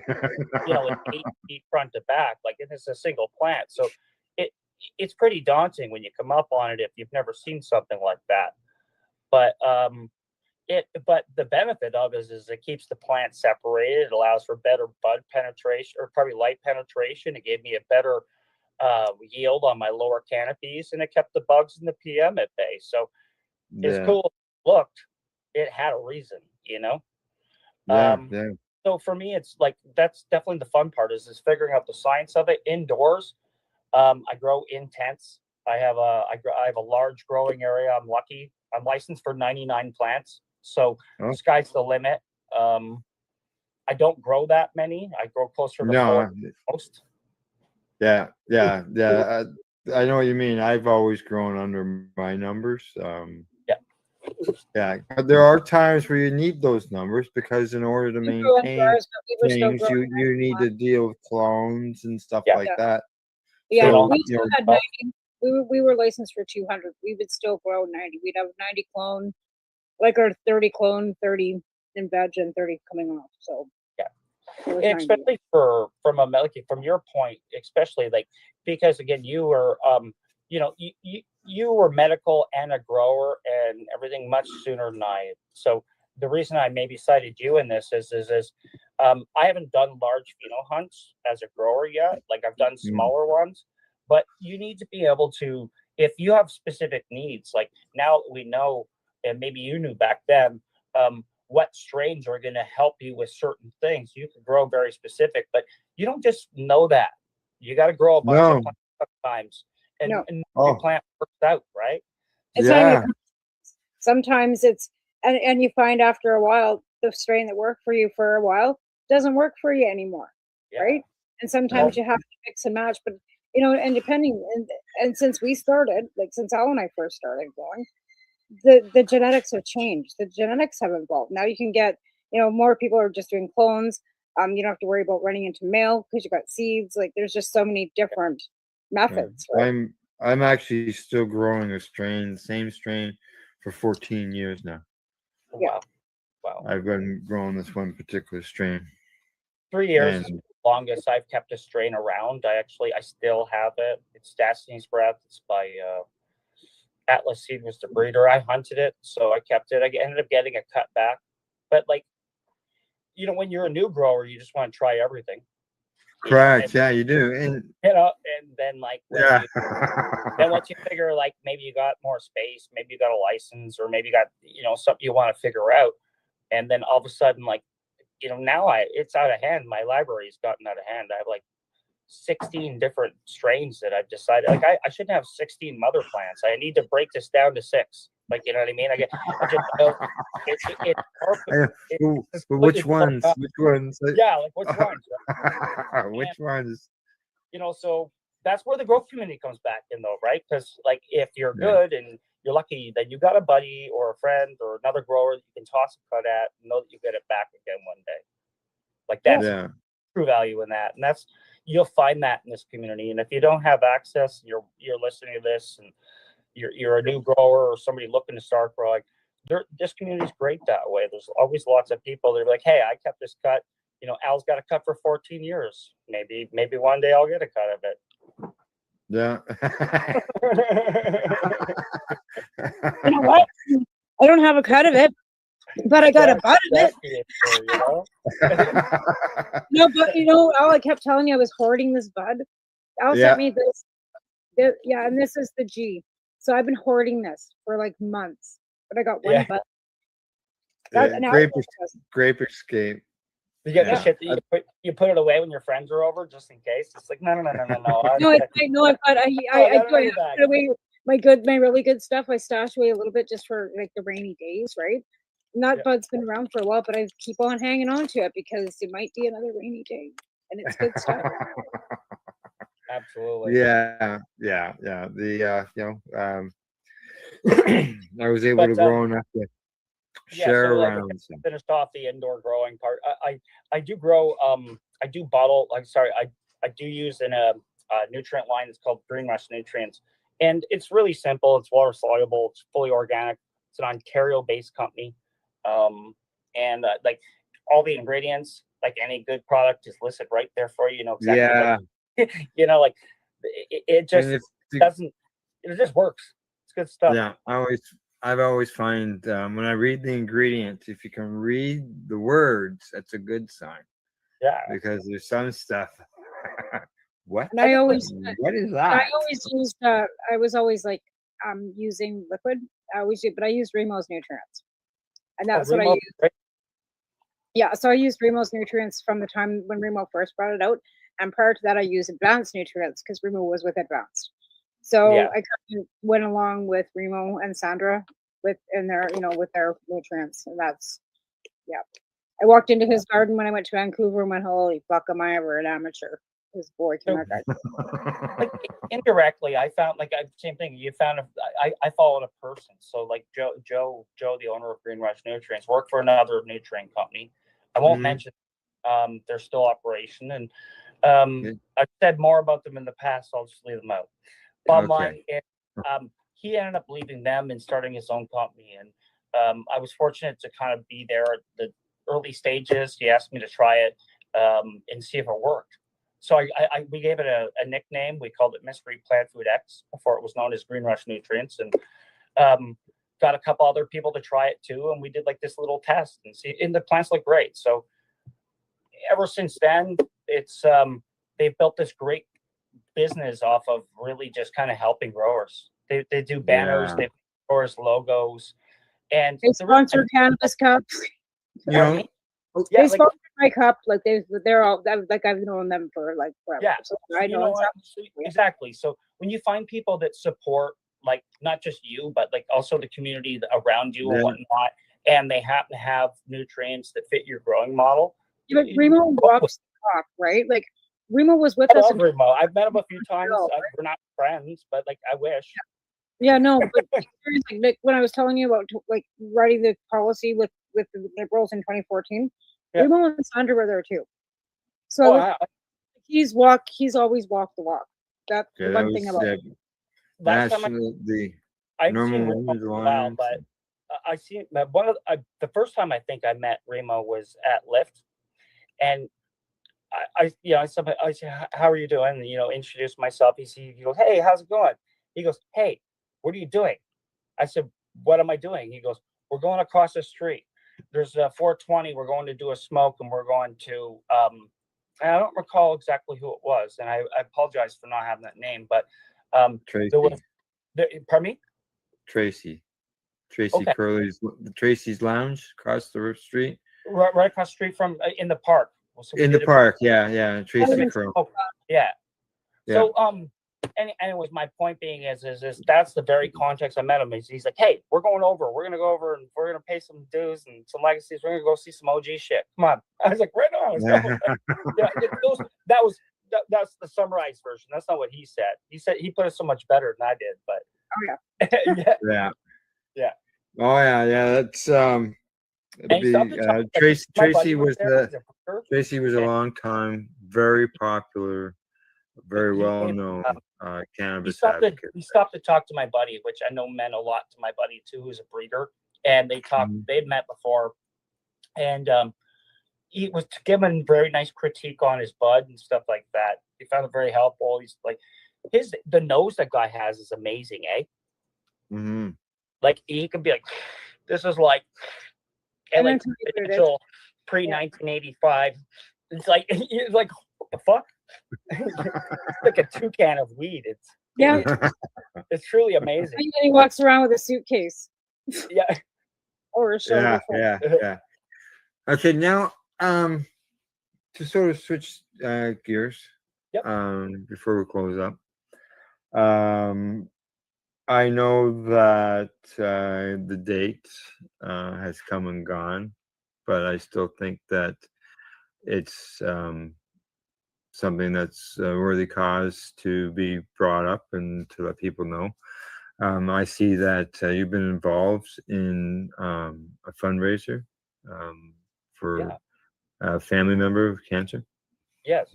So, yeah, unfortunately, I think cancer is one of the things that affects everybody. Unfortunately, it's gotten my family a little bit too much over the years. Lost my brother last year, and my aunt's a real warrior. She's done, is it 46 rounds, babe? I think 46 rounds of chemotherapy, and she's still going. Like, you know, she's not a young woman anymore, but she's always been a fighter.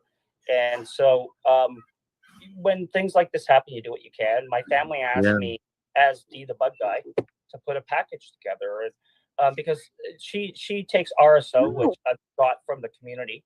Okay, so she's been using Rick Simpson oil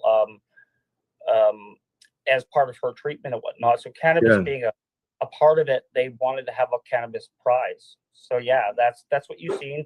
It was a Bob Marley style party in a sense, and we were able to do a lot to help her out. So thank you for bringing that up. Like, it means a lot, and to be able to actually, like, when you see cannabis helping people on that level, it's just like it changed my mom's opinion. Like, my mom, who's always looked at things as like cannabis, like my dad was not a good like person to her, as like he was a drug dealer back then. Like, cannabis was some of it. So she had all these things in her head about what cannabis was, and like, you know, it's always like you're being a goof if you're on it or whatever. You're being goofy teenager, or you didn't get this done because you were stoned or whatever. Like, these kind of things. So she's always looked at it very, very badly. And then it saves like her favorites, like her sister. And she'll tell anybody in the world now that like cannabis saved my sister. Like, it's amazing to see that. When you see that in your family, like, that, like when they believe too, that makes you feel like, wow, it feels so Seeing is validating. believing. Seeing is believing. It can switch someone like that on a dime. Yeah. That's right. Like I said, my mother worked for the RCMP for 30 years, was president of Crime Stoppers. Yeah. She's telling all her old lady friends to come get a hold of me about topicals. So yes, I've seen it. But now obviously care is still required, still going on, my understanding from your post. This is the treatment that she's taking is not covered by OHIP. And this is costs out of the pocket, and this was part of the fundraiser. So like, I know the date has gone by, but is there still some type of fundraising? Yeah, I mean, there's an active GoFundMe. So it's on my Facebook page. I gladly repost it. I gladly send it to anybody if they'd like to help. So yeah, unfortunately, not everything's always covered. And as good as it is to have the coverages we have, this is one of those cases. So she has a monthly disbursement of $2,700 per month that she has to pay. So I mean, like, she's long past her years now. So that's a lot of money to anybody, especially predicament. But you know, like we've been able to we've been able to do quite well for her to get her some breathing room in this case, but it's unfortunate that it's always going to be the case until things Yeah. I change. don't understand how that's happening. How are they Yeah. making her pay for that? Like, Yeah. You heard me talk at the beginning that I just did my treatment before the show tonight. It's not cheap. Like you said, she's got this $2,700 fee. I do my treatments every 8 weeks, and it averages out to about $2,700 a month, $5,500 every 2 months. It costs for this particular drug. And the thing is, I know when I started, it wasn't covered through the plan that I was on, and it needed approvals. And yeah, her husband had like a great coverage through his union, and like for the longest time it seemed like everything was okay, but like as it progressed and it spreads, your needs change. yeah, yeah. So, yeah, and then that's there could be like these private caps insurance on your coverage, all types Yeah. of things. And Yeah. yet you're paying these insurance companies off these paychecks and your pensions and whatever else to cover you because it's prescriptions, right? The government doesn't like no government coverage at all for prescriptions. And then if you're in Ontario, he's likely gonna, tell Trudeau to stuff his pharma up his ass like the rest of them. So, All righty. What else I got on here? Okay, now send me the link for any of that GoFundMe thing, and then I will post it. Please. Yeah. Okay. Yeah. Oh, yeah. And the HAPA link. Yes, Oh, please. absolutely. Oh, you need to have a link. Okay. Yeah. I must have one of those because I know that I know nobody in British Columbia has one unless he's so I'd like to be the first. Yeah. I took it. We went away. I took it with me. It's just straight hash. Like there's no, like when I was younger, we rolled it with tobacco, right? I don't smoke that's tobacco. what, like even as a smoker, it's just like I don't like it together. I like it separately. I'd like to appreciate each for what it is. So I prefer, like, I'll smoke it with cannabis in it, but I prefer not to smoke it with cannabis because you're not getting, like, it's all mixed together, right? So That was actually how I first started smoking was hash and tobacco in the 80s, right? Yeah. Because we couldn't even get cannabis, right? So Hash it's like was you'd my have to first roll it with tobacco and a paper. Hey, don't get me wrong. I know that some people look at that glass and go, "Oh, I don't need that." Hey, I have knives too. Okay, Yeah, right. I have a hookah. I have a lot of things, Right. but I'll tell you, I haven't used my hookah since I got the apple. Oh. There you go. Yeah. Well, it's easy to carry around. Yeah, it's exactly. It's Yeah. it's a little quicker. Like the thing is what I enjoy about it, and part of the thing is like it's not going to brew in seconds. Like it takes a little bit of time, and I find like some of the better times that I have when I'm enjoying cannabis, whether it be medically or recreationally, is when there's a process involved. I think that's why I really like the dab is because you really got to slow right dab. There's a process. You got to be patient. You got to get to a certain degree. You want it to cool down a little bit. Like there's a process involved in doing that dab. Yeah.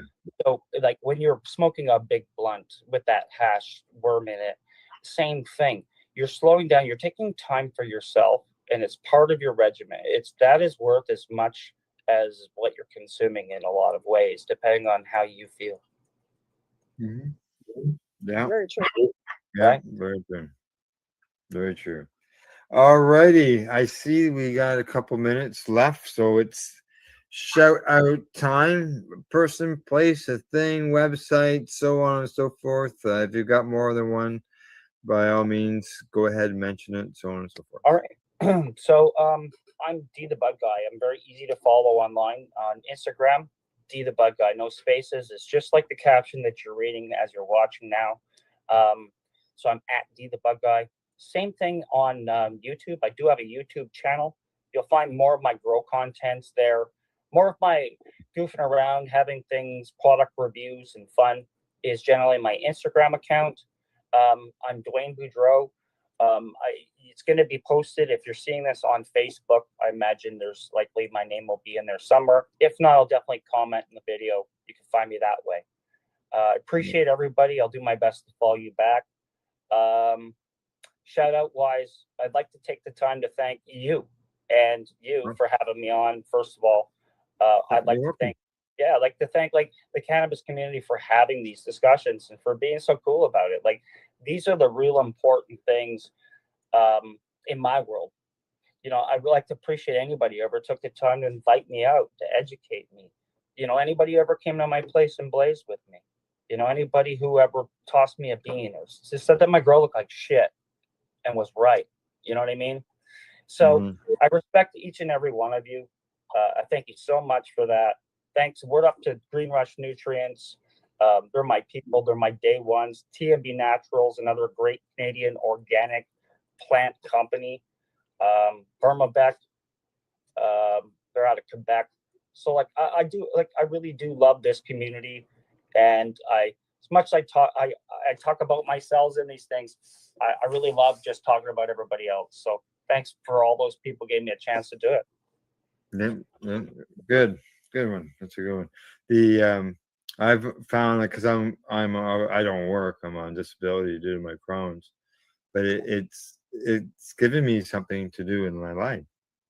Yes. Right? Purpose is so important.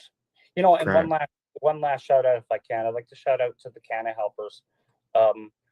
Canna Helpers right now, I both independently, but I'm part of the Canna Helpers as well too. What we're doing is we're doing what we can to raise awareness for the street community's needs. So at events we are both using our own resources as well as you know, pulling together with other people in the cannabis community to make sure that we can leave a good impression on the cities and places that we go by trying to help their local situations. It's pontooned into bigger things. Like the last event, we're in Hamilton. We handed out several hundred personal hygiene packs that had anything between ibuprofen to water. We had pizza parties with some of them and stuff like that. And these were out of our own pockets. And I'm not saying this like for clout. I'm saying this because it's important to let other people know that you do these things. It's not about like, woe is me. It's about, you know what, when you can, you do it. And sometimes it's just enough where somebody goes, you know what, I can do this. And it goes back to what you said and what we said in the video.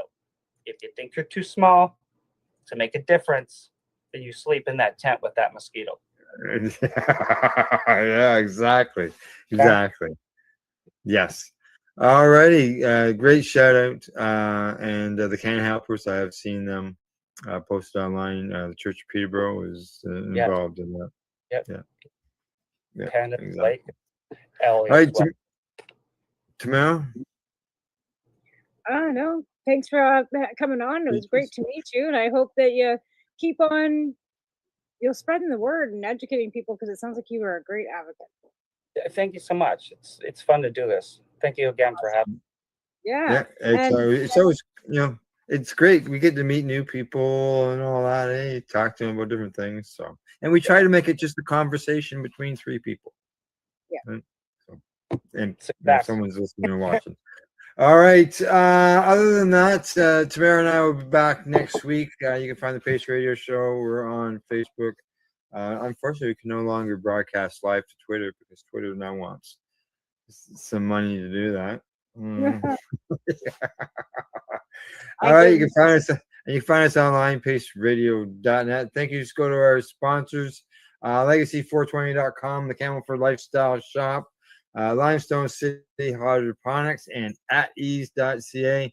Huge thank you to Dwayne, aka the Bud Guy, for coming on to the program and telling his story and getting to know each other. And we will see each other at events this year. I know that. It's the next one.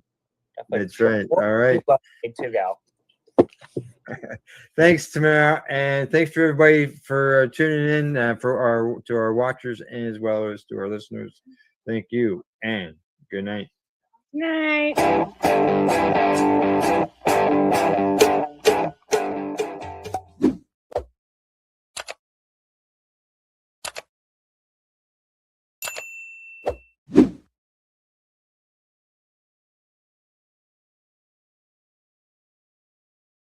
Let's share PACE everywhere. That way it can help create peace. People everywhere advocating cannabis education. You're listening to the PACE Radio Network here at paceradio.net. You're watching the 420 PACE, found at 420pace.ca.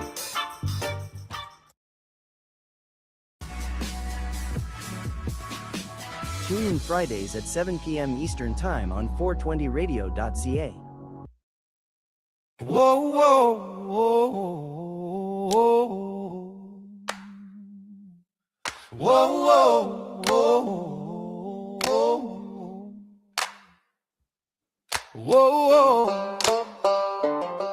whoa, whoa, whoa.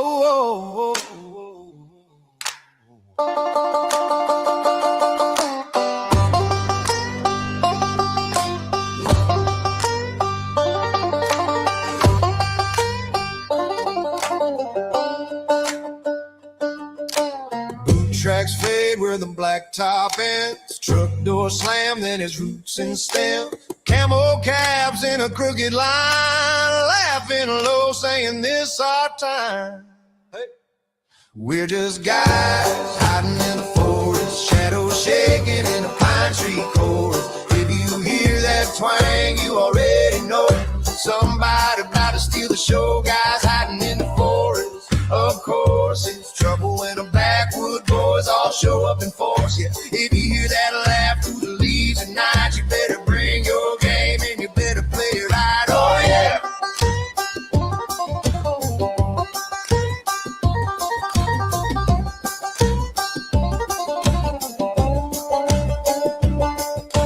One string plucked from a falling log. Lego jump starts to stir the fog. Jaw harp snaps with a crooked grin. Spoons keep time on a dented tin. Clack, clack. We're just guys hiding in a forest, shadows shaking in a pine tree chorus. If you hear that twang, you already know somebody about to steal the show. Guys hiding in a forest, of course. It's trouble when the backwood boys all show up in force. Yeah. If you hear the laugh through the leaves at night, you better bring your game and you better play it right. Hey.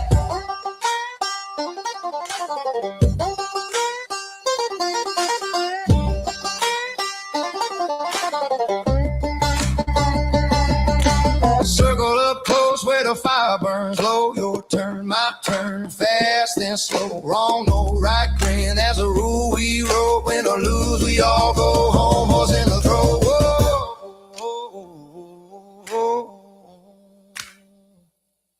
Whoa, whoa, whoa. We're just guys hiding in the forest, shadows shaking in a pine tree chorus. If you hear that twang, you already know somebody about to steal the show. Guys hiding in the forest, of course. It's trouble when the backwood boys all show up in force. Yeah. If you hear a laugh through the leaves at night, you better bring your game and you better play it right. Hey.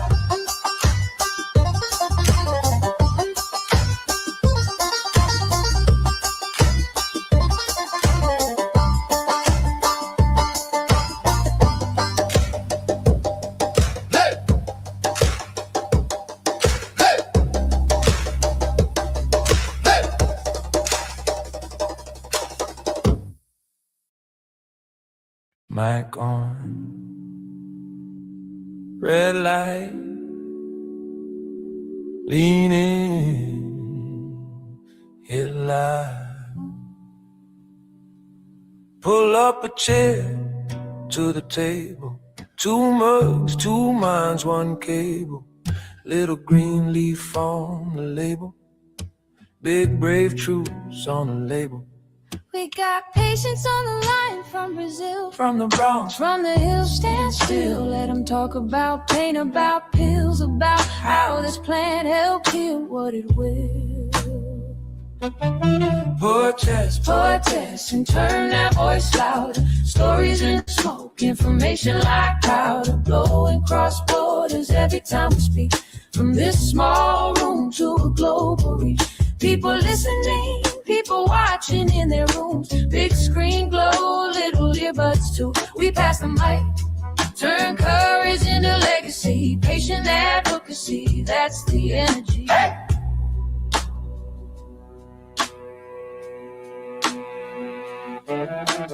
Glass jar on the desk, just a symbol. Camera on a ring light, simple. Host with the notes in a spiral. Guest with a scar and a trial. They say I was scared, I was quiet, till one dose cut the storm, stop the riot. Now millions of hearts stay silent, just leaning in closer to the science. Chest, and turn that voice louder. Stories in the smoke, information like powder. Blowing cross borders every time we speak. From this small room to a global reach. People listening, people watching in their rooms. Big screen glow, little earbuds too. We pass the mic, turn courage into legacy. Patient advocacy, that's the energy.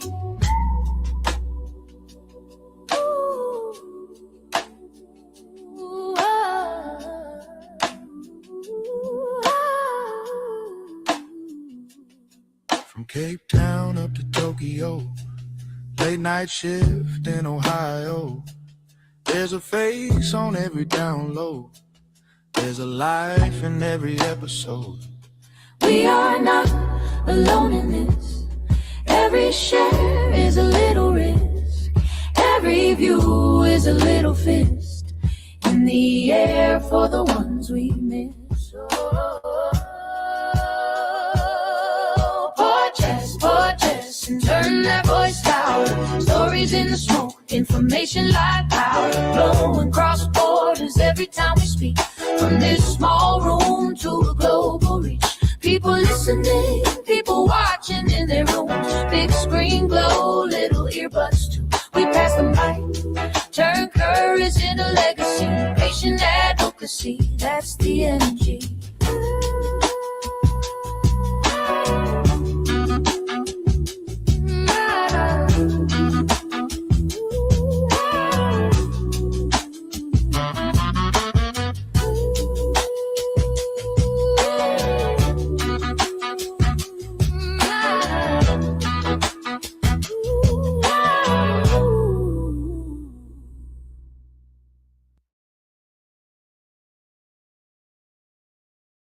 You're listening to the Pace Radio Network here at paceradio.net.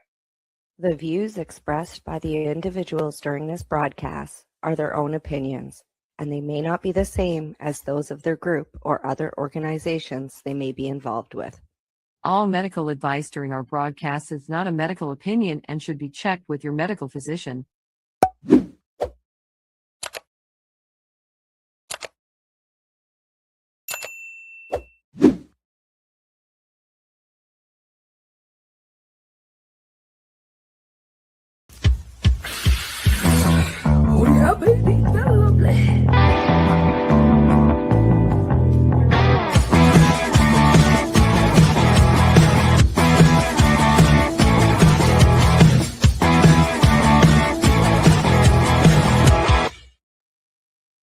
Good morning. It's February 26th, and welcome to Psychedelics and Cannabis Educational News. Good morning, we have Cindy, and it's almost like we want to say goodbye to February. Yeah, this is it. Yeah, 2 more days, and then it's March. March, exactly. Yeah. Boy, it's the 6th of the year already gone by. Craziness. It is. It is. So, how was your time away? It was good. I mean, I was up in your neck of the woods. I went up to Toronto. So enjoyed some cannabis stuff going on up there. Got to see a couple of the boardroom lounges. Matter of fact, I was in all of them. And I ended up going to the comedy club by the boardroom because they have down on St. Clair, their boardroom down there is also a comedy club. Yeah. Which was like, if you're in Toronto and you need a place to go have a puff, the boardroom is amazing. And if you are there during one of their comedy events, which I think are every Saturday night, the boardroom down on St. Clair hosts them. And what an amazing spot. The only issue that I had with the whole place is that there was no ventilation. So 50 of us hotboxed a room together. It was pretty epic. Yeah. Didn't need to light a joint. I just inhaled everybody else's. So yeah, well, you know, there are places now that will fine or possibly jail you for excessive smoke. yes. Thank God Toronto was not one of them, because we all would have been jailed. I think that was Massachusetts that has that going on. Yeah. So I mean, it was a good time. I got out to Niagara Falls for a day. You know, I got to see the falls in the winter, and you know, visit the Hard Rock Cafe in Niagara Falls. And you did this ride. You're telling me before we went live, you did this ride while you were there. Yeah, there's these new things that are take flight rides. You know, kind of sort of. When I was out in Vancouver, I almost did. They had fly over Italy and fly over Vancouver, and I was going to go to those and just didn't find the time. But I had the chance to do the fly over Niagara, and so you're in a chair, and like there's a row of chairs, and you sit down, and like it's you know on a machine, so it's almost like a ride. So the chairs get picked up and turned around, and then you're surrounded by screens. And I got a tour of Niagara. For this one. So they literally, it's almost like being on a roller coaster, and your seats are moving and doing crazy things. And you get to see the whole place, both in winter and in summer, what it would look like. And the virtual reality aspect of it comes with, you know, like they have water spray that comes out when you're near the falls, or if they're taking you over the flowers, you smell the flowers. And so it was very, very realistic. It was very cool. You know, and even though I knew I was on a chair and when I was holding on for dear life, because like it felt like you were on a ride, right? It's crazy. I highly recommend it. If you ever get a chance. Good. All right. Well, thanks for the update on how your weekend was. So I think it's time for us to get on with the news. Absolutely. Our first story today is coming to us from StratCan. Here in Nova Scotia, introduces a bill to strengthen cannabis enforcement. And I just realized that I need to go over here and scroll down a little bit so y'all can see the headline. Here at home in Atlantic Canada, the Nova Scotia government has introduced new legislation aimed at tightening cannabis enforcement. And it's already sparking conversation across both industry and consumer communities. Oh, yes. According to StratCan, the proposed bill would expand enforcement powers related to legacy gray area market cannabis sales, particularly targeting unlicensed storefronts and online sellers operating outside the province's regulated system. Officials say that the goal is straightforward: protect the legal market, of course, and ensure products sold to Nova Scotians meet safety and quality standards. Well, I could go on about that, but I'll just read my story. Provincial, I know you're laughing back there, Al. Provincial representatives argue that while legalization created a regulated pathway for cannabis sales, illegal operators continue to compete with licensed businesses by avoiding taxes, testing requirements, and retail regulations. One government statement emphasized that enforcement updates are meant to support compliant businesses while addressing ongoing illicit activities. Support compliant businesses while addressing ongoing illicit activities. The legislation would allow stronger penalties and clearer authority for inspectors and enforcement officers investigating unauthorized cannabis distribution. Supporters say this levels the playing field for legal retailers who must follow strict provincial rules through the Nova Scotia Liquor Corporation system. However, critics note that enforcement-heavy approaches raise familiar questions from the pre-legalization era. Some industry observers argue that persistent illicit markets often reflect pricing issues, limited retail access, or consumer preference rather than simply criminal intent. The move highlights ongoing reality across Canada nearly 8 years after legalization. Cannabis policies still evolving. Governments are now shifting from legalization rollout towards long-term market stabilization, trying to balance public safety, economic opportunity, and consumer demand. As this bill moves through the legislative process, Nova Scotia may become another testing ground for how provinces refine cannabis regulation in the post-legalization era. One of the things, Al, we talked about this before we got going today, that they're trying to do is put more of a strong arm on the landlords here in Nova Scotia. Yes. Charge the landlords as well as charging the people running the business. Because right now here in Nova Scotia, landlords aren't affected. They're threatened to be affected, but they're not. You know, and we watch this here, you know, like I can focus on the pharmacist dispensary that we had for years.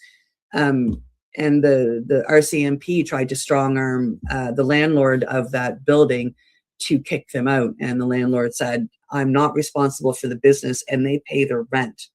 They're very respectful. They're very good, and I'm not kicking them out. Yeah, I know that Ontario has it because of situations in Toronto over the years. BC has those types of laws, so I just assumed that was almost like straight across the country, but apparently it's not. Now I also see here in the report it mentions that when it comes to storefronts, a recent report shows that there are twice as many illegal stores versus legal stores. You know, why wouldn't the province up that? Yeah, the province here in Nova Scotia is weird. Like, we've always been behind the 8 ball with everybody when it comes to any of this stuff. Like, I mean, whether it's our storefronts, our cannabis is in our liquor stores. We have one store that's a standalone store, but it's surrounded by 3 booze stores. Right. Right. You know, and the illicit market, the indigenous market, whatever you want to call it, the gray market, the legacy market, is offering this medicine, this cannabis, this plant, where you can just walk in and you're just surrounded by plant. Yeah, exactly. You know, and they are, like, I mean, they are in a lot of spots where the liquor store doesn't have a cannabis store. We only have 51 stores here in Nova Scotia. That's what the report says, correct. Yeah. Yeah, like that's like a street in Toronto. Yeah. Yeah, seriously. My Airbnb, like 2 brand new stores opened in the 5 days I was there around me. There you go. Yeah. Yep. So, and you know, that might help. You know, people are obviously voting with their feet and their money, going to the other stores. So, and these stores do pay taxes. Like, they are running legitimate businesses where they may not tell the government everything that they're selling, but they pay their taxes. They give money back to the communities. You know, and, you know, what I stopped myself from saying when I was reading there is, you know, they want to make sure Nova Scotians get good, reliable cannabis. Well, I was injured by the cannabis that you sold me at one point in time. So, and was for the all those years, you know, centuries going before legalization, I didn't see the hospitals lined up with a bunch of sick people. Nope. I never went for medical help for like cannabis issues until I got injured by bad cannabis that was approved by the government. Yeah. So, all righty. Time for us to move on to the next story. This one is coming to us from the International Cannabis Business Conference. Headline says German cannabis prescriptions increased 3,300% from 2024 to 2025. Now, Germany's emerging legal cannabis industry is booming, which is no secret. However, recent reporting by Investing News Network is shedding news insight and helping quantify just how historic the rate of growth is. It says here that Germany's medical cannabis market exploded in 2025 with prescriptions surging 3,300% from March 24 to December 2025, according to Bloomwell Group's Cannabis Barometer. Now, they reported Investing News Network in its original coverage. Now, that's according to Nicholas Kaparanes and Julian Wichmann, co-founders of the Blue Mill Group. Now, that's a Frankfurt-based cannabis company that operates Germany's largest digital platform for medical cannabis. And they say, as someone who has been involved in Germany's medical cannabis movement since its earliest days, it's incredibly encouraging to see how far we've come in short time, according to the spokesperson. Now, the exponential growth, or the huge growth in medicinal cannabis prescriptions in Germany during the specified time period is paralleled by dramatic growth in medical cannabis imports. Now, during the first quarter of 2024, Germany's medical cannabis industry imported just over 8 tons of products from other countries. And that jumped to nearly 57 tons in the third quarter of 2025, which is the most recent period reported by the Germany's Federal Institute for Drugs and Medical Devices. 3,300% jump in medical access. Like, it's just crazy. That's a huge number. Yeah. Yeah. And look at all the cannabis that they're importing. Yeah, tons and tons. Tons of it. Germany's medical cannabis market was valued at over 2 billion euro in 2025, serving 800,000 patients. And they're averaging, what did it say over here before I close the story? €5.20 per gram. €5 per gram, which is about $11 here. Ish. Yeah, $10. Yeah, for sure. That's about what it is here, is it not? At the stores, depending on the stores. I mean, anywhere between I can go get a rolled gram joint up at the liquor store for I think it's like $6.95. That's rolled in a cone. Right? Yeah. Okay, Germany's exploding. It's pretty awesome. Awesome, exactly. All right, time to move on. Yeah, on to our next story, coming to us from International Cannabis Business Conference. The story is Cannabis Shows Comparable Efficacy to Lorazepam. I think that's pretty cool. New clinical research is adding to the growing conversation around cannabis as a potential therapeutic alternative for anxiety treatment.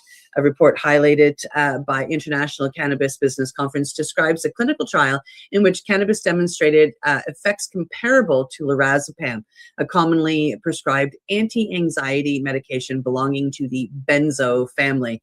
Lorazepam is widely used for acute anxiety and panic disorders, but it also carries very known risks, including dependency, sedation, and major withdrawal challenges.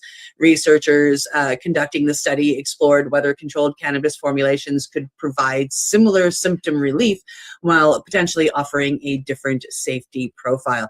According to the findings, participants receiving cannabis-based treatment experienced anxiety reduction outcomes similar to those taking lorazepam during the trial period. Researchers emphasize that dosing, cannabinoid composition, and medical supervision were critical factors in achieving these results.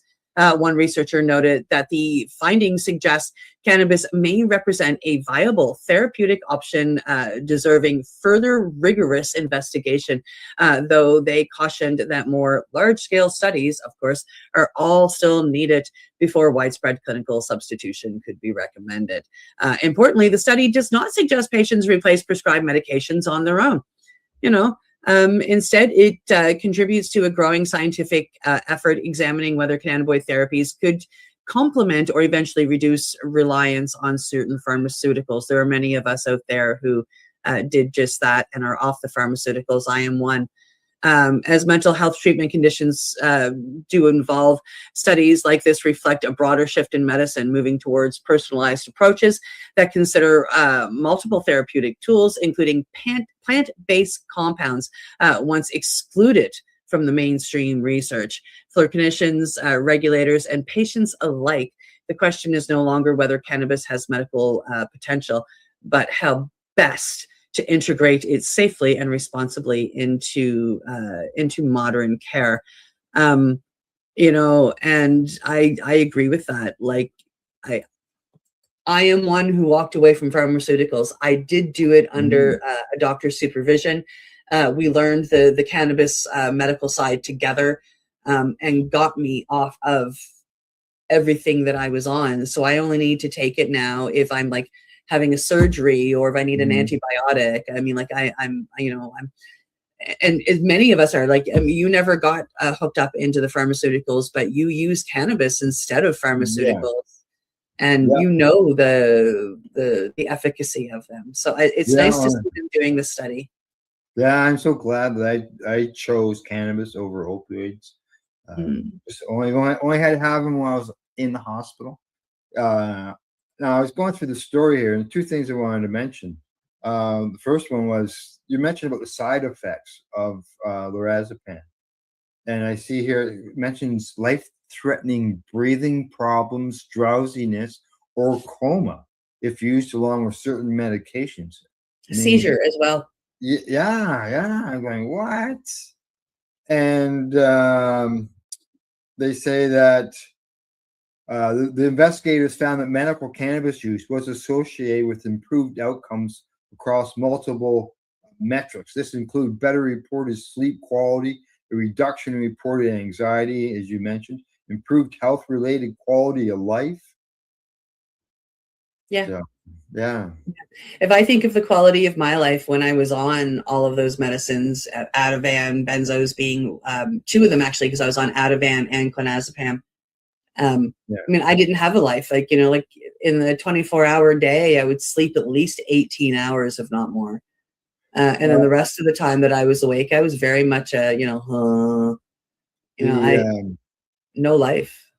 To compare the side effects, the reported side effects from people there was a couple of people who dropped out, and they said the reported side effects, the worst ones were dry mouth and fatigue.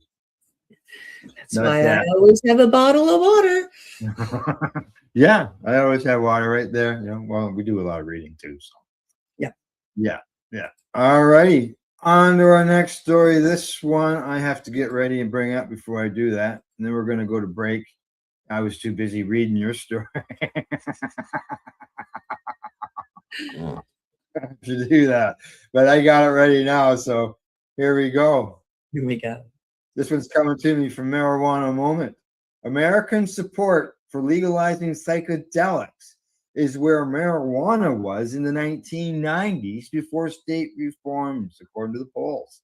Now, support for legalizing the use of psychedelics might relatively be low today, according to the new survey from RAND Corporation, but public opinion on the issue seems to be closely following in the footsteps of cannabis reform movement before the first states started enacting cannabis legalization. As more states and localities, as well as Congress, see momentum around psychedelic reform, the poll that was released on Thursday shows that Americans are currently feeling relatively tepid about the prospects of expanding access to hallucinogenic substances. However, there's reason to believe that could change dramatically in the years to come if cannabis-related polling is any indication. For now, just 23% of respondents said that psilocybin mushrooms should be legal, and even fewer, that's around 10%, expressed support for legalizing LSD or MDMA. By contrast, RAND's data reaffirms that there's a strong majority support, that's at 65%, for the legalization of cannabis. Of course, it's relatively early for the push for psychedelics reform, and a look at the public opinion trajectory for cannabis may offer a window into what's to come. Support for the legal use of psilocybin mushrooms is similar to what it was in the mid-1990s, just before the state medical cannabis laws started to implement, according to this poll, which the author's adding that it's unclear whether psilocybin will follow a similar trajectory in terms of public opinion or policy challenges or changes. The think tank said that there are some reasons that could explain the trend. For example, one could also better understand the current sentiment towards psychedelics in the context of how opinions have shifted around same-sex marriage. Support for legalizing psilocybin was high, 62%, among those who have used psychedelics. Similarly, 80% of the adults who have used cannabis are in favor of the plant's legalization. Now, only 42% of those who support the legal use of psilocybin say that adults should be able to use them for any reason, while 56% it says it should be allowed for medical purposes. Overall, just over 10% of respondents said psilocybin should be allowed for any use. And for LSD and MDMA, that percentage drops to under 10%. And support for the medical use of the three psychedelics is all under 30% for the general public. There you go, Cindy. Got a bit of an idea of how people are feeling about psychedelics and the use of them. There's some good news in there, and some news that the numbers are low. I thought it might have been a little bit higher, but as more information is coming out, I'm sure those numbers will grow. I hope so. Like, I'm a little shocked that some of them are under 10%. Yeah, but I like that at least the people that are using it are supporting it. Correct. For the majority of them, because they understand that it's like the beautiful medicines. And and when they compared it to people who use cannabis, thinking of it as legalization, the numbers, it's like 15% difference. Yeah, it's not a dramatic 50% difference. Yeah, right. So that's good to see. But yeah, and I imagine they do another survey like that down the road in a few years, just like with the cannabis issue. You probably see the numbers will be going up. Yep. All right, what do you say? Time to take a break. Time to take a break. All right, you're watching Psychedelics and Cannabis Educational News. We will be back in about 3 minutes. You're listening to the Pace Radio Network here at paceradio.net. Camelford Lifestyle Shop, open Monday to Friday from 10 till 7 p.m. or by chance. Check out our flags, our t-shirts, plus our hats, and look of that supply of rolling papers, plus much more. We've got bongs and your favorite herbal vaporizers. Look at all the incense we have, as well as for those who collect knives, check out these knives in our collection. And while you're here, stop in to see Shay at the piercing room, where you can get poked by Shay. Daily deals, check them out. Camelford Lifestyle Shop, 17 Bridge Street West, Camelford, Ontario.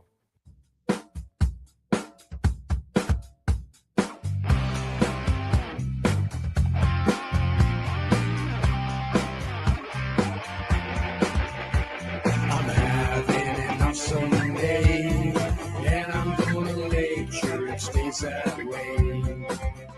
I'm having an awesome day, and I'm gonna make sure it stays that way.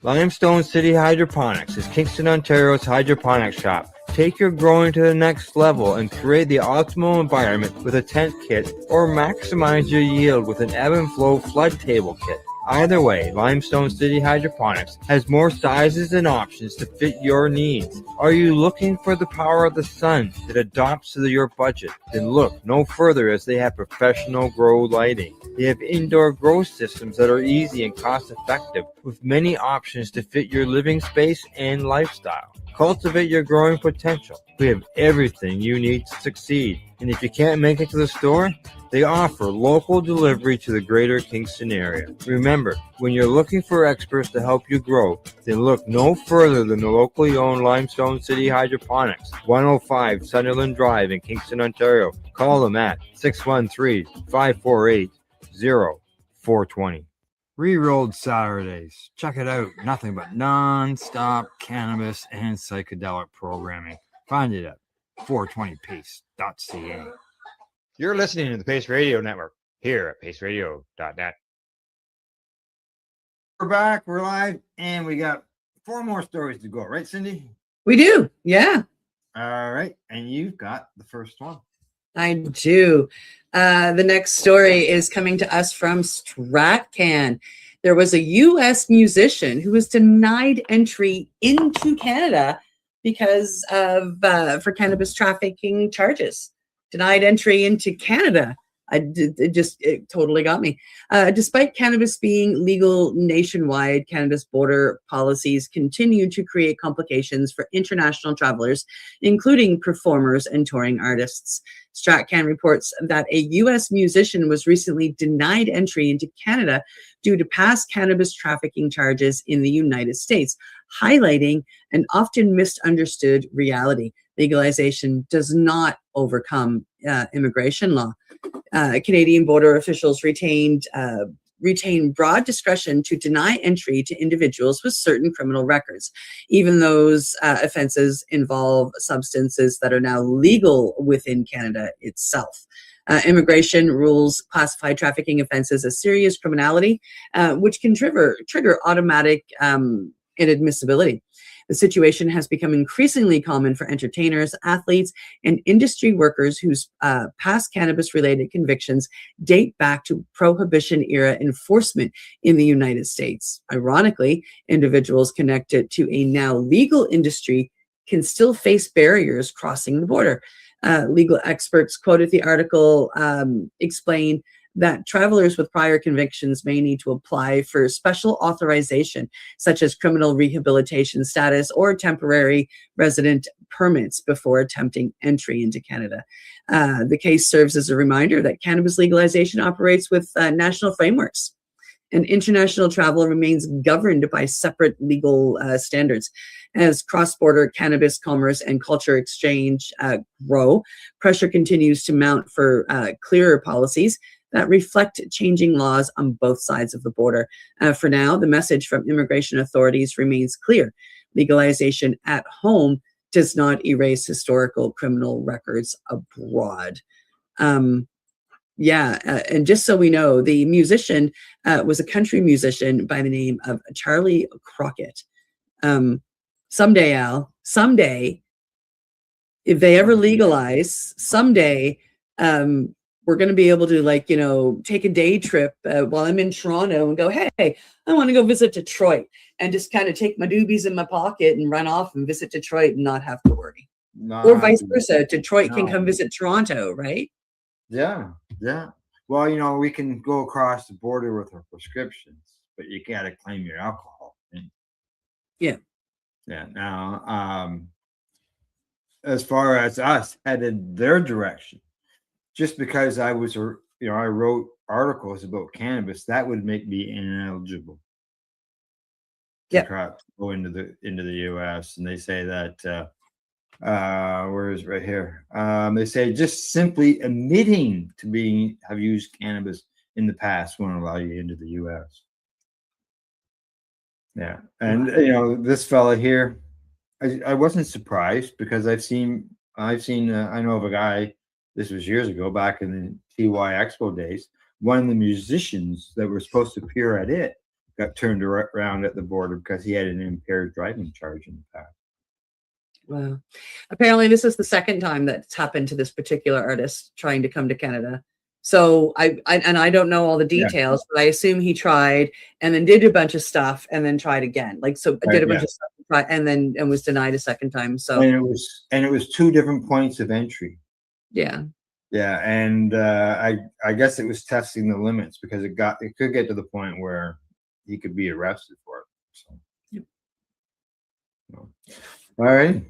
That, move on to a report from Health Canada in our next story. Here we go. And this is coming to us from StratCan. Headline there, as you can see, says Health Canada provides an update on cannabis sampling rules for producers. Now, Health Canada is reminding cannabis production license holders of the requirements for engaging in activities with cannabis samples, focusing on storage, distribution, documentation, and personnel. Now, all cannabis used for the purpose of providing samples to cannabis retailers must be stored at the site specified in the license. Storage is not permitted at any location other than the licensed site or at a dwelling house, including permanent or temporary residences. Cannabis in transit is allowed to be temporarily held at other locations, such as third-party logistics providers, example, couriers and post office boxes, warehouses, or in secured vehicles, such as a transport truck, as part of the documented distribution plan. Now, this period must be limited to what is necessary to reach the final destination. It can never be at a dwelling house or for an indefinite period of time. Now, license holders can only give away cannabis, including samples, to someone who is authorized to produce, sell, or distribute cannabis. For examples, given away at events, it is the license holder's responsibility to ensure that they are only provided to authorized individuals, not the general public. The license holders that they must, the federal cannabis regulators also reminds license holders that they must use appropriate security measures and access controls to limit risks of the products being diverted and ensure that the safekeeping of cannabis during distribution. This includes regular audits, access restrictions, and tracking procedures. License holders are required to maintain records and processes to demonstrate compliance, especially for giving cannabis samples. These records need to ensure traceability, including the recipient's name and address, enable a rapid and complete recall, and be available for audit in a timely manner. While federal regulations allow producers to provide samples to retailers, provinces ultimately have the final say on whether retailers can accept them. While several provinces, including Alberta, BC, Saskatchewan, and Ontario, have such activities, including at industry events, others don't have it. I don't know about you, Cindy, but it must be hard to track who the address and the person of every sample that you give out. Yeah, well, I think like in Ontario, they try to do that with, like if the person has CanSell, that's what they want. Like, like when you go to like CanSell license. Yeah. So like you have to give your number. Mm-hmm. Right. So that's a way to track it without having to take all of that. So in Nova Scotia, I've been to 3 events. Now they were more privatized. So like I'm a veteran. So they were veteran events actually. And, it would show up and, there's a table full of samples there and we're invited to take them and try them. Mm-hmm. I don't know if that's legal. But that, I've had that happen here 3 times at veterans events. Yeah. I got my CanSell and I got samples once, but I can't recall giving my number, but I don't know. Yeah. I know that while I was in Toronto, a mutual friend of ours went to a legal event. I never asked her what it was, but on a Friday night she went to a legal event and or was it a Saturday afternoon, and I saw her Saturday night and she had this bag full of samples, right? Infused joints and this and that, but she has her CanSell, right? So I don't know how that's happening. I don't know where all the events are. I would have loved to have gone to that event while I was in Ontario because that sounded like it would have been a blast. As it mentioned in the article, it's supposed to be going to the people who are working in the industry, not the general public. And even though that people can have a CanSell, doesn't mean that I'm working in the industry. Yeah, I got my CanSell, so if I'm in Ontario and I go to an event, I have a number so I can get the samples. But I don't even live in Ontario. But as long as I have that CanSell, so I can get my samples while I'm there. Yeah, I wish they would open that up to the public though. Like I've been at events where you can put a little bit, give a donation for a sample of some wine. It comes in just a little shot glass. Oh yeah, you can go on wine tasting tours and why not a gummy? You know, why not, you know, gummies, anything like that, you know, or a cannabis beverage instead of the wine. Yep. No reason why it couldn't be done. Yep. All righty. Right. I'm up. On to the next story. This one is coming to us from Ganjapreneur.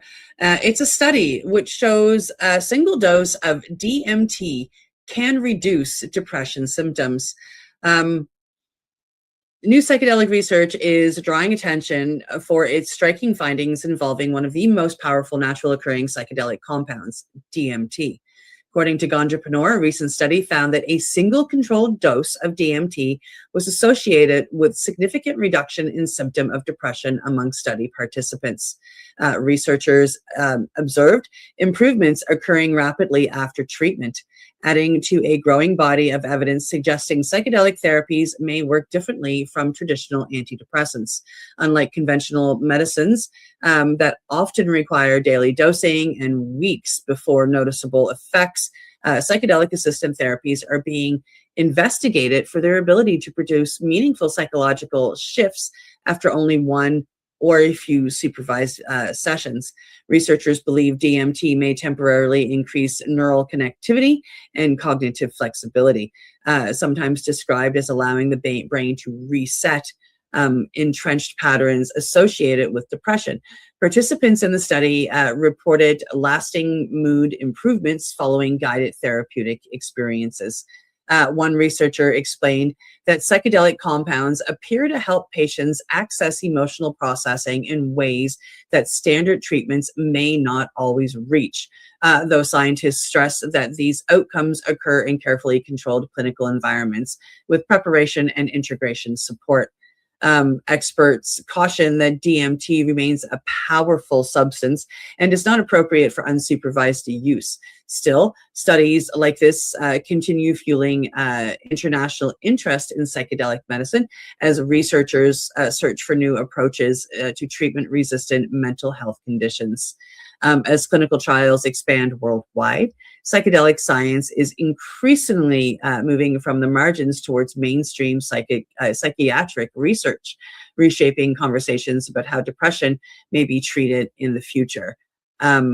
As somebody who has suffered with depression, post-traumatic stress, and who has used some psychedelics to help heal that, I know that they're beautiful medicines that can help people who are suffering without all the side effects of the benzos that we talked about earlier or any modern antidepressant, as the article said, that can take weeks to use to become noticeable in the difference, and you have to take it every day. And for a lot of them, it's multiple times a day. It's 3 to 5 doses per day, you know, and they don't always work. And then you're addicted. In the article, it mentions that, as you said, the rapid onset, so it works rather quickly, but that one dose can last 6 months or longer. Yeah, or longer. Like instead of taking something a couple times a day or once a day, you know, like once every 6 months. Yep. Yeah. And some people need it once. You know, they do their integration and they don't feel the need to come back and do the medicines. So some people walk in and do, you know, Bufo or DMT or even a big dose of psilocybin once. And that gives them that neuroplasticity to reset their brain and move forward. And they never need to come back to it. You know, and some people, you know, need it every 6 months or every 4 months. I mean, I wouldn't recommend it more than every 4 months because of the way of what it does to the brain. It turns you into turns the brain to neuroplastic, where you can make differences and make changes. And you want to give yourself some time to take the medicine, do the integration, let your brain settle before you go back into medicine. It's not like, let's keep pounding it at it. My hope as a facilitator is that you come see me for however long you see me, and then I never see you again. You see you again. Yeah, it's not about bringing you back constantly for services. It's about healing. Yeah, permanent healing, whereas you don't need somebody like me to always be there. for dosing and psychedelic purposes, right? Like, yeah. All righty. Last story of the day. Here we go. This one's coming to us from Marijuana Moment. And the headline on that says, Trump missed an opportunity to promote marijuana rescheduling during State of the Union, according to the industry leader says. Now, President Donald Trump delivered a lengthy State of the Union address on Tuesday, touching on a wide range of policy issues he's championed in the first year of his second term. But to the disappointment of advocates and stakeholders, the president did not take the primetime opportunity to promote his work around cannabis rescheduling. Despite the bipartisan popularity of cannabis reform, he declined to mention a December executive order he issued directing Attorney General Pam Bondi to expeditiously complete the process of moving cannabis from Schedule 1 to Schedule 3 of the Controlled Substances Act. That hasn't happened yet, and the Justice Department has been largely silent on the issue in the weeks since Trump signed the order. Some hoped that the president would use the high-profile speech before a joint session of Congress to retaliate his directive to finalize the rulemaking, but the issue was ignored altogether. Now, Adam Rosenberg, chairman of the National Cannabis Industry Association, said after the speech that the State of the Union represented a missed opportunity to highlight a major gap between federal policy and state law. Nearly every state has legalized cannabis in some form, yet federal laws continue to create uncertainty for legitimate operators. The industry has heard promises before, including support for rescheduling. What's missing is delivery, he says. He goes on to say that federal inaction continues to push state legal businesses with punitive tax treatment and banking barriers while the illicit market operates without consequences. That imbalance is unsustainable. Now, ahead of Tuesday's speech, Marijuana Moment asked the White House whether the president planned to bring up cannabis rescheduling, but a spokesperson simply pointed to a statement from Press Secretary Caroline Leavitt, that generally described Trump's intent to discuss the administration's many record-breaking accomplishments and his ambitious agenda to continue bringing the American dream back for working people. Now, a DOJ spokesperson told Marijuana Moment last month, meanwhile, that it had no comment or updates to share on the topic. However, an agency official more recently told Salon that the DOJ is working to identify the most expeditious means of executing the EO, which is the executive order. But that paraphrasing is notable, signaling that the department is uncertain about the administrative pathway to finalize rescheduling. Now, the Justice Department's relative silence on the issue has left some wondering if the agency is aligned with the White House, which last month separately touted the president's order as an example of a policy achievement during the first year of his second term. Meanwhile, the White House drug czar recently said that while he loves Trump and almost everything he does, the affection doesn't extend to the pending proposal to federally reschedule cannabis, which he described as a gateway drug that's harming youth. Yeah.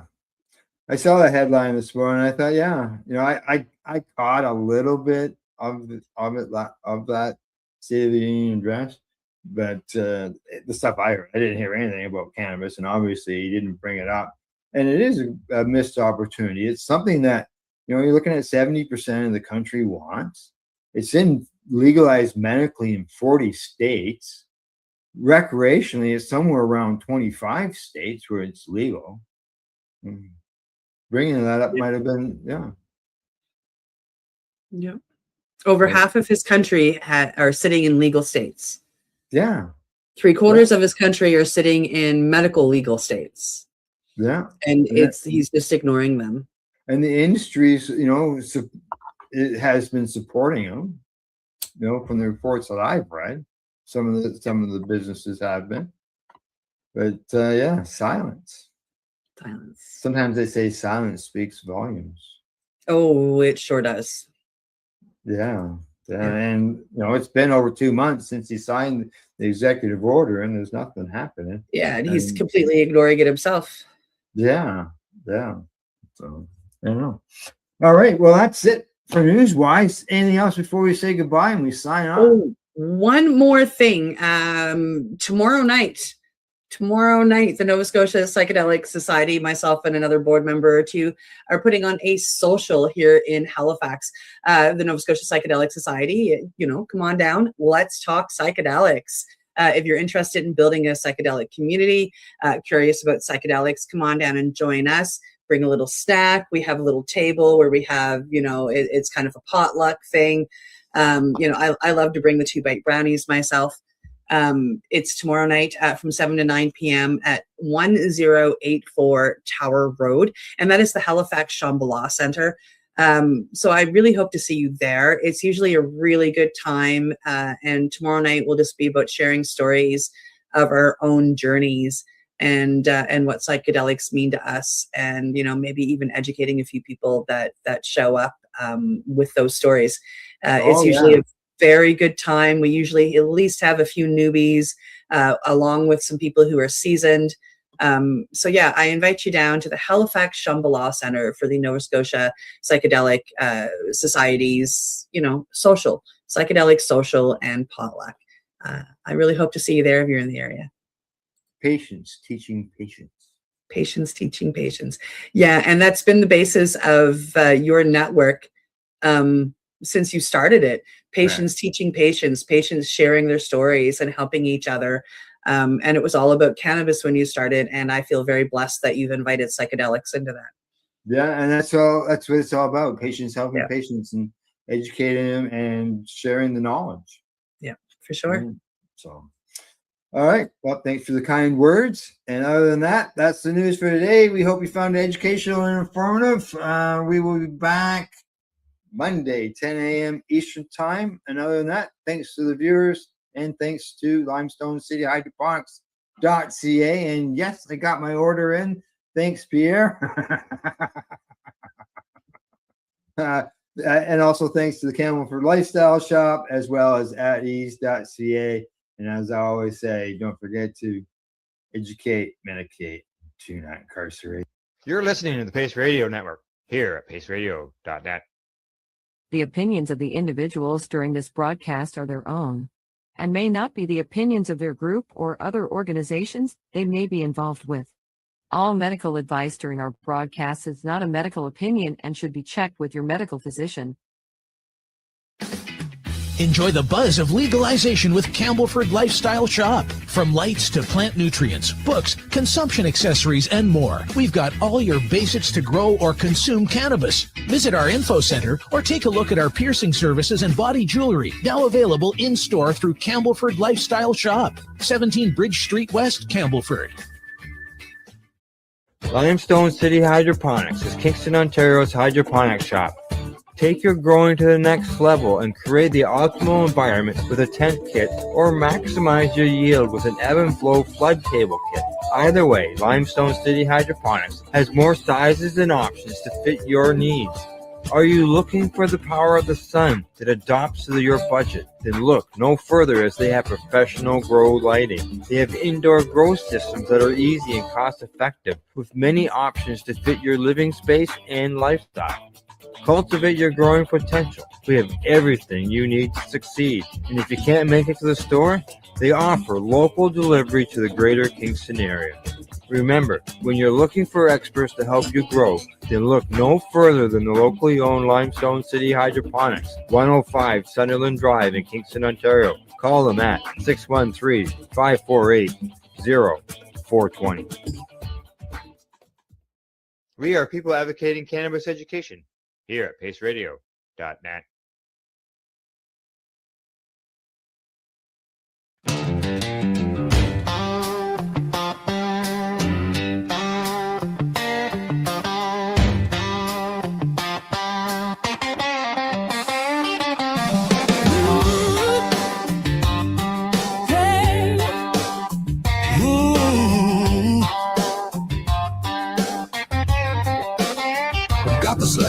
the table. Little grit, all press, all gold. 5 tons in the steel frame, waiting. Whole room hush when it flows. Ross and back, That custom mold, fill it up, tuck tight. then load and press. We just trying to keep long still shining. Do it calm, do it clean. Heat makes the trichomes flow.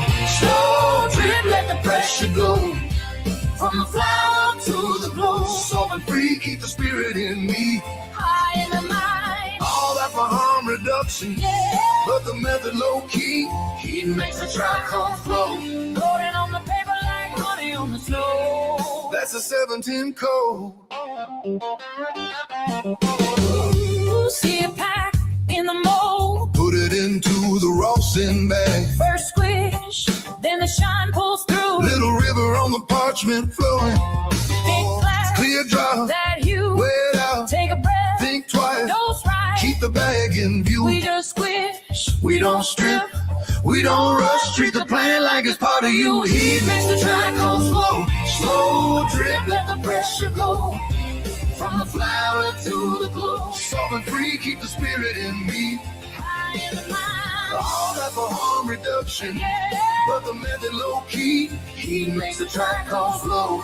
Rolling on the paper like honey on the snow. That's a 710 code. Smooth as silk. Brittle like glass. Creamy like milk. Put in your rig. Light the torch. Or push the button. Get you medicated like nothing. Heat makes the trichome flow. Slow drip, let the pressure go. From the flower to the glow. Solving free, keep the spirit in me. High in the mind. All that for harm reduction. Yeah. But the method low key. Heat makes the trichome flow. Golden on the paper like honey on the snow. That's the 710 code. Feel it in your toe, feel it in your head. The body temperature. Up it goes. Forehead flex. Where's the bed? Things calm down. Body sweats disappear. Wow. Memories of their first dance. Ooh. Heat makes the trichome flow. Slow drip, let the pressure go. Let the pressure From the go. flower to the glow. Solving free, keep the spirit in me. Keep the spirit in me. All that for harm reduction. Yeah. But the method low key. Heat makes the trichome flow. Golden on the paper like honey on the snow. That's a 710 code.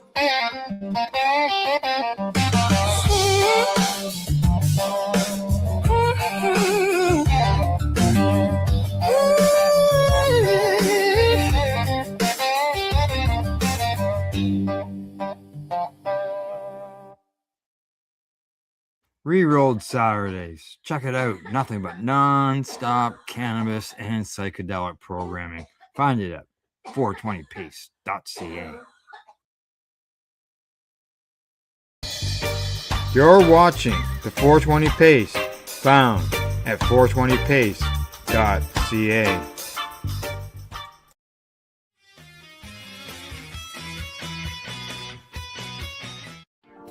You've been watching Re-rolled Saturdays. Thank you to our guests, our hosts, and our viewers. Up next, Re-rolled Saturday Nighttime Edition. It gets started at 4 p.m. See you then.